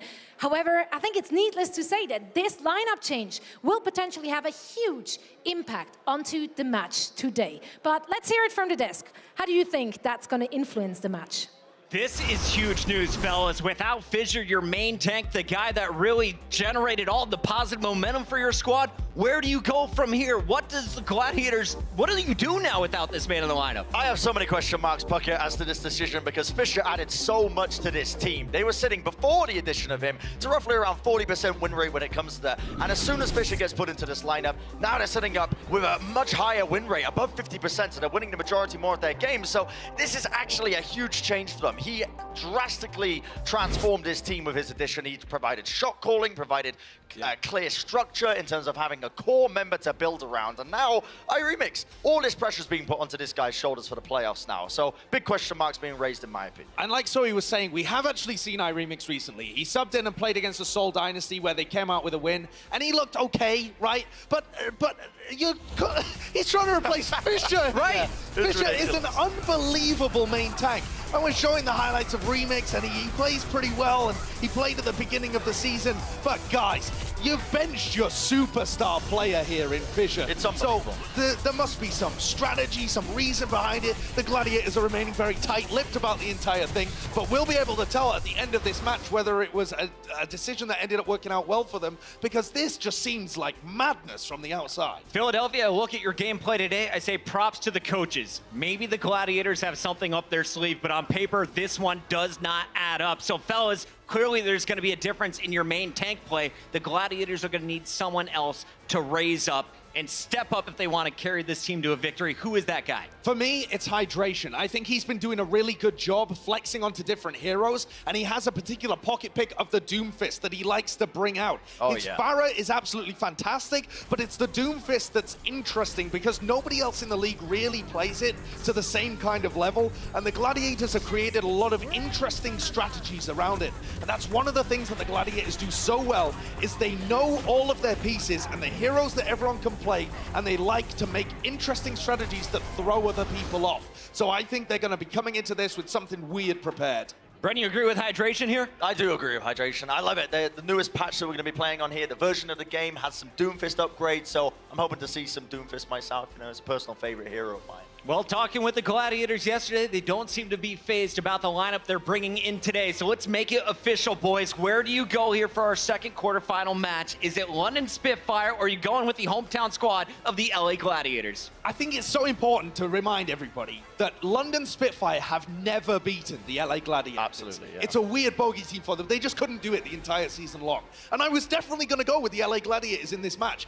but I'm not anymore. I think that big difference of going from Fisher to iRemix, I've got to go with the London Spitfire. I'm going to bank on them making some big improvements, using that break really well. I think London are going to be able to bring it home. Going with London. All right, picking England again. All right, what about you, Brett? I'm going to be going with a similar prediction for me. Again, similar reasons for Sideshow. Fisher out of lineup, this guy added so much to this team. And I feel like, again, it's going to be the London Spitfires taking this one. It's coming home, Sideshow. It's coming home. I love that both of the Brits are getting booed on the desk. Do we have any shields up out there in the audience? You guys ready to meet our teams? Enough from us here on the desk. Let's send it down to Malik for our player introductions. Thanks again, Puckett. Both of these teams have had somewhat opposite trajectories so far this season. Going back to stage one, the London Spitfire are on top, but since have been on the decline. And the LA Gladiators have gone the completely opposite way, as they've been on the incline, making their way to being the #1 team in stage 4. But those two trajectories are getting ready to meet right here in the postseason, as these two rivals are getting ready to face off right now. All ready for London, and this is looking fantastic. The Gladiators come back in, and they're really winning this one out. Let's go. Hydration follows it up beautifully. Freeze! Shaw falls back. It's tit for tat. And Prophet just paving it with the bodies of his opponents. There's no left. Birdwing's going to try to clutch this out. Really a battle of Titanic warriors against the odds. They got to push all the way through. This is unbelievable. Oh! Oh, yes! All right, everybody, give it up for your London Spitfire starting lineup. Up first on support, Closer.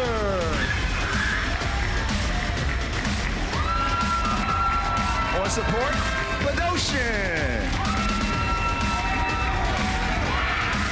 On damage, Birdring. On main tank, Gesture. Also on damage, Prophet.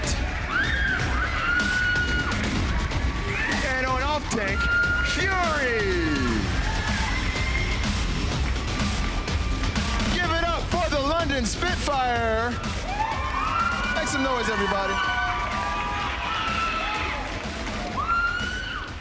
All right, guys, awesome. Have a seat, have a seat. Now, our next team finished the Overwatch League on top of the entire league. And even though they have a few roster adjustments, they're coming out here as confident as ever. So ladies and gentlemen, give it up for the LA Gladiators.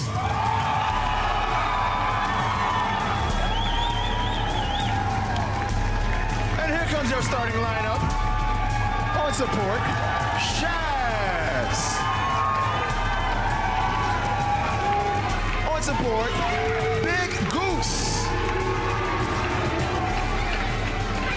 On damage, Hydration. On off-tank, Bijou. On main tank, I-Remix. And last but certainly not least, on damage, Surefour. Give it up for the LA Gladiators.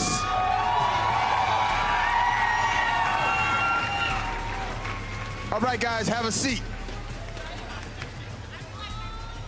Which one of these squads is going to face the NYXL in the next round? Let's find out right now and go ahead and send it on over to our casters, Uber and Mr. X. Thank you very much, Malik. And what better time to jump into a match like this, Matt, with so much on the line for these two.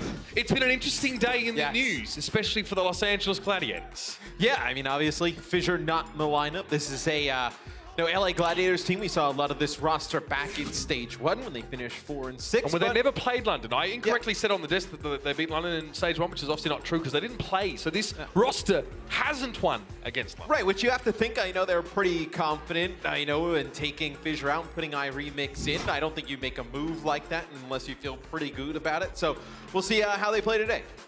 Yeah, we'll see if the fans are feeling good about it at the end of it. We sort of talked about the difference between those two players, and it's been mentioned multiple times on the desk. The stats actually aren't too bad between the two players. We brought that up earlier on. Definitely seems that Fissure stays alive a little bit better. We get a lot of aggression out of I-Remix in this race. I think it's something where you don't have to look at the stats. It's a little bit more of like the eye test when you watch them play with Fissure, you watch them play with I-Remix. When Fissure's in the lineup, he's able to do a lot of the same things. So I-Remix does a nice job putting a lot of pressure on the other team. The issue is he goes in there and dies. It's like Fissure's able to get out. He's able to make a lot of plays with jump back kills, primal rages as well. It's just incredible tank playing. Winston, Reinhardt, or Orisa. We'll see how it fares here for the Gladiators today in the series against London. Classically, Matt, the first map in this particular series is not a great one for the London Spitfire. It's not one that they've had an extremely large amount of success on. So, we'll see how the series sort of plays out in that particular regard. But Junkertown is going to be the first map of this series. And yeah, I mean, it's a sub 30% win rate for London on that map. So we often see the shenanigans from, but here's your map set anyway, but we often see the shenanigans, of course, from the Gladiators. Here's your map set presented by Toyota, starting with Junkertown, and then moving on to a map that is good for London. Yeah, I think map number 1 could be pretty good for the Gladiators in terms of, if you could have Hydration play like Roadhog, Shaz we've seen be extremely flexible to lots of different heroes. I think Surefour has definitely proved himself as one of the top Widowmakers in Overwatch League. I think you kind of look at it as the Gladiator season kind of takes a turn. They acquire Fissure, and then I also think Surefour really kind of comes into his own as a top flight Widow.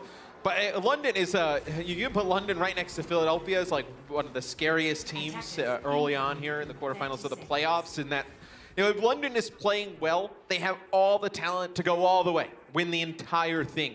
It's just, can they put it together in time? When do you think was the last time that we saw that roster from London? You were going all the way back to like stage 1, really. I mean, that's when they were at their peak, and it's when they decided that they were going to play like a set lineup. Now you see them, they remove a lot of the players halfway through. Stage 4. Seems like they have a pretty solid core here as they'll be on offense first, Mitch.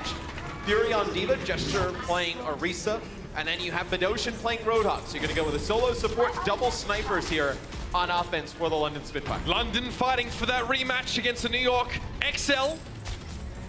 One, of course, that would be an incredible grudge match to behold. The Gladiators want to make their way to the top 4 and show that they're not the only LA team to make it. So Prophet on the Hanzo here, we discussed this, and we knew he's been practicing it. We saw him play a little bit of the pre-patch Hanzo prior for London. And he's definitely going to be a big factor here as well. We expect greatness from Birdring. Sometimes we don't get it, but that's definitely, what we hope for here. There's no Hanzo for the LA Gladiators. They opt to run Hydration playing Junkrat here, so Junkrat will be the hero that'll break all of the barriers put down by Jester's Orisa, and then on the other side, Prophet's gonna just spam into those barriers. Remix is Birdring. And shot there, not good enough to pick up a kill. As I know Prophet's about halfway to this Dragon. It's gonna be good to just split players off this choke. Bishu gets really low there, almost gets demeched, but you see the car just at a standstill here at this choke.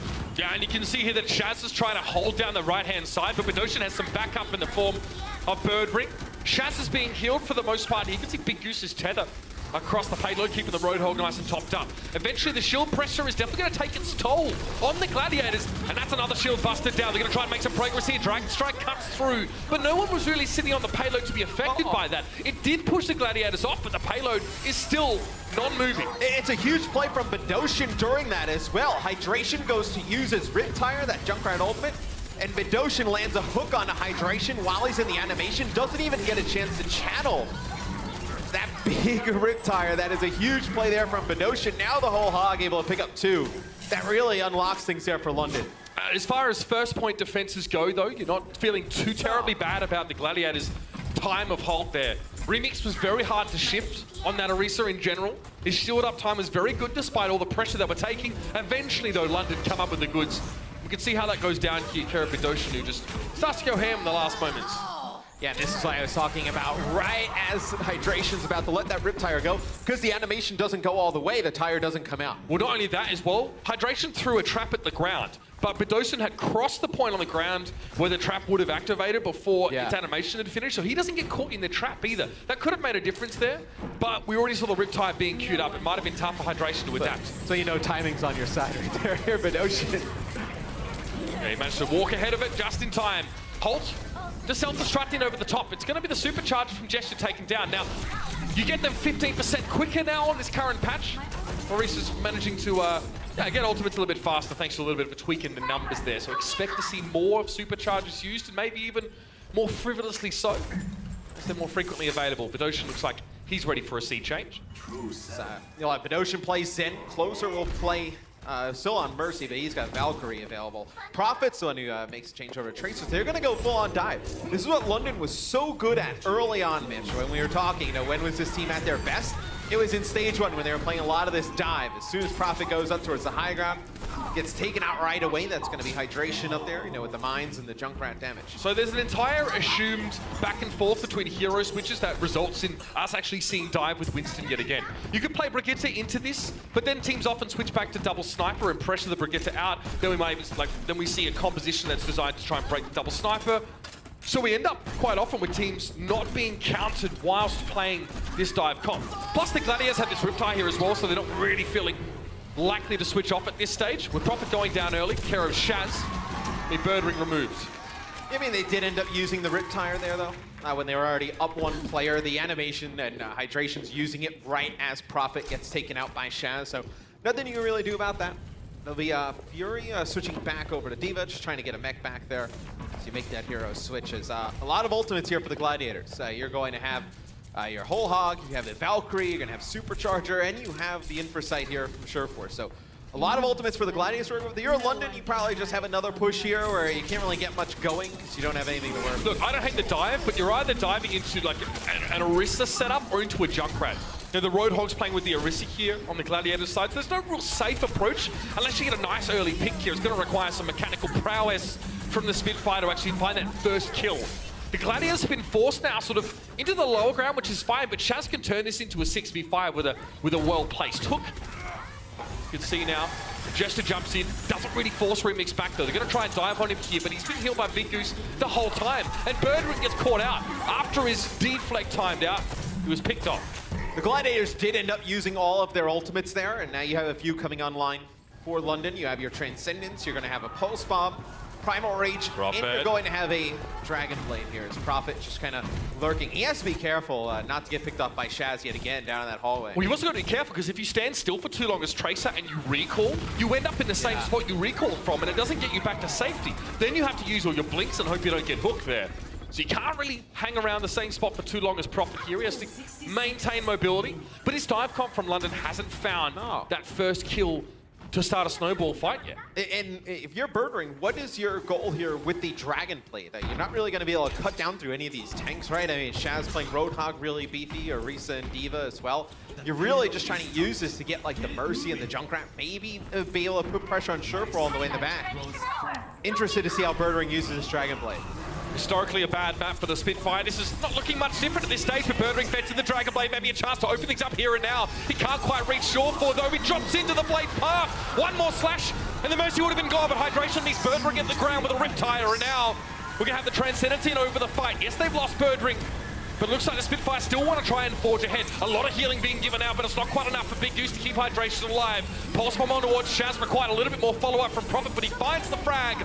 And it'll be Hydration brought back into the fight, but he's lost too many teammates now. One Junkrat against the world. It might be on home territory, but it's still going to be tough.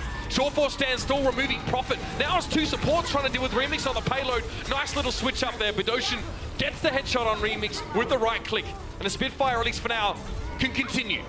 Yeah, both supports were alive there for London. You're going to have Gesture coming back in. Get a D-Mech there on the Bishu as Birdring gets hooked on the cart by Shaz. Great defense matrix from Fury to block the damage from the Hog. Yeah, it's Hydration though, Matt. Trying to make something happen with a rocket punch. It's a trade though. Birdring and Hydration take each other down. Oh, and you had Shaz using the whole Hog, trying to knock players back. It'll be Prophet who lands a pulse bomb. They eliminate him. As London should be able to take this here, Mitch. You have Gesture using Primal Rage, gonna make that HP pool go up. The timing is real so good. high. Yeah, it's, I mean, that's the perfect situation you want for that Primal. He's able to get to with it. They'll take point B here. In the tank battle so far in this match, Gesture, 5 final blows to his name.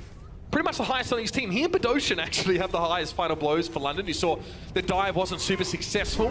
I mean, between Gesture and Remix, Remix has 2 final blows, 3 deaths, so it's not terrible from him. He's definitely been doing a better job of staying alive, which is hard to do against the dive comp.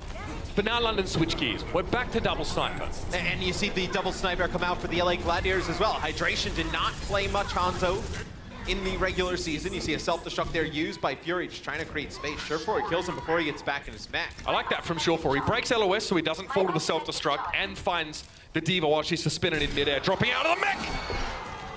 Birdring meets Hydration head-to-head and is able to use the grapple hook to get out there. Attempted follow-up, Surefour finds the pick. Is there anything to protect the Mercy there? No, Closer does get the resurrect off. Hydration is also brought back. Gesture is insistent on trying to control the high ground here, but he can't stay too long. There's so much burst damage available to the Gladiators in their double sniper comp that Winston quickly becomes endangered species when he gets in their face. Yeah, Bidoshin has to use the Transcendence to get to the cart and also keep Gesture alive through that self-destruct that Bishu launched out. So you have the cart still moving here for London. 15 seconds on the clock. You could use the Dragon Strike here from Prophet to split some players off. Yep, he's going to do that, but is there going to be a follow-up, maybe an aggressive change in positioning? It's not necessary, though. Birdring finds the Remix kill and gets the D-suit on Bishu. Surefour's behind enemy lines, but they're aware he's there, and no one's saving Private Lane. Now we're in overtime. We're meters away from the very end of the map here, and the Gladiators have one more push with just the Dragon Strike. Valkyrie's there, and perhaps a Transcendence from Shaz. Yeah, the Gladiators should be able to hold this with a lot of the ultimates they have. We'll see if they're able to pull it off. There's a Dragon Strike. Yeah, Bishu coming in to contest here. So Remix is getting very close to a Primal Rage as well. You use the Valkyrie here to keep everybody up. The overtime's running down. Oh, the Transcendence was well timed. Their Gesture was cut off from the rest of his team by the Dragon Strike, set forth by Hydration, and the Gladiators will be pushed off of the payload. A respectable distance from London, but they got stalled very heavily through that second phase of this map. Yeah, the Gladiators did a nice job conserving a lot of those ultimates towards where the end they had a lot to work with, right? They had Valkyrie, they had Transcendence, they had Primal Rage, they had a Dragon Strike to help split some players off. We can take a look from Birdring's POV though. Played quite well on the Widowmaker there in the first half. 7 final blows. Able to pick up a 3K.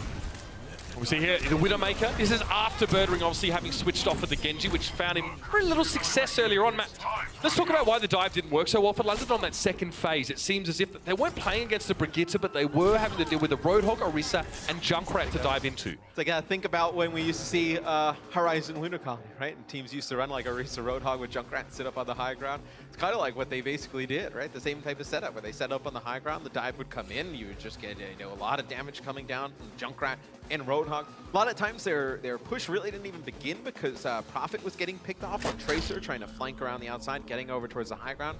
Thought Shaz did a really nice job out of Roadhog there, just You know, as Roadhog, you just have to have your hook active, like not on cooldown, just as a threat, and then just occupy the space, and that's exactly what he did. And the cooldowns between Holt and Hook aren't too far apart here, so generally speaking, if you have a Hook available, your Orisa probably has that Holt to boot. You know, people will sort of forget maybe that it wasn't Brigitte necessarily that brought about the end of the dive composition. It was, you know, anti-dive comps that existed before the Shield Maiden was in the game. It was things like Junkrat putting a trap down in front of his feet when someone tried their dive on him. The Orisa Holt sort of, you know, displacing divers, and then obviously the huge damage follow-up with the Roadhog and the aforementioned Junkrat. Still hard to play dive into those comps even without Brigitte, but the Spitfire now have set up here. They've got double sniper, they've got the Roadhog here, but Doshin going to enjoy his flex time. It looks like Shaz will come out here in Bastion. So this is a strategy we saw really early on for Junkertown in the Overwatch League. I know the pirate ship, protect the Bastion here on the cart. You set up here. See how it works now, because it started to phase itself out where you didn't see it as often. And I think it almost is going to be even harder now when you have this new Hanzo in who can put down so much damage in a quick succession. Interesting, we actually saw the Gladiators play the Junkrat on defense for maybe that extra shield pressure of their own. The Spitfire haven't opted for that, instead Birdring. Now remember, a charged Widowmaker shot does as much damage as a Junkrat grenade, it just can't be fired off as frequently, so that is less shield pressure in comparison to those two heroes. Take those to stop though. You do have Hanzo. That's putting damage down the shield also. Oh, the defense matrix ran out! Fury couldn't keep his team alive there, and Gesture just got completely obliterated. Chaz not really worrying about wasting the bullets, probably using about as many as the Australians did in the Great Emu War, and it's going to be enough. Birdring is down. And the London Spitfire are way out of position. They know they just need to die in the payload now or try and stall. That's awkward. Very awkward for London. This is not good for the London Spitfire. About 4 players get caught. Still hanging out by point A as a closer will fall. It's the only support. It's going to be difficult to see Badoshin use Whole Hog there. I assume he's probably going to switch after he dies. It's so risky to do that, right? You Whole Hog, you're already low on health. You sort of can't take a breather in between the two of them, or you don't. So you're vulnerable. You can't actually take action while you're Whole Hogging, and you have about 10 health. He's going to stay on this as well. So it wasn't like something where you were using the Whole Hog and then moving away from I'm actually seeing a lot of this in contenders lately as well, Matt. The Bastion sort of persisting throughout the course of the map. If you can control the high ground aggressively, because normally you have to play into defensive high ground positions, but if you've got so far along with the payload, you can take them for yourself and actually get value out of a Bastion. That maybe is overstaying his Omnic welcome. Badoshin gets hooked on in, it'll be, actually Bishu is trying to launch that self-destruct, I think, a little bit farther. I actually think it actually clipped the top of that bridge, so not able to do it. It'll be Shaz using tank mode here, goes on the flank, connects with a shot there on the Birdring. Yeah, otherwise known as Sturmpanzer. Shaz trying to bring the thunder there. He's actually managing to get away for the most part, but his healing resource was pretty much depleted by that point. A lot of trades in terms of kills, but it's the Gladiators that are coming out on top. Closer there. So he's attempting to get a resurrect of his own or do something on the high ground, but he's going to be forced away. Bishu has been everywhere so far. And yes, Birdring will have to leave very quickly. Bishu will continue to harry him as he tries to get back to safety.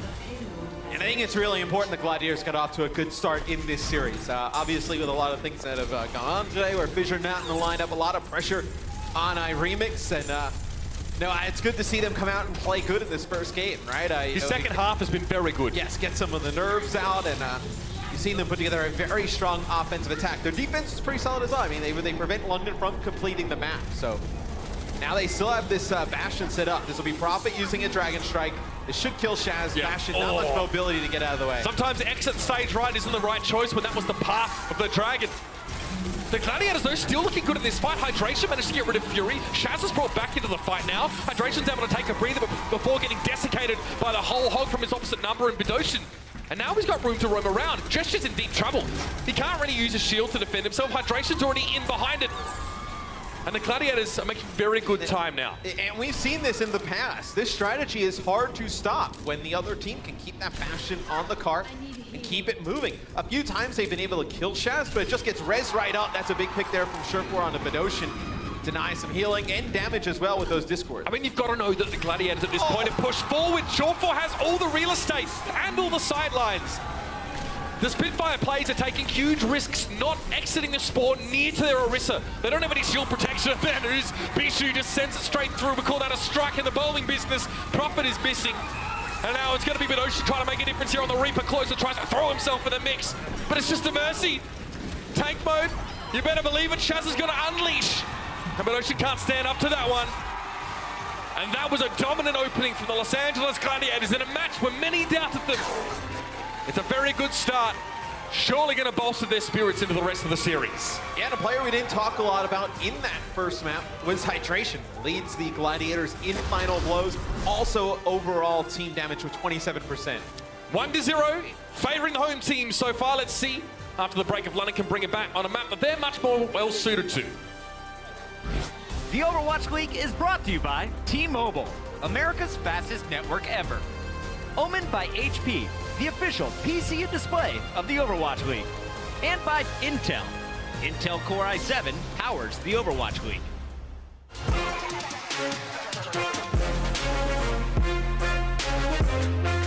Oh my gosh, this can be for you. Yeah, there we go.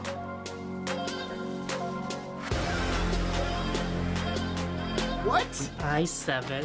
Core i7 8700. Oh, so I'm cool. like shaking right now. Holy crap.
Stage 4, Week 5, it was all even between the Gladiators and Dynasty coming out of the half, and tied 99-99 on the first round of Oasis. That's when Shore4 saw his moment. It's going to be the Gladiators taking the point back again, it looks like. Yep, they will. With control of the point, the Gladiators' McCree took out Toby's Mercy with a Deadeye. Next, Void Zarya and Hydration's Pharah eliminated Soul's tanks, while Shore4 continued his devastating run by taking out Fletus Tracer. With no Dynasty players left on the point, the Gladiators took the round. Gladiators really looking like they're going to grab this point. Oh yeah, they've got it. The Gladiators went on to win the map and the match. A win for the Gladiators.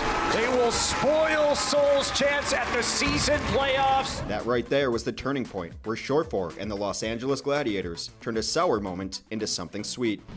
Presented by Sour Patch Kids Candy.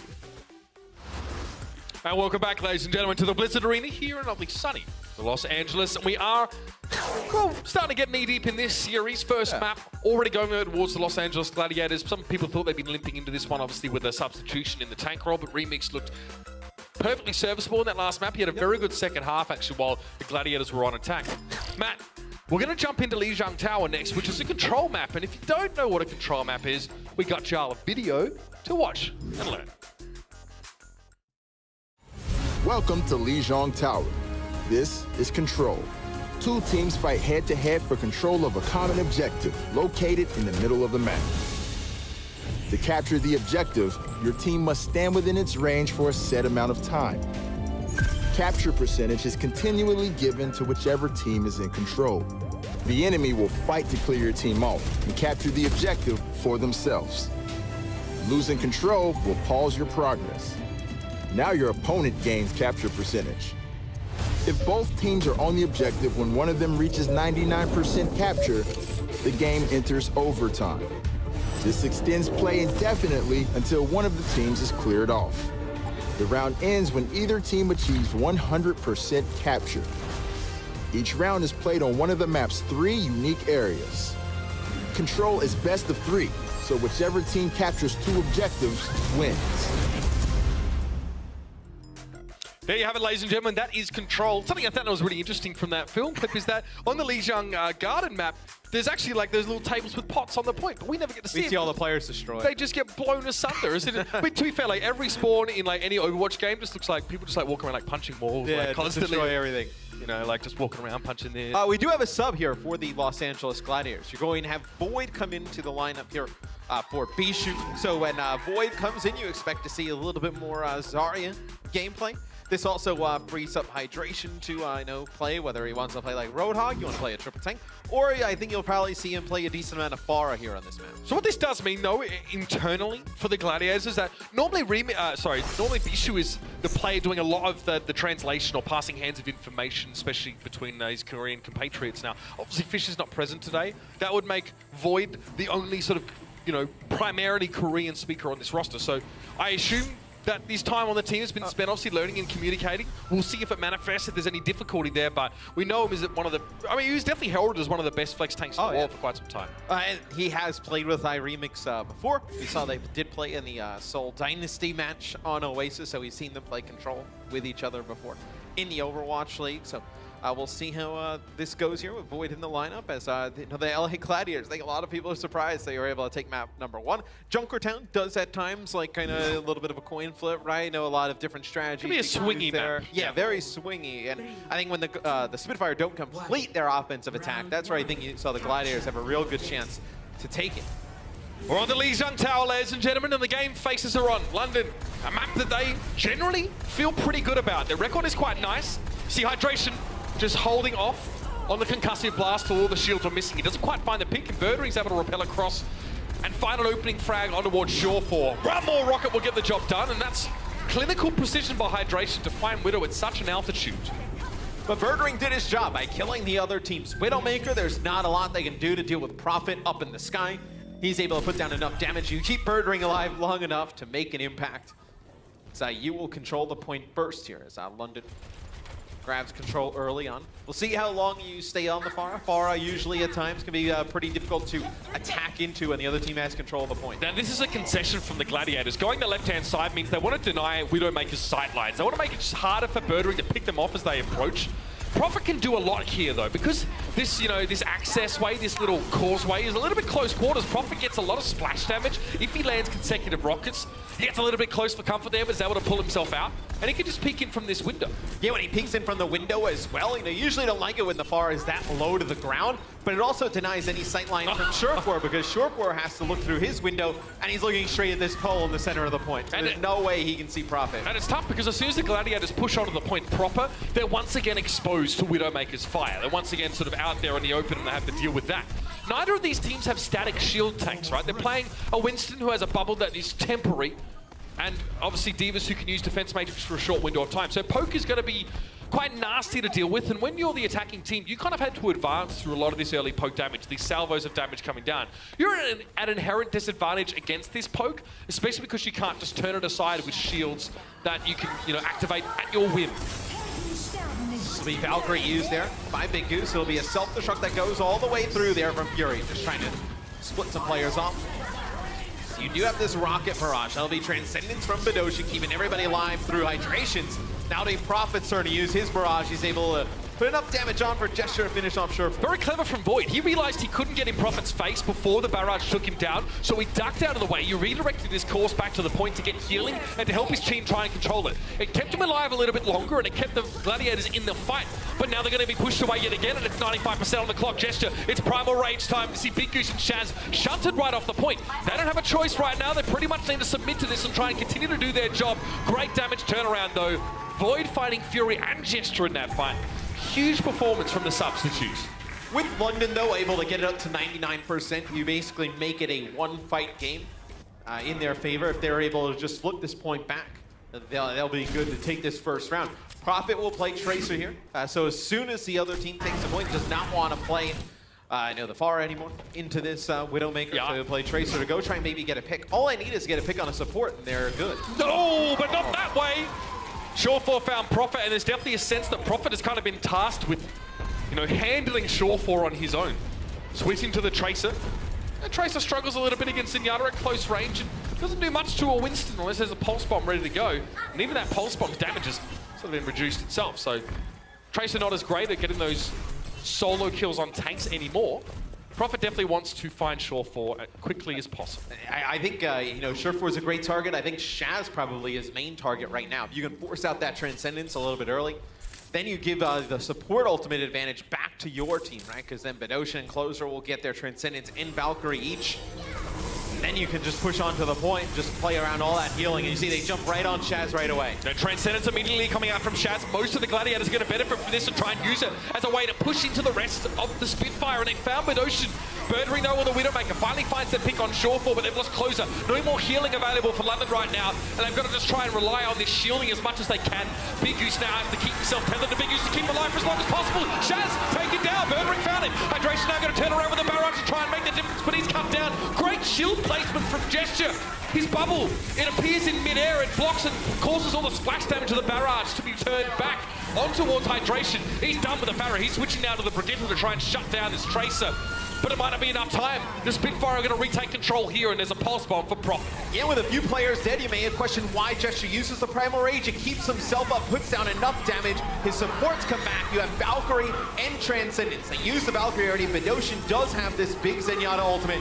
In case things get scary, it'll be the Gladiators trying to force onto the point here to keep overtime going. Desperate times and desperate measures. The Gladiators trying to claw their way back into this one, but it's tough. Remix was discorded. Hydration pushed off the point now. It's Big Goose and Shortboar can try and keep things going, but they chased him straight up into the sky. He had his skates on as Lucio, and it wasn't enough to keep him standing. Now Void just trying to block some damage, but again, Gesture relentless with that Tesla cannon, and the Spitfire retake what's theirs. And the Gladiators did have a window of opportunity there. When they used both support ultimates, they needed to get the kills onto Prophet and to Gesture. As soon as Gesture gets his Primal Rage, Prophet still darting around, able to stay alive on Tracer. That allows Closer and Badosha to come back into the fight. With both of their support ultimates, they're able to keep it going. You see that so good. So the bubble actually appears slightly before the animation of his shield generator being put down, but it's the shield that kind of falls down in mid-air. So a lot of that splash damage has been caught, and then We've seen Gesture have some fantastic moments here. So obviously, you know, Winston's barrier is a sphere. It's not a dome. It's only because it's normally placed on the ground it looks like that. Great use of Winston's extra utility to actually, you know, turn a shield ability into a damaging one.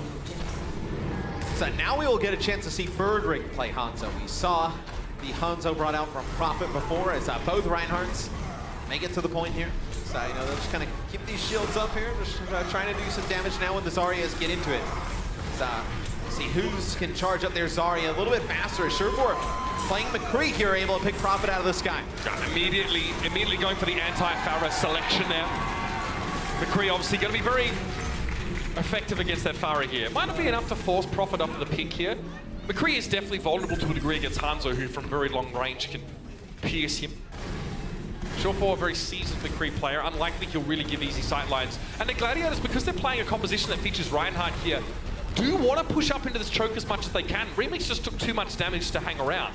And now, that allows a Spitfire to actually push back in a lot more than they otherwise would be able to after losing the point first. Well, it's interesting because, you know, maybe Prophet would switch, but what does he switch off of? You know, we see McCree or Soldier 76 or even Hanzo up until this point. It's usually been, you know, Birdring who plays those heroes. So Prophet doesn't really have them in the pool. It's Shaz using Transcendence, trying to keep everybody alive here. So Closer does use Valkyrie there. For London, but Void is cooking. He's majestic right now. That oven is ticking along at full speed. 100 charge, getting a lot of damage in as that Zarya. We see a lot of Zarya specialists, right? I mean, that's why he comes in for this map over Bishi, because you wanted his Zarya in the game. The Graviton Surge, such a devastating ultimate ability. You're going to have it to combo with a Rocket Barrage here if you need. I mean, the Graviton, yeah, it's just going to make their life so hard. Grab being used, Hydration just floats on down. He'll find himself a couple of kills, make it 3. He'll combine with Shaz to find Gesture, and that's fight done. Anything usually involving a Graviton, probably going to be fight over.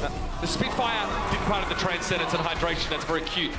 Finds Midoshun with a knockoff. And if the Gladiators win this next fight, they're in a position to win this in a, you know, 100-0 fashion, right? Now, London, they do have, you know, their own graph, Rocket Barrage, you're going to have a Dragon Strike, a lot of ultimates, almost basically everything here. If you can withstand this for the Gladiators, you'll be able to take this point. It's going to be very difficult to do it, though. The Spitfire don't want to have to use all their ultimates here, but it looks like that's how highly they value Short for. Dragon Strike comes through and they get Remix for it, but they essentially trade 1 ult per kill. They do get Big Goose to make that a little bit more of a high-value trade. The Spitfire, not too upset about that. They have AoE ultimates to spare. If you have Sherfor with a Deadeye, it's going to be difficult to use here as you're kind of like entering in. On this patch, the range of Deadeye has been moved from 70 to 200 meters, so you can get long-range Deadeyes in here, but that's not really relevant on a map that's so close quarters. I think you need to see the Reinhardts here. Who can land that big Earth Shatter, right? You know, it's a shield battle, a little bit of a game between Reinhardts. See which one can come out on top as Prophet takes Sherfor out. As Sherfor was actually trying to get set up on the high ground, trying to get a big Deadeye up from behind. Look at his aggression, just walking up, forcing the Gladiators away. Birdring follow up with an excellent amount of damage. Again, there's so much of a mental game when it comes to playing Reinhardt. Gesture, every step forward he takes is more space that he claims for the Spitfire, and less room that the Gladiators actually have to wriggle around that shield and get in to the soft underbelly. And it's also big, that fight win, because now it gives Fury a chance here against Void to kind of make a comeback in terms of Graviton Surge ult charges. The Deadeye used here by Sherfor, he's just going to make it around the corner. It'll be Prophet using the Rocket Brush. Takes out Remix in the end. He puts down enough damage that Fury comes in to kill him. Remix being brought back to life. The Earth Shatter actually not fighting too much here. It could be a turnaround. Hydration coming in with a barrage from over the top, but he's removed by Birdring in response. But Shortfall's there. The cleanup crew, it's really starting to spring into gear now. Fury's missing. Prophet was taken down by Remix, of all people. And now Midoshun will try and stall for a little while on the point. Shortfall, again, will just be wanting to clean him up with a couple of those one-taps. Push on for Gesture now. The shield's not going to do him much good when the Gladiators have surrounded him. And now there's no real time. It's a one-man Graviton by London, but it's more out of frustration than anything else. And it's one apiece here on Nishak Tower. A map that London really had to win to stay in this series. No, it's a huge map here for the London Spitfires. Remix right after getting resurrected here, Mitch. And it's a big shatter. He actually takes out Birdring and Midoshun here in the back as Closer using Valkyrie here, just trying to heal up and keep those players alive. As also connects the hammer swing there onto Prophet. Remix has played quite well today. He's having an excellent game, yeah, actually. This particular round as well, or this whole map, Remix, 8 final blows to Gesture's 5. He actually has less deaths as well, so doing Puerto Rico proud there, and the rest, of course, of the Gladiators in a time where they've had to dig deep, but that's just a sign of how deep the Gladiators are as a team, right? You can make such a big change and still have such good results. Let's see if they can carry it through. Interesting composition here for the Gladiators. They're going to run Ryan Zarya with Hydration playing Brigitte, and they're not going to have Sureflor play a Widowmaker here. They're going to have him play Tracer. So interesting. In this kind of composition, you want somebody that can do that damage at range to a Pharah. You don't really get that with Sureflor playing Tracer. All together are the Gladiators, but that does make them somewhat vulnerable to Prophet's splash damage from above. It may not matter though, because the Gladiators have taken to the fight to the Spitfire and they found an early kill. Big Goose obviously always happy to be the aggressor. Hydration on the Brigitte, just trying to give those repair packs when possible. And yeah, get the whip shot into the air as well to get some extra damage. Why not? Well, it's a lot of AoE healing with these three supports, right? I know Big Goose playing Lucio. Obviously, you know, the aura that Lucio provides, the healing and the speed. Shaz also, I know he's going to get a lot of use out of Moira in those clumped up areas. As you see, Sureflor will play McCree now, as they do have Gesture pinned in the corner. Not going to be good for Gesture. And then Hydration as well, you know, keeping that Inspire uptime is huge there for a Brigitte. So, I mean, now the Gladiators have a big advantage, Mitch. Last time the Spitfire played the Gladiators, Gesture also had a lot of trouble dealing with things like Brigitte. Doomfist was even used in that match by Hydration to great effect. Just anything that pressures him out as a tank player. Gesture doesn't want to play Reinhardt here because there's not a lot to shield. You have a Pharah in the air, she doesn't need your shielding. And then you've got Birdering, he's going to be flanking a bit of Junkrat, so... It'll be the rally here for Hydration. You're going to get a lot of armor here. What are you thinking, Prophet? What are you thinking? Oh, he gets spotted out. He was thinking about it. If he comes down, lands that big barrage, obviously takes out a few players that would have lost all the armor they would have gotten from the rally. But it's interesting, you know, we talked a little bit about it in the pre-show where I know Gesture does not like to play a lot of Reinhardt. And right now, you know, playing Winston into this comp is going to be very difficult. I mean, incredibly so. He's going to get flashed by Sureflor, battered around by Hydration. The Gladiators have crafted a perfect composition to take the fight to the Spitfire. It's a trade out at the start of this one, though, with Hydration extending deep to find Midoshin, and he's punished by Birdring for doing so. A Riptire now not only buys the Spitfire a little bit of space because the Gladiators are going to back away naturally, just try and give them some room, but also a potential kill. They won't find that, but have been able to get in onto the point here. Oh, it's going to be Jester jumping away from Remix's Earthshatter, but Fury's going to be the only one caught. But Ocean quickly goes now for that Transcendence, and it's going to be a self-destruct here. Jester's down to the Deadeye and Sureflor. Look at how much room he's got to work. No one's pressuring him down. Fury now realizes he's a priority target in the fight, but it's too little. It's too late. Now but Ocean can't do much here at all. He's just going to be pushed off, and the Gladiators looking down the barrel of 100-0 and a map win. I mean, Gesture has a primal range. He's going to be the only option here for London to keep it going. Not a chance to touch the point. Gets bashed off there by Hydration. The Gladiators will take map number 2. And they're looking good in doing it, Matt. This team, pieces are coming together beautifully. Sureflor, excellent McCree performance on that map. Void just slots in, fits like a glove. And now the Gladiators go up 2-0. Home team pride ringing true here in the arena. One more map for the Gladiators to lock up the first part of this series against London. We'll see you after the break, and we'll see how it goes down. Powered by Spotify, the music of the Overwatch League.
No fissure, no problem for the Gladiators without their main tank Remix stepping up into his shoes, and it's the Gladiators up 2-0 at the half over the London Spitfire.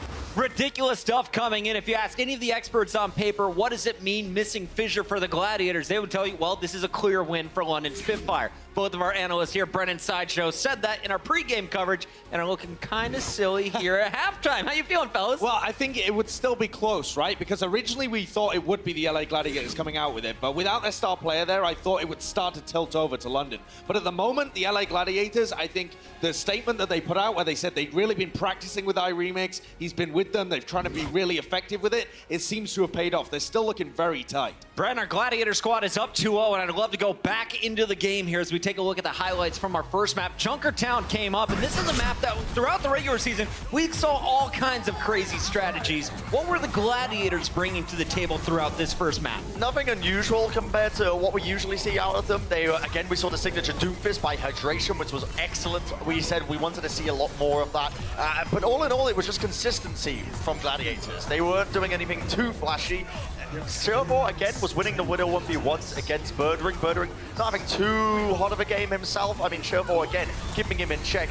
And I think that's the one thing that we really forgot to consider when we looked at Fisher not in the starting lineup. We maybe jumped to too many conclusions. And I think we forgot that Gladiators has more than just the one player on the team because, you know, when you got players like Shermore and Hydration, it's not the end of the world. They can still turn up and perform well. That's true, but you would normally say if everyone's playing at their peak performance, Prophet and Birdring should be out there. And to me, London looks a little sloppy in a lot of these situations. When they came up against the Bastion, yes, this is absolutely insane. He knows exactly where Birdring is. Big grapple. And that's what you're saying. Birdring hasn't had the greatest performances, but in general as well, London looking a little bit sloppy. They failed to deal with the Bastion properly, and then they were running dive on offense, and it didn't work. And coming out here, Birdring again not having the greatest performance, and Prophet has to play Pharaoh, which is one of his weaker heroes. He's got a great pull. But they did start off with the first, I guess, heat win here when it went to control. What was going right for London, if anything, in the first half? They're really exploiting, I think, the lack of synergy with iRemix, at least in that first initial round. iRemix was always the first death in a lot of these team fights. On Winston. On Winston, yes. And then suddenly when they switch over to a different tank, when they start playing more Reinhardt compositions, that's when they find success. And it's iRemix on the Reinhardt where he's a little bit more comfortable. And he was hitting great earth shatters, like you said, Sideshow. And a real, again, core foundation to build upon. Void, though, that was a real star for Lijiang Tower for me. They sub him in. This guy has done real Zarya, and it definitely showed.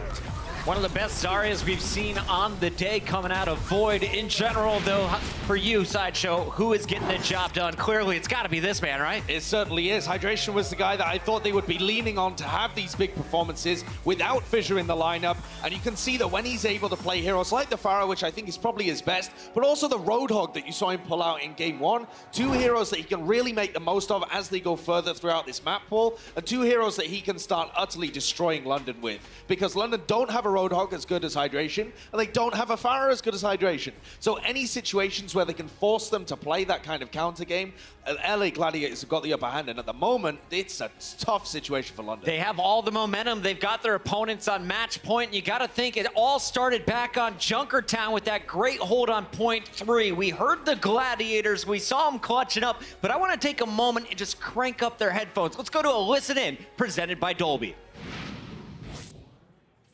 Hear that? Yep. I'm going right at safety console. Save. This guy to bottom left. I gotta touch. I'm jumping point. I'm dragging point. Monkey's holding me. I'm hitting. They're really far back. They're really far back. I'm okay. Touch point. Send up. Ross Locker. I'm missing hard. How's the point? I'm holding you back. I'm on. I'll tap. No, I'm on. Come on, Zonzo. Good point. Point. Watch out, Rodo. Nice. Let's go, baby. 12 players on the map can lead to all kinds of chaos, but Josh, you're one of our experts here on the desk. What were you hearing there? What are the key calls that our fans at home should be paying attention to? I think it's really important that you noticed the players who went out first out of the spawn, they chose their timing first, right? They regroup in spawn and wait to pick the perfect timing. Then the players who are out first call the positions of where everybody else is. So they know what the map of the layout is, the map of the battlefield, before everybody ends up committing. So they have all of that information information gathered and well communicated to everybody before they commit. And Fissure was a big caller for them. So it's nice to see Iremix stepping up and taking control of some of that vocal stuff that he really has to cover. Incredible stuff from our LA team so far. And fellas, that is going to do it for our halftime coverage. But we want to check in with you guys at home to see what your take on this series is. We've been keeping track of the Twitter hashtag since the beginning of the match. Aces high for London. Shields up for the Gladiators. Fellas, you feel outnumbered here? A little bit, mate, a little bit. I'm not going to lie. We've already had a bit of an abysmal day for the United Kingdom in general at the start of this morning. And looking at this, it's not doing too great, is it? I mean, we got to get some more support, please, for the London teams at least. They've still got 2 matches as well. Don't worry, don't worry. Yeah, Aces high. Well, you're going to need 3 straight games in the second half. We'll check back in after the match and see who is cheering the loudest online. For now, that's going to do it at the desk. When we come back, more Overwatch Week coming your way. The Overwatch League is brought to you by Toyota. Let's go places. Whoa, bro. You are not driving. I'm driving, bro. What? Yeah. You know, I'm like the guy. And you're kind of like, what? The other guy, you know? What do you mean? Well, look, you know, you're my wingman, right? Yeah, you're like my navigator, my passenger. Whoa. No offense, no offense, no offense. No, definitely offense taken. I'm in the driver's seat plenty. Well, think of it this way, bro. Like, I'm kind of like the maverick, and you're kind of like the goose. Oh, okay, I see how this is. I'm Batman. You are Robin. Bro, you gotta be at least this tall to be Batman. Yes, I am. And secondly, I'm Sinatra. You are Sleepy. No, you are sleepy, man. Right, you are definitely sleepy, mate. You're sleepy. You got the sickest You sleep are dose, but You are sleepy. definitely sleepy, man. You know what? You drive. It's fine.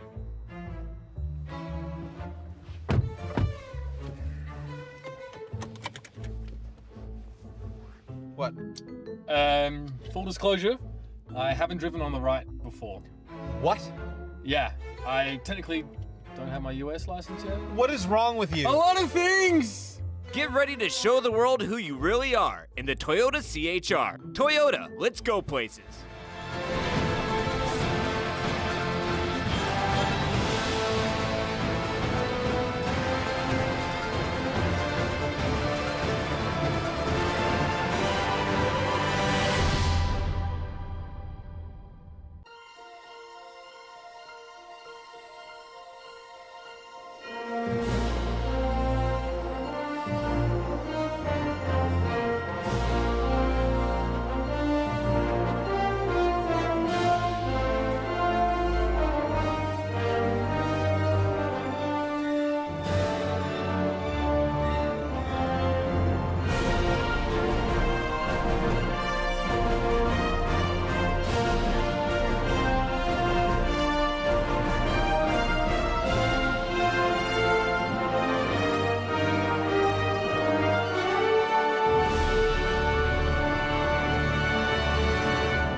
Here comes the London Spitfire. In a tied situation, tied up 1-1. What a round, racing back only to feel the pain. However, despite all of this, they are turning it around on the ground. 저는 런던 스피파이어의 클로저 정원식이라고 합니다. 제가 많이 하는 영웅은 루시우와 메르시입니다. 제가 새 컴퓨터에 앉았을 때 가장 먼저 바꾸는 세팅은 마우스 감도와 마우스 크로스 헤어만. 제가 화면 전환을 많이 해야 되는 포지션이다 보니까 제가 게임을 시작하기 전에 가장 먼저 세팅은 일단은 가서 해상도부터 1920대 1080으로 바꾸고 화면 퀄리티를 가장 최저로 바꿔놓고 제가 이제 마우스를 DPI를 800을 쓰는데 감도를 이제 8로 바꾼단 말이에요. 크로스헤어를 원래는 초록색인데 저는 검은색이 제 눈에 적합한 것 같아서 검은색으로 쓰고 점의 불투명도를 0으로 맞추고 점 사이즈는 5로 해놓고 나머지는 100 올려놓고 그 중앙을 16으로 하고 두께만 1로 해놓거든요. 그러면 이렇게 마우스 감도가 저 같은 경우에는 루시우 같은 경우는 그냥 보시다시피 그냥 뒤로 벽타기 허용만 해놔요. 이 허용을 해놓으면은 원래 허용을 안 한 것보다 벽을 좀 더 쉽게 탈 수 있고 가속이 좀 더 잘 붙어요. 그리고 메리시 같은 경우에는 토글빔 커넥션을 설정을 ON으로 바꾸고 가디언 엔젤 프레스빔 타겟을 5% 해놔요. Closer actually got that resurrect on gesture. There's a lot of value there combined with this transcendence. Oh, clean win in the end for London Spitfire. 이게 제가 오버워치를 할 때 사용하는 세팅이고 도움이 되셨다면 좋겠고 감사합니다. Welcome back, everybody. That was Game Set, sponsored by Omen by HP, with closer of the London Spitfire. You know, I always find it very interesting to see the methodology behind everybody's settings and what the pro players use for optimal performance when they're out there. And in fact, I actually get that question quite a bit, and I always respond to people that I play with no vibration on, because I typically play on console. And I like to turn the vibration off because it messes up my aim. But when I do play on PC, I like to play windowed, which is kind of weird, I guess. Some people say I'm like I guess a hermit or something like that. Windows are cool. I just like playing on Windows. It's easier for me. Anyways, guys, we're just one map away from the LA Gladiators taking the first game of this series against the London Spitfire. And even without Fisher, it's just been a lot more of the same that we've seen from this series. Just really dominant performance by the Gladiators. So the London Spitfire, they're going to have to turn it up right now. So guys, let's go ahead and see if they can do that and get right back into this matchup with our casters, Uber and Mr. X. Do hermits have windows though? You know, do you think they have in their houses? They just want to stay inside, right? Do they really care what's? They like looking out the window. So I get you, Malik. I know what Malik's talking about. He's getting all technical. Either way, there's no iRemix in team, but he's definitely the beating heart and soul of the Gladiators right now. That shield didn't get all notched and cracked. Dude, if they were running away from these fights, those guys are in there. Look, there's cracks in the shield, but no fissures. I mean, if they practiced for a while with iRemix in the lineup, it's definitely showing here today. Looks strong. I mean, really, you know, a lot of the criticism you could have had on him as a main tank is that he was just dying way too often. Yes. But I think this is obviously a slower meta than when we were in Dive, where we saw a lot of Winston, Genji, Tracer. So maybe it's a meta that suits iRemix a little bit better. Still can't. Oh, it's Ted! Fisher was. And Silk Thread will come in for Hydration. So Hydration plays map number 1. In map number 2, leads the Gladiators in both maps in overall hero damage. I assume this is probably because they want to run Hanzo the entire time. You probably feel that Silk Thread is probably your best Hanzo because Hydration has not played much through the regular season on the hero, and then even here in the playoffs, you only saw it for just a little bit. I really feel like he's such a Swiss Army knife for this team. You know, Silk Thread has got so many opportunities, you know, to show his diverse hero pool. Obviously, previously hailing from the Los Angeles Valiant, now on their, can we call it sister team, rival team? I don't know if they want to be siblings. I'm not sure. Either way. Did you see the battle for LA? Oh yeah, it was bloody and brutal. That looked like a sister team matchup. I know about you, but if you've seen me and my brother go at, you know, Blue It when we were young, you'd probably believe it. But Silk Thread, definitely important here on this Hanzo. Defensively speaking, obviously, the Spitfire are going to be struggling. They've got to sort of walk through a rather open area. They do have a static shield from Gesture. But again, it's not a shield that you can pick up and carry with you like Reinhardt's. And yes, Bedosian got smacked early. Yeah, so they want to play solo support here. Closer will play Mercy, and you'll have Bedosian play Tracer. So they're going to have double sniper, Roadhog Orisa for trying to get these picks. This is a cut that's really pick-oriented, right? Tracer can get in the back, try and get a pick on whether the supports or Surefour just lands a headshot onto Bidoshin. You have the halt hook combination, so Gesture can kind of pull people with the halt. The hook can come in from Fury. You see there's the halt right there. No hook comes through. And then the double snipers. We'll see how they break this setup, though, because the Gladiators can just sit up here on the high ground. No reason for them to go down. And Fury is just waiting for, I would say, a halt to pull someone over the lip of the edge. Instead of waiting for that one, though, he decides to maybe, try and duel a little bit out with Shaz. He definitely comes off second best. There's a lot of shrapnel up in them there. Get a bit of extra damage on that shield, which will be able to be replaced by Remix. He definitely has the cooldown for it. He's just waiting for the right time to use it. And the Gladiators are really hard to shift. They've got themselves a nice little perch here. Got like a treehouse setup. It's normally a term we apply to the Temple of Anubis defensive setups, but here it's still relevant. All right, Void drops down to contest partially, but he realizes he needs the rest of his team with him, so they're actually going to give up a tick here, the Gladiators, while they try and set up. They're going to have to drop down here. Shaz tries to go on a flank there as Roadhog gets taken out immediately. Did he get halted? He was down by the health pack inside and then just kind of came around the outside. I think they were expecting a lot of pressure to be going on to iRemix and Void on the other side of the point. Maybe he could flank with ease, but they do get a res off onto Shaz, so you bring that Roadhog with a lot of HP back up into the fight.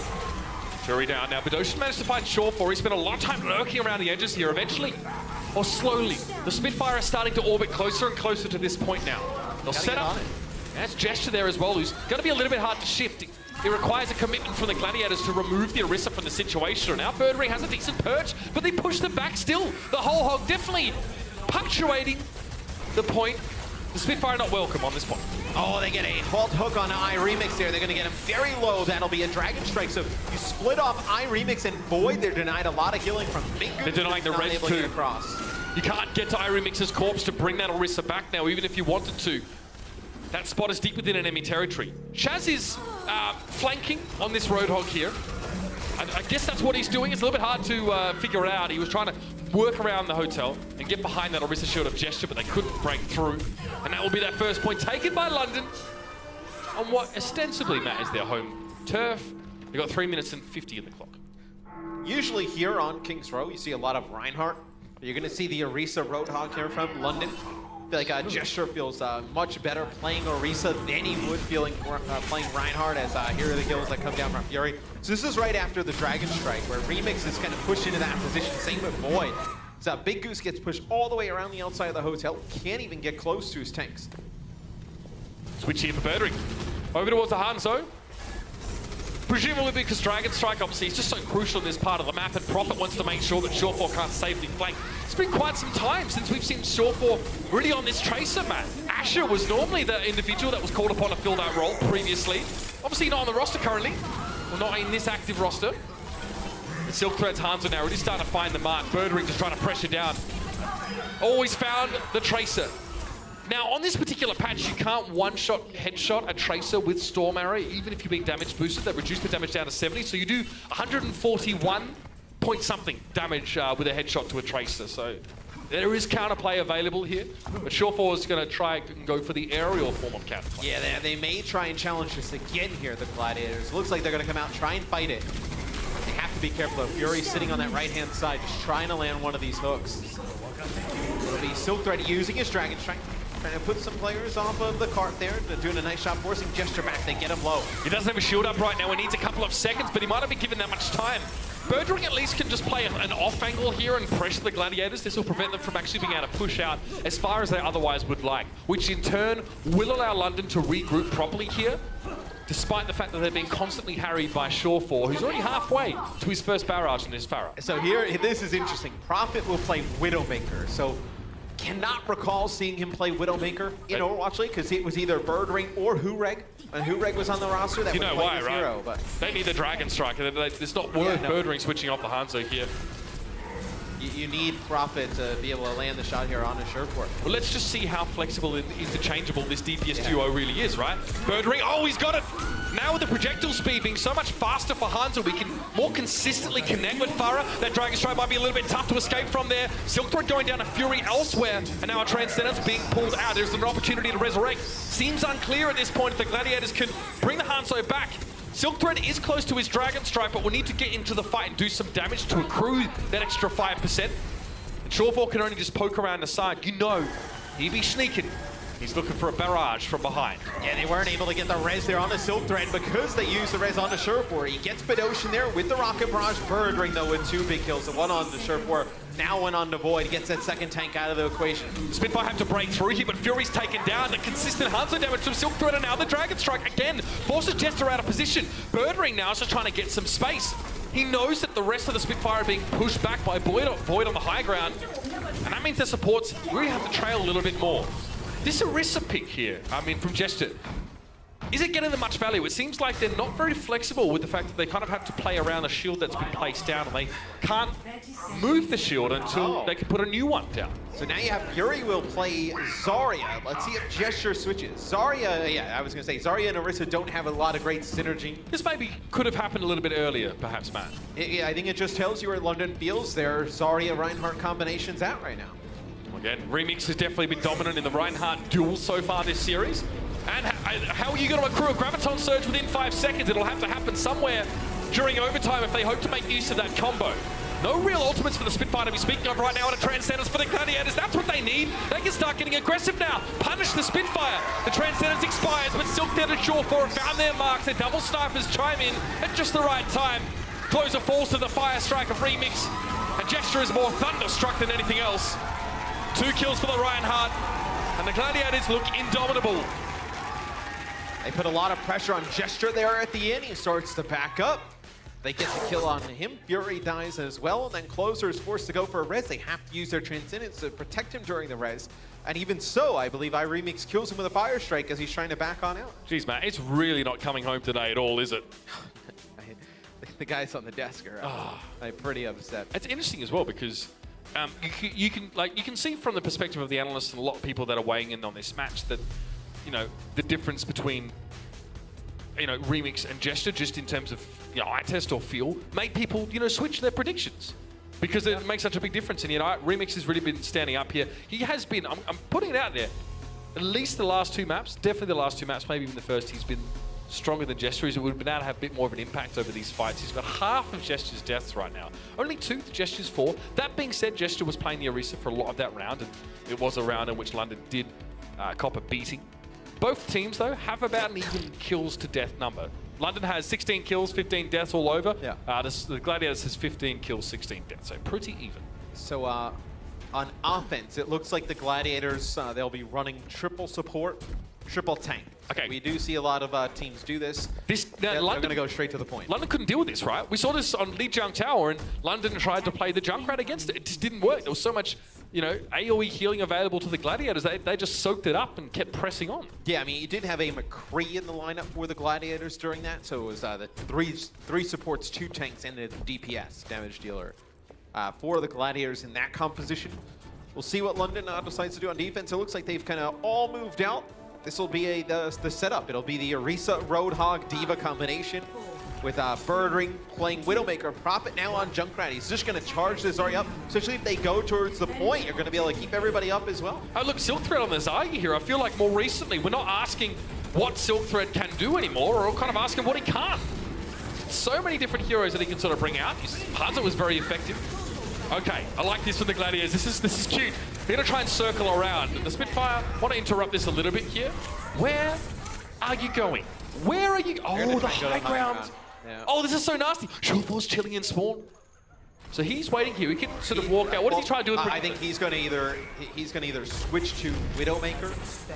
Yep. He's going to be the play. He's going to switch to Widow. I'm going to call this the merry-go-round because it makes me laugh, makes me happy, and Shawfall switches to the Widowmaker at just the right time. Closer drops down, and it's a day in the shooting range for Lane Roberts.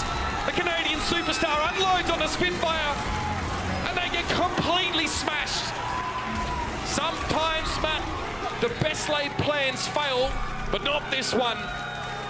Big flank from the Gladiators, and they let loose the Widow at just the right time.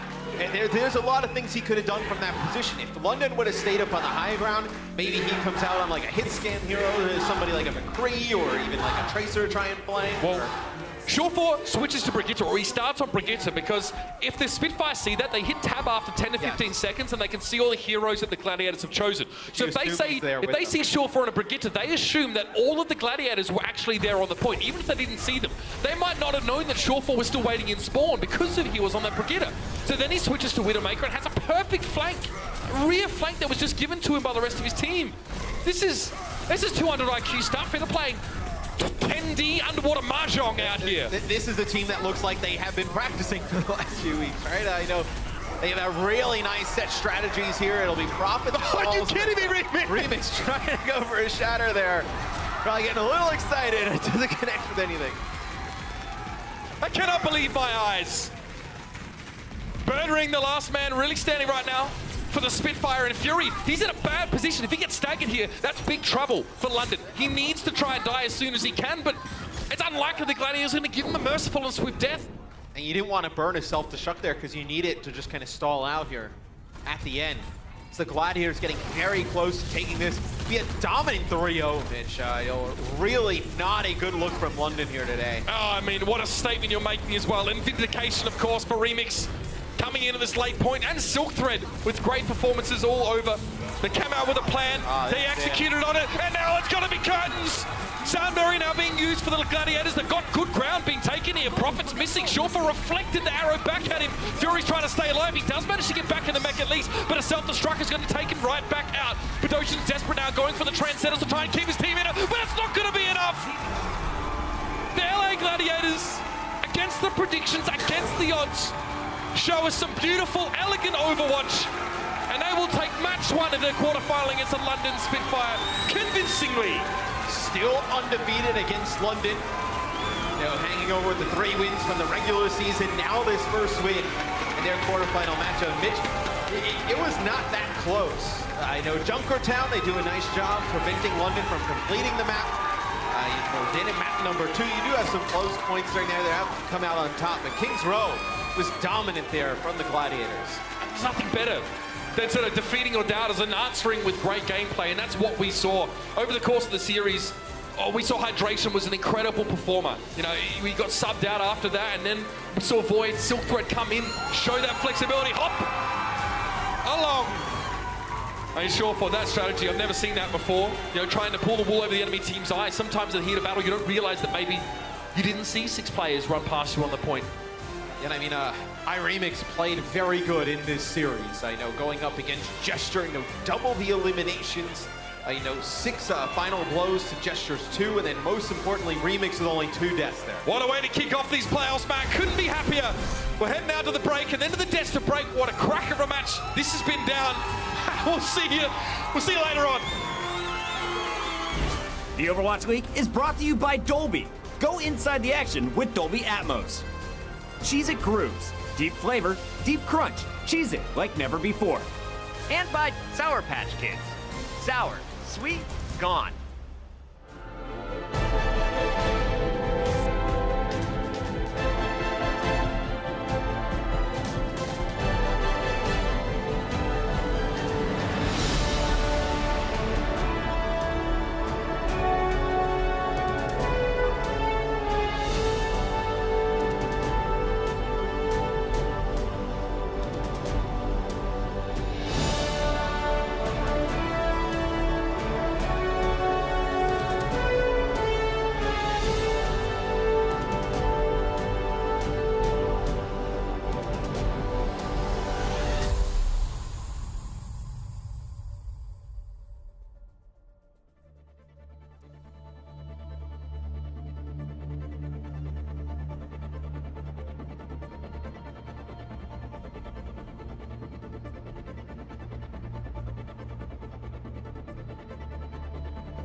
Well, this is Zoe, and I am joined by no other than Remix. Please give it up for him and the Gladiators. Taking this match 3-0. That's definitely a result no one really expected, or at least the devs definitely didn't expect it. Yeah, calling you out, guys. And something else a lot of people didn't see coming was you being in the starting 6 over Fisher. So let's talk a little bit about that. You had big shoes to fill, but of course you've proven yourself time and time again before that already. Were you nervous at all taking to the stage? Yeah, I was kind of nervous, but I've really been practicing. I've been practicing for 2 weeks since the coach gave me the opportunity to play again. So this time I haven't like in the past I only had like one scrim. So now that I'm able to practice a lot, I'm able to show my full potential basically. And I mean, a lot of people have doubted me in this journey, but I'm just happy to be here, being able to win. You know what? You proved yourself. That was a stellar performance from you and the whole team on this stage. Now, you said you were practicing with the team for about 2 weeks. What was the practice schedule like for your team against London? Or like practicing against London, like what did you focus on? Well, practices, at first it was kind of shaky, but as long as I kept practicing with the team and our synergy got together and practices went really well versus other Overwatch League teams.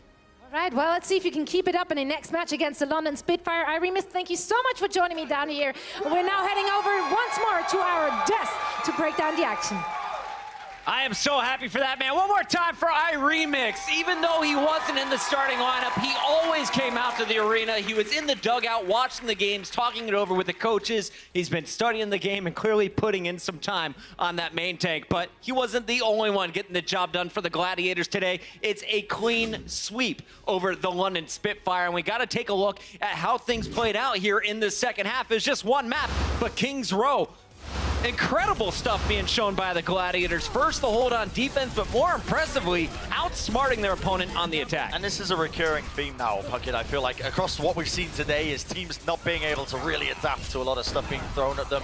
And Gladiators, they came out swinging quite literally. Remix, I feel like once you put him on the Reinhardt, on the Orisa, he really excels and he really starts to play, honestly, the best Overwatch he's played in quite some time. When he's on the Winston, doesn't look as comfortable, but that's all they really needed him for. And Kings Road, a perfect map for those Reinhardt composition. And this was sick. And this is the kind of stuff that we expected the LA Gladiators to come out with. Something different, something tactical that puts the other team off their game. And that entire rotation around the flank that just went everywhere around the map. We thought they got lost halfway through. The cheese comp. Yes, and came all the way back, and it just pushes everybody towards Surefour's Widowmaker. It was beautiful to watch, and that's what we've come to expect from the LA Gladiators, is that they think up these weird creative things, push their opponents off. That's what you need in the playoffs, right? Because everyone's got the pressure on them. They're all just trying to play their default game. They're struggling to get the pieces together anyway. Yeah. If you throw a curveball, it really puts people off their game, and London failed to adapt. Brian, what was the biggest surprise for you with London today? Because this is the squad you thought clearly had the advantage, knowing that Fisher was out of the lineup for the Gladiators. Yeah, I was struggling to really start to see how they were forming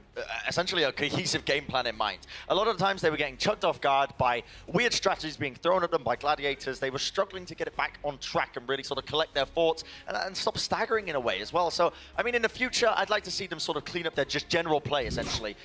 Think more about how you're using ultimates. Think more about your positioning, about what the enemy's trying to force you to do. That's what they really need to start doing moving forward into as the playoffs really progress. Well, London's not out of it yet. They get another chance on Saturday. For now, though, we have to crown our player of the match for the first matchup here in the quarterfinals. This is your Omen by HP player of the match. It's Surefour. Lane getting the job done, not only on the Widowmaker. He showed you everything throughout this series. But what was most impressive in your eyes, fellas? I mean, we were pretty torn in terms of like who to choose for the player of the match between Surefour and Hydration. We felt like they both played pretty well, but Surefour I feel like had the edge as well. He played the most maps out of all of them. He played in all of the maps here, and his Widowmaker just so bloody consistent. And the whole strategy doesn't work unless you hit these shots. Yes, absolutely. All the pressure on this guy, and he performs every single time. You're just trying to push them into those sight lines that Surefire has, and he is so dependable. That's the thing. Hydration X Factor, when he's performing, they get kills that perhaps they shouldn't. But Surefire, you can depend on him. Time and again, he is going to deliver the kills when they matter the most. And that is just such a boon for the LA Gladiators. I'm really impressed with how they played today, because I thought that they would be a little all over the place, not quite as cohesive. Iremix just said they've been playing for 2 weeks with this same roster. It's paying off. They're looking great. And of course, they have more time to prep before that second matchup. And speaking of that matchup, we're going to continue our Twitter poll the entire time. So let's check in to see where the hashtag battle is currently at. It seems. Oh boy. Oh no, London. Oh, no, Shields up to 89%. Pretty dominant here. Do you guys think London can get back in this series?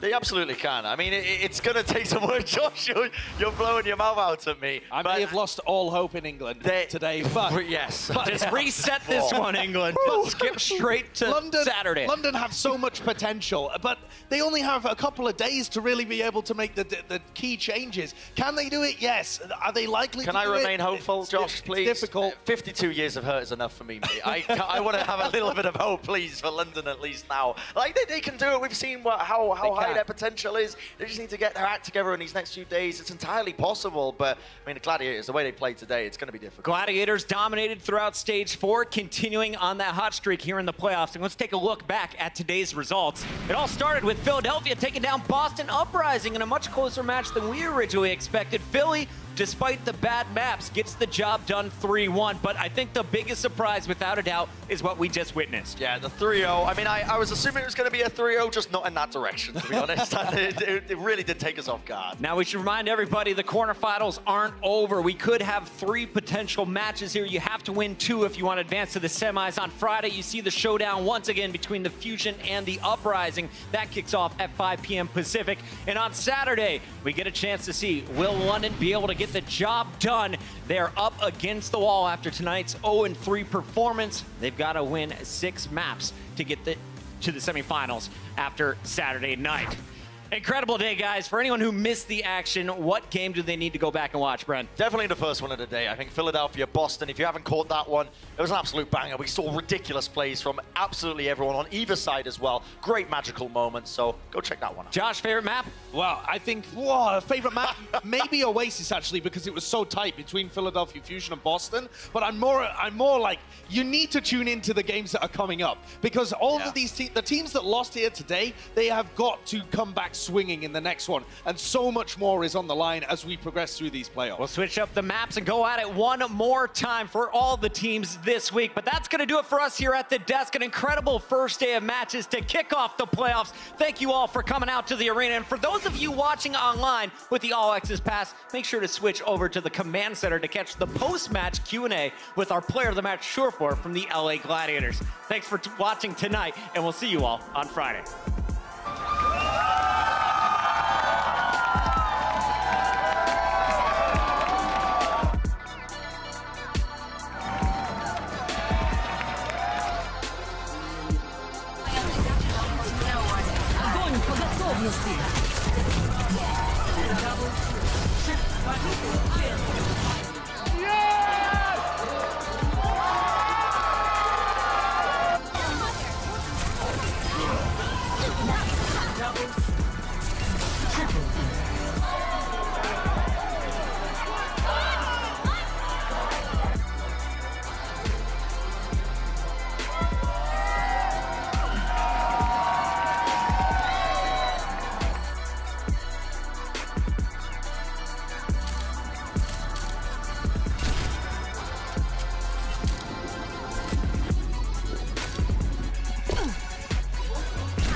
The Overwatch League is brought to you by Omen by HP, the official PC and display of the Overwatch League.